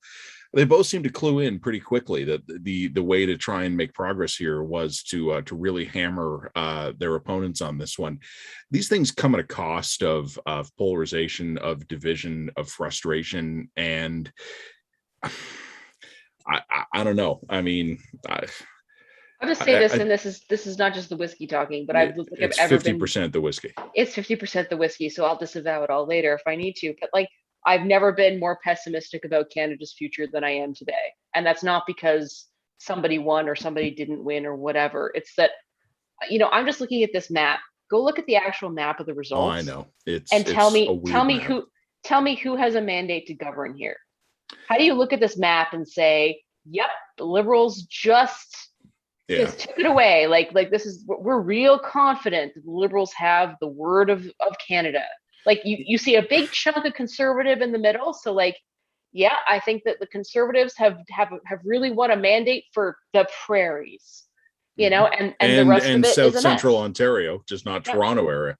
Yeah, exactly. And you know, the blocks coming ahead in Quebec. But I mean, if you actually look at this, what you actually see is what I was talking about before in my dark phase was like a devolution of power to regional blocks. This is how this actually looks to me, you know.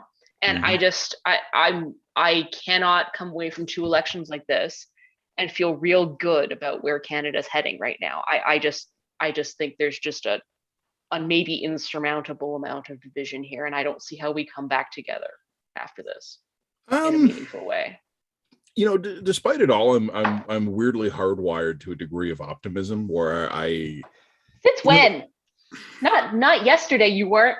No, I mean, here's the thing. I always expect things to suck in the short term, but I'm a determined long-term optimist, and I've said this before.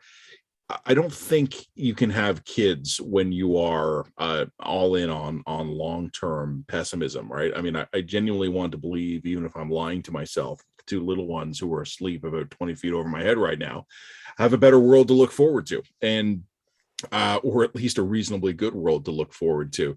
The thing is, I mean, I know this sounds terrible, right? But I mean, here we are. We're talking about all the challenges that face us as a country and as a world right now. Yeah, but I mean, I've still got delicious Fritos, right? I mean, I've got cold beer in the fridge. Looks like Ken just got up and mixed himself another one there, right? Like your husband Jen just brought you something that looked refreshing and delicious. Biggie, you must be parched. If you want to go pour yourself one, God knows we'll understand. Something I had pointed out once in the specific context of Ontario politics is that the only reason Ontarians aren't furious all the time is because the best place in the world to live is Ontario. And, I'm not trying to start a national unity battle here about like where the true best place to live in Canada is, but it's very easy not to get angry about issues when your quality of life is sky high, when your kids are going to good schools, you've got reasonably good roads, you have plenty of food to eat. Things probably will get harder. Kind of a post World War II golden age for North America is probably ending, and we're going to find out if we have any toughness here. I don't know. Let me do two positive things. One is everyone says we need democratic reform because the results don't reflect where we are, but I think the results do reflect where we are, which is we're not sure what all the answers are. And we don't want to give any one party a free rein to run the country for the next little while. And so our democratic system and the first past the post system has delivered a government that is, hey guys, you guys work this out. We're not going to give any one party a free rein over where we're moving to from here.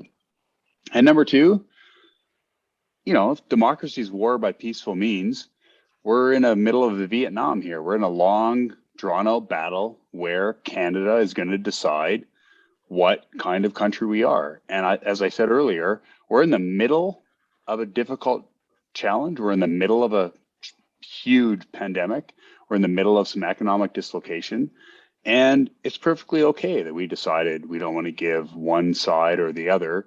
If you want to look at the ideological spectrum, we don't want to give one side or the other a clear hand on the controls where we go from here. So that's maybe not positive, but I think we got the result that Canadians wanted, which is go back and figure it out. I think that's right. But I mean, Matt, I've got to disagree with you on a couple of points. One, Ontario is emphatically not the best place to live, even 100%. In Canada. Yeah, like that's ridiculous. That's self-evidently absurd. There are actually lots of places to live, and you and I have had long conversations. It's not even second, because it's not Victoria even is second. Yeah. No, I mean, like we've had long conversations about how ridiculous that's and how like self-involved Ontarians are about the place where they live and how absurd that is. So like that's firstly. I'm sorry, was some non-Ontarian speaking there? Some non-Ontarian, two non-Ontarians were speaking. Secondly, I keep on going back to when I think about this era, I think about Eric Hoffer's True Believer. He talks about the nature of revolution and radicalism and what drives ordinary people into extreme political movements. And one of his most clear-headed and cogent observations was, it's not absolute poverty. The absolutely impoverished rarely get driven into radical politics. It's people who have lost relative to what they knew before or lost relative to what their parents have. Those are the people who are most vulnerable to the allure of revolutionary politics or really radical politics. It's people who have almost a bone deep sense that they're not what they're entitled to be, right? That is the precipice under which I think Canada hangs. Do I think our absolute quality of life is going to be like Bangladesh in 20 years? No, I don't think that's the case. But do I think that the lifestyles that you and me in our 30s are going to enjoy is going to be anywhere close to the level of prosperity and opportunity that our parents had? Absolutely not. And I think that is a really dangerous place for a Western liberal democracy to be. Well, Jen, I'm going to encourage everyone to go to the line and subscribe so that you and I can continue to prosper. But I mean, actually, a word we haven't mentioned. Yeah, no, fair enough. But a word we haven't mentioned once in this chat, as far as I'm aware, is housing. And if there's actually going to be a social divide in this country, that's going to be it, right? Because I grew up in the 905. We've been talking about in the abstract all night. And I think I knew one person who did not live in a house, and they were child of recent immigrants to Canada, right? So kind of that they came, they bought a condo, and it wasn't a problem. Like we weren't mean to her or anything, but it was like, if anything, it was almost kind of a novelty. Like if you wanted to go play at her house, you had to take an elevator, whereas the rest of us just lived in big detached houses on big patches of grass, and we could play baseball or road hockey or something. And I confess this is an issue I was slow to tune into. I wasn't worried when housing was unaffordable in Toronto and Vancouver, and I was slow to realize that it was becoming unaffordable everywhere. You take someone who has warm, fuzzy memories of having their own bedroom, their own bathroom. Maybe they're sharing it with a sibling. They have a basement to put the big TV in and have the video game system in. They got a big driveway with a bunch of cars parked in them. And then you tell that person the best they can aspire to is 700 square feet on the 80th floor, an hour and a half from the downtown core they actually work in. And yeah, Jen, that's when you start seeing maybe some of these social division lines check in. When people start to go, you know what, this fucking sucks. Like this is not how I want to live. Like I want to raise my kids in a. I mean, parenthood, I think generally in a non-political sense tends to make you more conservative, right? Like once you have created one of these little human beings you're responsible for, you start thinking, yikes, like I'd better actually figure out what to do here. And typically we try to repeat, assuming we had like a non-catastrophic childhood, we try to repeat something that we're generally familiar with, which for most of us meant a house. And not for all of us. I know I'm betraying some degree of privilege here, but I mean, the rapid transition we're having in Canada right now is to go from low density suburban living to high density urban living. And even that's not particularly affordable. We're already short 2 million houses. Mike Moffat just the other day, I'm not sure if you guys noticed this, but he actually had done a chart by decade showing net immigration and net housing starts. And the gap between them is actually getting way bigger, right? So other decades, we've been welcoming huge numbers of people to Canada, which is good. I am extraordinarily pro-immigration. I want the best and brightest of the world to come here, put down roots, and give us 5 years, and we will make their kids hoser, beer drinking hockey fanatics. Like I see this in my own neighborhood, right, where we are still good at assimilating people into the Canadian society here, but we've got to have a place for them to live. And the gap between the number of people we're letting in and the number of houses we're building is getting really, really big. If we were to go out, Jen, to address the point you made about kind of that gap between what you grew up knowing and what your kids are likely to go up, if we were to go out of our way to fuck things up, it would actually look kind of similar to the way we're developing housing in this country. And I know it probably seems like an unusually surprise outburst of passion on housing, but if I could identify one issue today that is going to screw us in terms of the social divide, that would be it. So here's what's going to happen economically, I think, in the next couple of years. Now, keep in mind, I've fucked up tons of predictions this week, so take this for what it's worth. But like what I think is going to happen economically in the medium term is that class mobility is about to collapse, right? So if you are under the line of a certain class mobility, your opportunities for getting over the line are disappearing. And when I say class mobility, I don't just mean income, I mean a certain quality of life is gone for you. You might be making 80, 90, $100,000 in Toronto, but if all you can afford to raise your kid in is a 700 square foot condo, you're below a certain class and you're never going to get above it. You're on a treadmill you ain't ever going to get off. So people who can actually afford real property are over a certain class line, and they're over it forever unless there's some kind of catastrophic housing collapse. The problem here is that you can't, as much as we aren't making new houses, and that's a huge part of the problem, we have an entire generation of boomers who have been able to enjoy the upside of every wave of history, up to and including, building extraordinary amounts of equity on huge runaway real estate gains. And how you balance the fact that, those are fundamentally unfair gains, and they come at the explicit expense of young people like you and me, Matt. I don't know. There's a circle that can't be fundamentally squared here, absent a total collapse of housing prices. And given the inadequacy of new supply, I don't think that collapse is coming. So what you actually have is a generational divide. An increasing, people who are like over the line on the class divide and under the line on the class divide, and that class divide line is going to harden real fast. And a whole bunch of people are going to suddenly realize that, if you're renting a house in Newmarket and trying to raise 2 kids in the suburbs of like Toronto, you ain't making it over. And that's just what it is.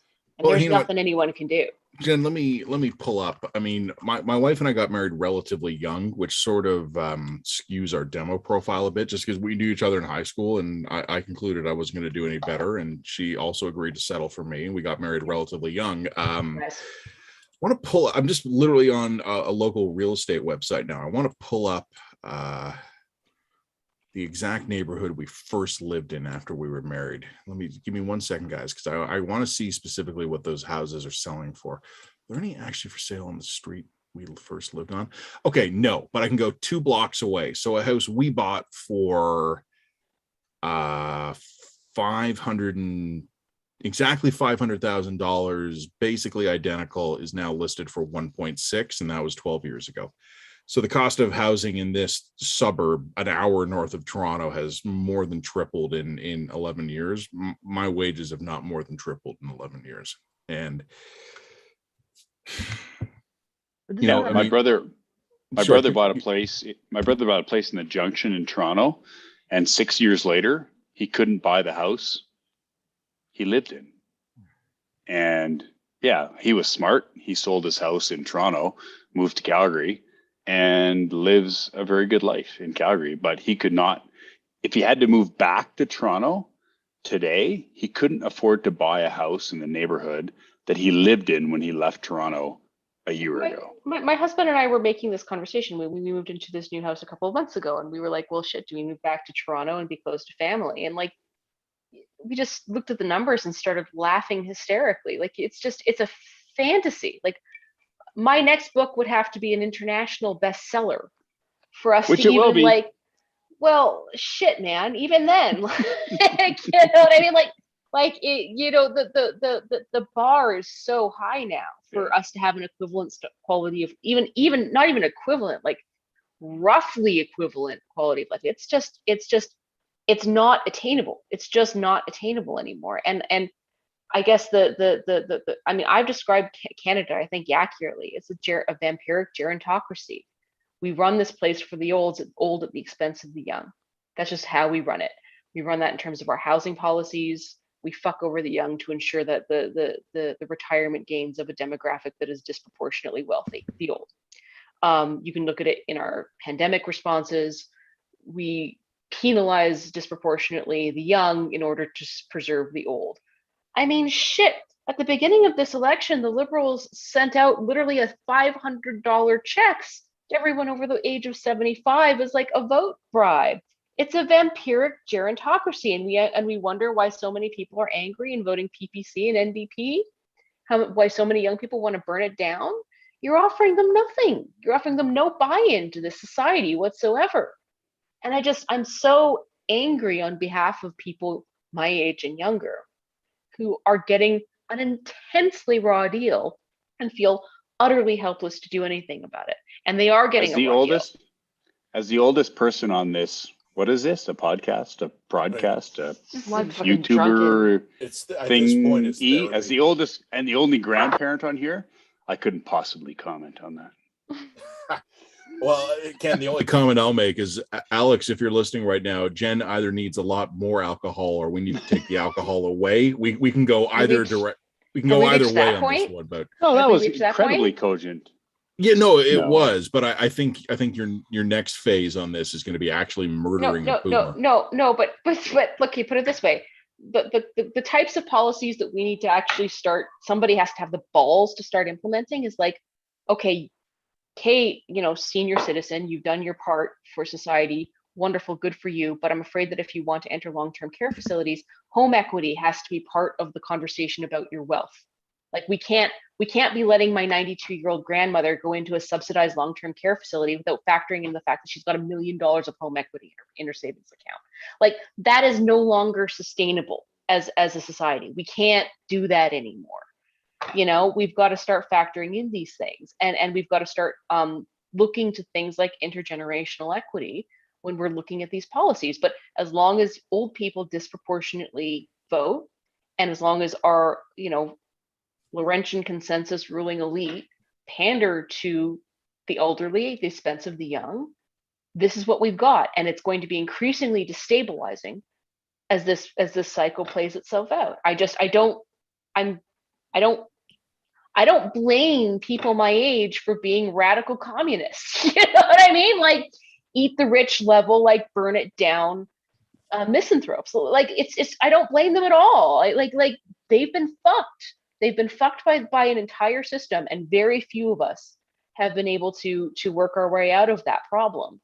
I've been one of the lucky ones. Matt, you've been one of the lucky ones. We are the extreme minority. Yeah. There. I just got some bad news. I got some really bad news. Go for it, Ken. Abby Lewis lost Oh. because, and the reason Oh. that's bad news is because that's what Abby Lewis wanted. Yeah. No, he did not want to win that election. Because for the rest of his life, Abby Lewis will say, I ran. I gave it my best shot. Okay. I came close. Ken, let me check here. I'm just zooming in on Central Ontario. Zooming in. Where is Munsep lost, eh? That's what I'm zooming in on. Yeah, I'm just trying to find it here. Oh yeah, not even close. Because the macro. You know what? It actually narrowed. It narrowed. Sorry, Ken. It narrowed more than I thought. The Conservatives were way ahead earlier in the evening. It ended up narrowing, but yeah, Munsep is out by 5% margin. I was going to say the macro story is boring, but are there any good micro stories? Well, you had to step out and take a call, Ken. Anime Paul in Toronto Centre is half the vote of the Conservative. She's in fourth with half the vote of the local Tory. I know. Is Elizabeth May going to win? Yeah. Oh yeah, no, I think so. Give me a second. I'll pop over to a BC view. Maggie? Yes. Elizabeth May is holding her seat. Wow. Yeah, it's not a shock. Yeah, sorry, I got those numbers Sorry, here. May's losing her seat? What? Oh, what, no, what? she's winning it. She's Oh, wow. And talk There's- about a vote split, guys. Listen to this. Elizabeth May is elected with 39% of the vote. Conservatives in second with 20. NDP in third with 19. Liberals in fourth with 18. So the second through fourth place parties are all within 2% of each other. And Elizabeth May is reelected with 39% of the vote. The NDP are down from the last time I looked. They're down to 26, and the Bloc is up to 32. So wait a minute. Let's do the math here. Yeah, the Liberal Quebec numbers are plus bouncing NDP. around a bit. Yeah, Liberals plus NDP. Oh, they still have 170. As of right now, the numbers have firmed up. But this is, sorry, Ken, I'm just pulling it up. 157 leading and elected Liberals, 120 leading and elected Conservatives, 27 leading and elected Dippers, 2 Greens, 32 Bloc, and that popular vote spread for the Conservatives is opening up. It's up to 2.3%. So, yeah, you know what? And we now have a got to say this for the polls, though. They were bang on. 38-point seat gap, a 38 seat gap with a 2-point popular vote gap. That is yeah, and it's inverted. The guys with the 2% advantage in the popular vote are behind 38 seats. You know what, Ken? I mean, like you said, electoral reform is for losers, right? I mean, the Conservatives didn't start demanding electoral reform after this happened to them last time. One of the things, Ken, I was talking to you privately a couple of days ago, is how the narrative of the Liberals as the natural governing party is intact because they're still winning more seats. But I think right now, looking at these numbers, there are more default Tories in this country than there are default Liberals. And is that not ever a narrative inversion from 20 or 30 years ago? I used to always assume the Liberals were going to start every campaign with a 5 to 10% built-in advantage. That ain't the case anymore. The Tories are getting killed on vote efficiency, but there are more core-based conservatives in this country than there are Liberals. Yeah, I think we're ending this election more at the natural vote count than we started the election. I think you made a very prescient point earlier, which said that most Canadians wanted Canada to succeed and had a default for the national government. And that evaporated within weeks, within very few days of the start of the election. And I think you're right, which it comes down to the NDP, actually. How well the NDP does will determine how well the other two parties do. And the NDP did not throw their lot in with the Liberals. They did not buckle to their usual well, when the Liberals have got majorities, they've tended to go to the NDP and say, stop the Conservatives, vote for us. And that didn't happen this campaign. Sorry, Ken, just wildly off topic here. One of the questions we're getting, Ken, did we actually, sorry, Jen, did we record this or did we just go Leroy Jenkins and just go live stream?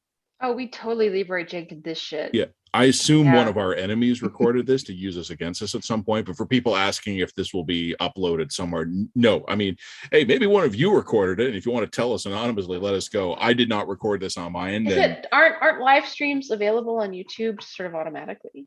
I don't know. Maybe you set this thing up. I When don't know. When Jen runs for the leadership of the Rhinoceros Party, much of this stream will be used as evidence against her. I don't or know for if this her. Is, I, Yeah, but yeah, it'll I think, yeah, exactly. I don't think this is gonna like work against me. I think this is gonna work completely in my favor. It'd be great. Like everything else you do, Jen, only works for you. I'm like a typical middle-aged white male. I only fail upwards, Ken.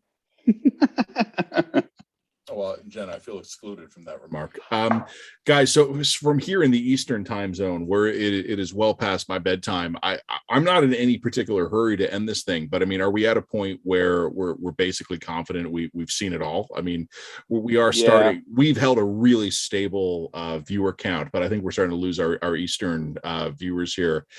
Is there anything, Ken, from your mind, or Jen or Migi, are we waiting to see anything we haven't seen yet, or is this basically just the speeches? The speeches are basically happening now, as far as I can tell. But I've spent enough of my life watching leader speakers. I got I don't give a shit. Did we miss Trudeau? I don't care. I think he was due out sometime around now, Ken. He's in Montreal. Aaron O'Toole. I see Aaron O'Toole walking to the stage. I didn't notice looking Trudeau strangely happy. Well, yeah, we should listen. We should listen to this. We should listen to the all right. at least one of these speeches here. I'm gonna pause to go listen to Aaron O'Toole. All right, Ken. Yeah, you tap out. Migi, you can stick around if you want. Jen, are you listening to O'Toole? Because I'm not. I didn't set this up well I'm enough not to have listening here. streams. I'm going to it right now here. Okay, so because you have you're set up for multiple audio channels. I'm not. Yeah. Okay. So all right. I'm in global. I'm just gonna have to hold our remaining several hundred listeners. Hold on. You know what? I think that we should say nice things about like a couple of 300 people who just committed to us, man.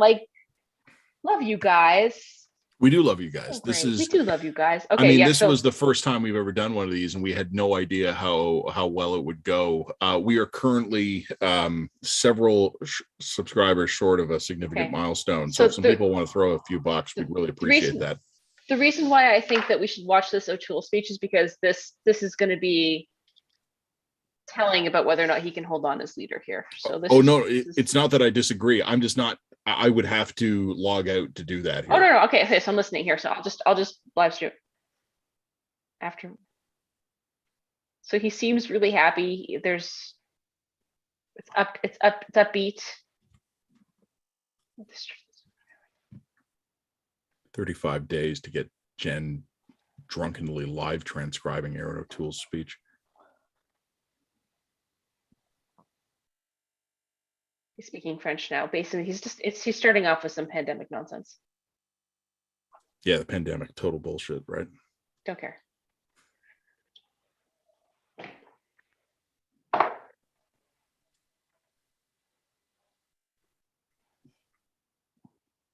He's talking about divisions in between Canadians. Unfortunately, this election has only worsened divisions. I'm here tonight, more determined than ever. Promote this wonderful country. It's a unity message.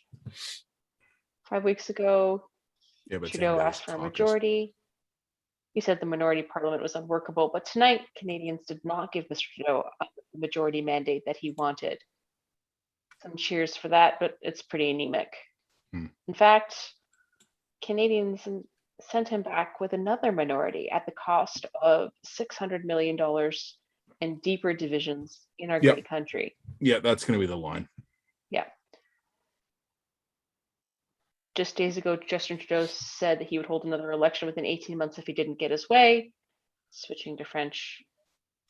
Are they translating the French or are you just Yes, lost? they're translating the French. Mr. Trudeau is working for a quick power grab. Instead, he's thrust us into what he's promised will be 18 months of perpetual campaigning. Yes, that's correct. Our country is facing the most serious economic challenge since the Great Depression. Even Sorry, Jen, before the but pandemic. Megahertz wants us to ASMR O'Toole speech. All right, fair enough. We're leaving Canada. Crises keep increasing. He's talking about inflation and the increases of crises. Inflation is at the highest level in 20 years and keeps climbing every day. Families have troubles making ends meet, and to meet those challenges, we have to work together. Jen, one of the comments that just came in has actually proposed, and I'm willing to endorse this on the spot.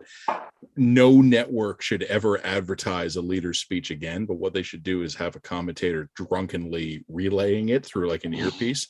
So you spend hours liquoring them up, and then you just go, okay, the prime minister's talking now. Basically, and then what this person is telling us is that we're the future right now. We are the future. We're the future. Not sure of what, but we need to heal the divide of Canada, not risk worsening them for selfish gains. So far, I think this is a good, well-toned speech. It's good. A few months ago, I told Conservatives that our party needed the courage to change because Canada has changed. It means nothing. Over the past 36 days, we have demonstrated to Canada's happy. We've set out a path to engage more Canadians. And Marcus, you've engaged literally no more. This means nothing. It's nothing. It means nothing. I don't know what you're talking about. It means nothing. Jen, are you actually listening to the speech here? Or oh, I'm listening to the speech. I'm just commentating on it while I'm listening to it. Basically, he's saying like conservative movement needs to like meet today's challenges, not the past's challenges, but the dreams of tomorrow challenges, and blah blah blah blah blah blah blah. It's bullshit.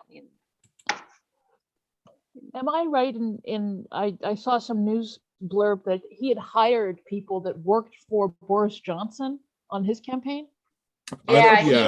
Yeah, to do his, I believe to do his data modeling, he'd hired some UK firm, but I'm not sure if they actually lasted the end of the campaign. Okay. Conservatism that respects hard work and character, and the fact that millions have come to this great country for liberty and opportunity. It's a conservatism that believes reconciliation is more than a box to check.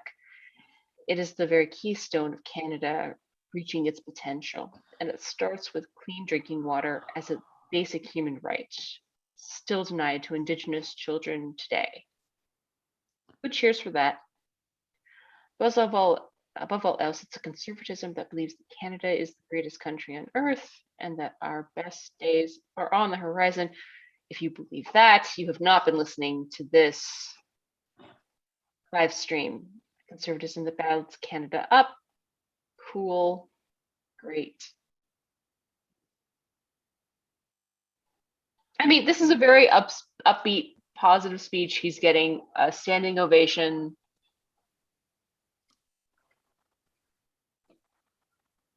The amazing thing is, and I mean no disrespect to Aaron O'Toole's speechwriters, and I think I know some of them, but I actually feel like I'm getting the entirety of it via Jen right now. Like I don't feel like I'm missing out.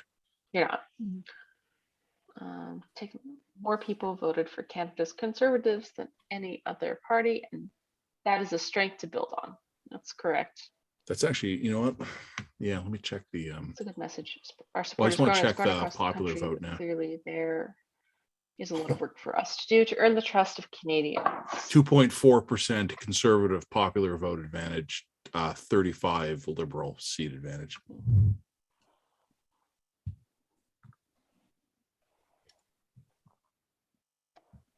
The Conservative government will beat the Liberals, but only if we keep going. Courage to be bold, courage to change. Must hold fast to that courage. So there's your SOP to the dissenters within the conservative movement. Mhm. We will not waver in our commitment to grow. I don't We know have if to Aaron keep running. O'Toole sounds Churchillian right now. You sound Churchillian right now. Really, I should be the leader of the Conservative the Party, is whiskey. what you're telling me. So he's again this comment about 18, how Justin Trudeau wants another election in 18 months. Oh God, I gotta be awake in 5.5 hours. Thanks, We're going to take democracy. the time to show more Canadians that they're welcome in the Conservative Party of Canada. I think this speech hits the right notes for what he needs to do. It's a question of whether or not it's going to meet the base's expectations. Well, I mean, that's it, right? I mean, this is not a speech aimed at Canadians. This is a speech aimed at like 5 pissed off people in the Conservative Party. This is a speech aimed at Jenny Byrne. Shut the fuck up. We need some time to grow. Yeah. So now he's making sort of the pan-Canadian approach, depending on whether or not you're rich, poor, French, black, white, LGBT, whatever. I mean, I'm one of those things. You're part of Canada. You're part of Canada, and you have a place in the Conservative Party of Canada. I mean, this is a very inclusive message. That's nice. Again, standing ovation. Not a super busy. No, you know what? Chris Selly, a National Post columnist, a buddy of mine. Well, Jen, you know him too. We were on the editorial board together back yonder. He was tweeting earlier that he was at the arena where the Conservative event is, and it's dead. Yeah, well, I mean, whether or not that's because they reduced capacity, I don't know. But I don't know either. But I mean, this is not a bad speech. This is a very reasonable speech. Well, all right. Well, I just don't know. I just don't know whether or not it's going to be enough to keep Jenny Byrne from slicing his neck open. No, me neither. I mean, you saw that. I mean, what time is it now? Oh God, yeah, I was saying I got to be awake in 5.5 hours.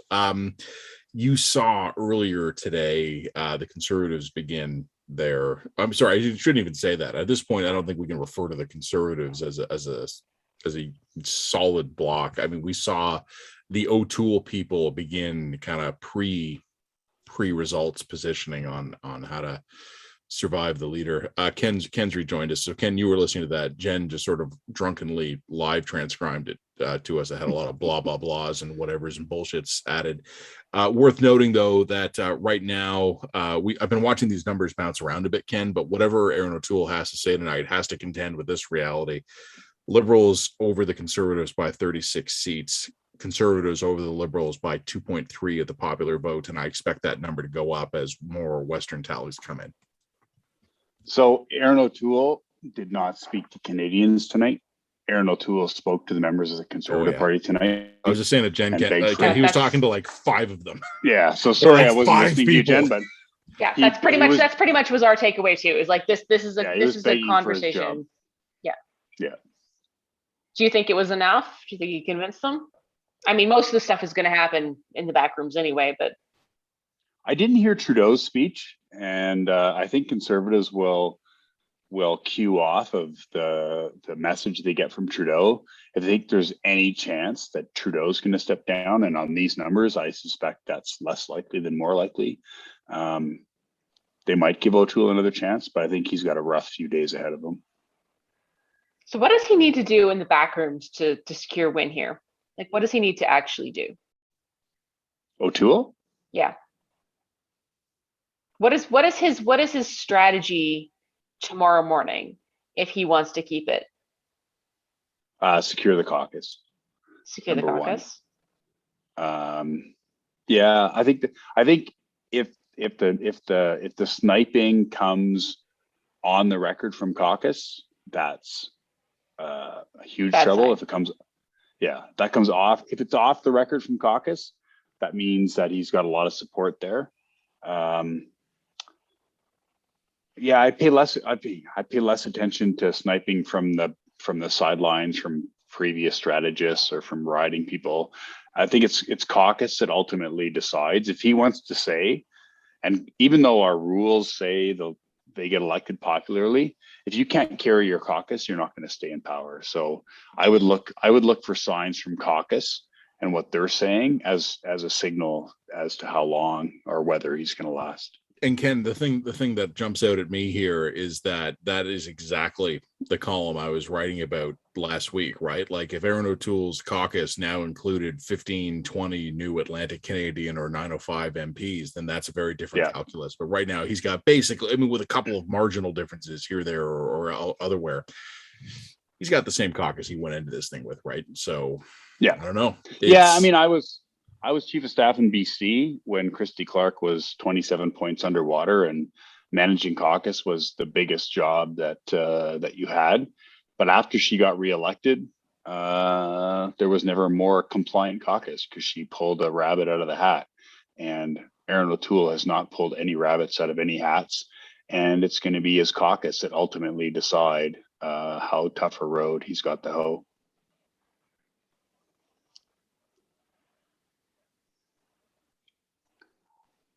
Well, guys, I mean, is there anything worth doing? I mean, did Trudeau speak already? And I don't. I think he may have spoken already, and I missed it. So yeah, by tradition, he would speak first. Yeah, guys. I mean, I'm looking at the live stream here. We have somehow. How many do we have right now? We have 188 people here. Yes, we're losing people. But I mean, like, I feel like, Matthew Broderick, I mean, go home. It's over. Like the end. Is there anything we want to wrap this thing up with in particular, Jen? I mean, other than suggesting you knock back some Advil and a couple Gatorades. Yeah, I mean, I got to be on radio with you tomorrow, I believe, which is only fair considering I scanned you into being into this. Well, I mean, like I said before, there's like 8 journalists left in the country. We just basically go in a circle. Sorry, Ken, who are you on with? I'm on with Max Fawcett in the morning.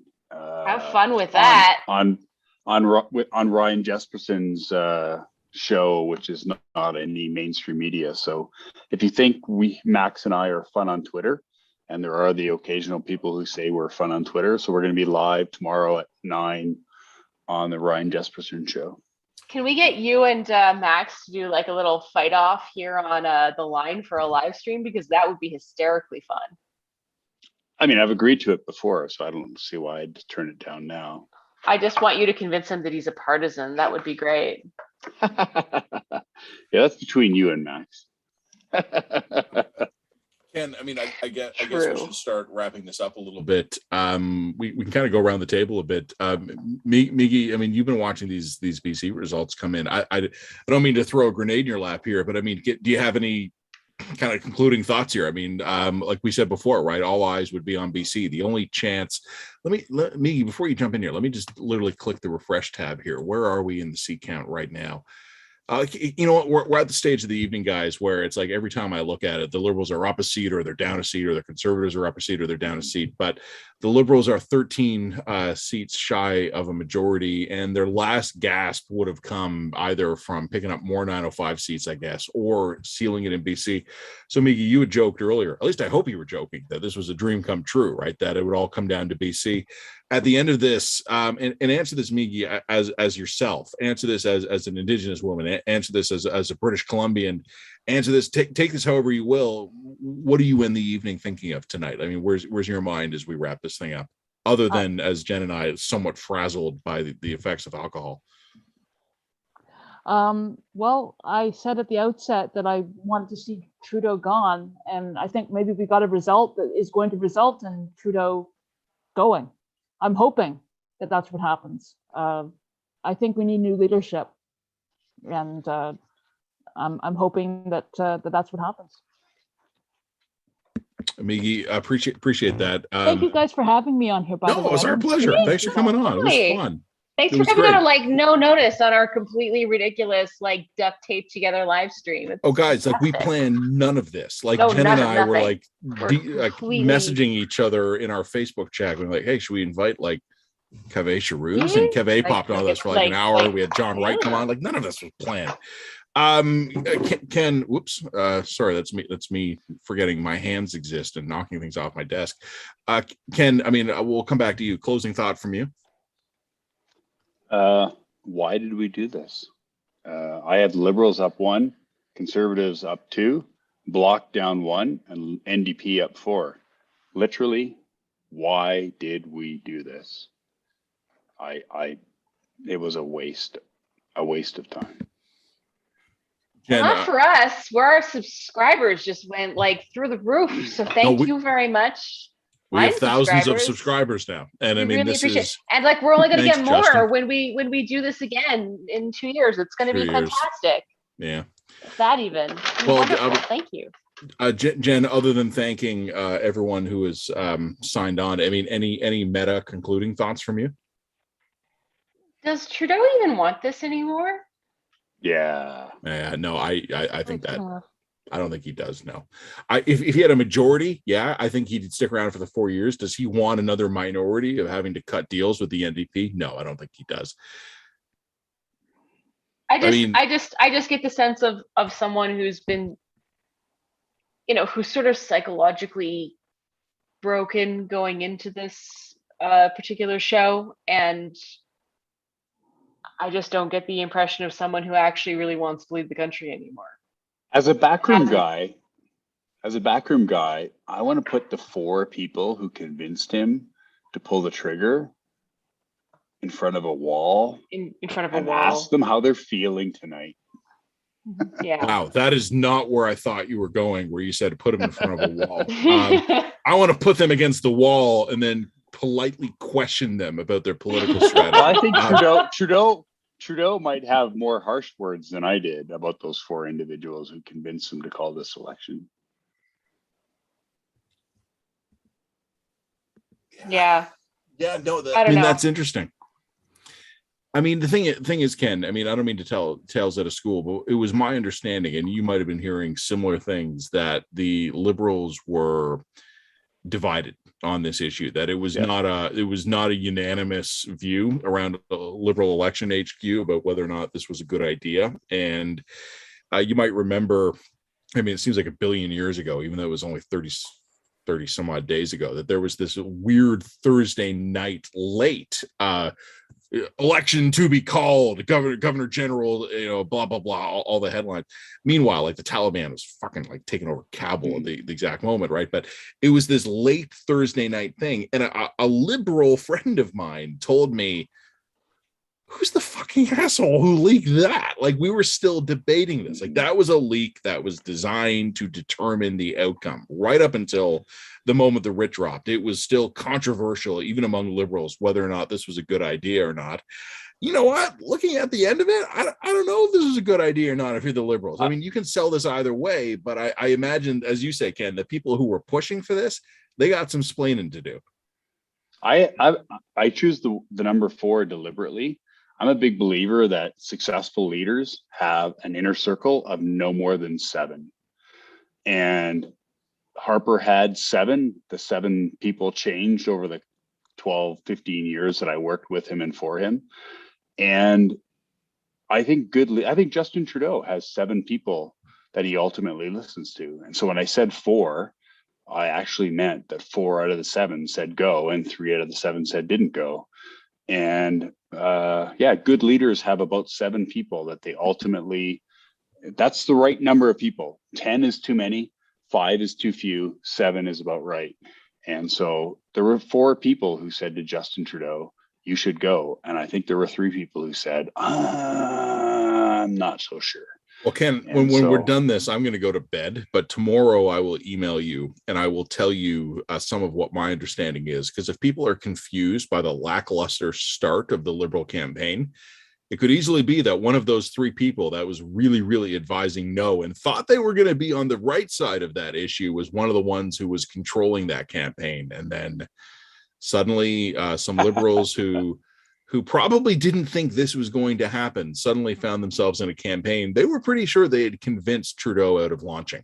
And, well, they lost. Well, I was involved in the Harper from 2001 to 2011 in a deep way. And those were many minority governments. And Harper used to start every meeting, campaign meeting, by saying, well, guys, we've successfully prepared for 7 of the last 3 elections. And I got to tell you, the longer that I'm prime minister, the longer that I'm prime minister. And he was always very reluctant to go to call an election. His campaign team more often wanted to go, and he didn't want to go. And he, I think almost always, 2008 is a question, he almost always went, made the right call on that. And I think the Liberals tonight made the wrong call. You know, it's funny, Ken, we're like the chat right now is filling out people demanding names. No. The answer is no, ladies and gentlemen. Jen, before I wrap this up, I'll throw this back to you. I mean, you kind of had your final word on this one. Anything else you want to add? You're leaning forward very intently now. I don't know if that's because you have something to say or because your head is getting very heavy. My husband has cut me off. Okay. Well, He says that I can't. He says that I can't drink anymore. you've done really well. Like, I am Because very he's proud the of you. fucking patriarchy. That's why. All right. Well, that was Jen All right. Gerson on line 2. Guys, I mean, the only thing I will conclude with, and this will be my final thought, is obviously thank you for everyone who's participated tonight. And I mean, Miki Champion, I mean, Ken Bosencool, I mean, John Wright and Kaveh Sharouz, who have already tapped out of the conversation. Obviously, I mean, my co-host, Jen, but especially, I mean, the hundreds and hundreds of people who took part as viewers and were sending us their messages tonight. I will say this. First of all, Jen and I have absolutely no fucking clue what we're running in the line tomorrow. I mean, like, we have put precisely zero thought into this. So whatever it's going to be is probably just going to be like a very hungover lament. I'm going to spend the rest of the week. To me right now, the story is Aaron O'Toole. I think Mr. O'Toole and Mr. Trudeau are both going to have to face some hard questions. I would rather have Mr. Trudeau's problems right now than Mr. O'Toole's. I'm not saying I like Mr. Trudeau's problems. I think they're hard. But as it's funny, Jen and Ken and I all either watching the speech or in my case, listening to Jen narrate the speech, all of us independently arrived at the same conclusion that this speech was aimed at like 4 or 5 people in the Conservative Party saying, no, don't try to start something right now because we have a chance to do this. I don't know if that'll work. Everyone who has taken part tonight, though, thank you. A big shout out to everybody. Jen, you go drink some water and rack out. I'll talk with you in the morning on the radio. We'll see how you're feeling. We'll figure it out tomorrow. Be fine. Yeah, it's fine. Tomorrow's a whole new day. See, actually, where you are, at least it is tomorrow. For where I am, it's later this morning. I'm going to wrap it up. Everyone, thank you so much for this. I have no idea if this recorded or not. Maybe it did. Maybe it didn't. Who the fuck knows? Thank you, everybody. This has been the Lions election coverage from the fantastic and game-changing election of the year of our Lord 2021. Good night, everybody. Take care. And now, Jen, you need to click the button because I actually can't shut this. Yeah, no, I got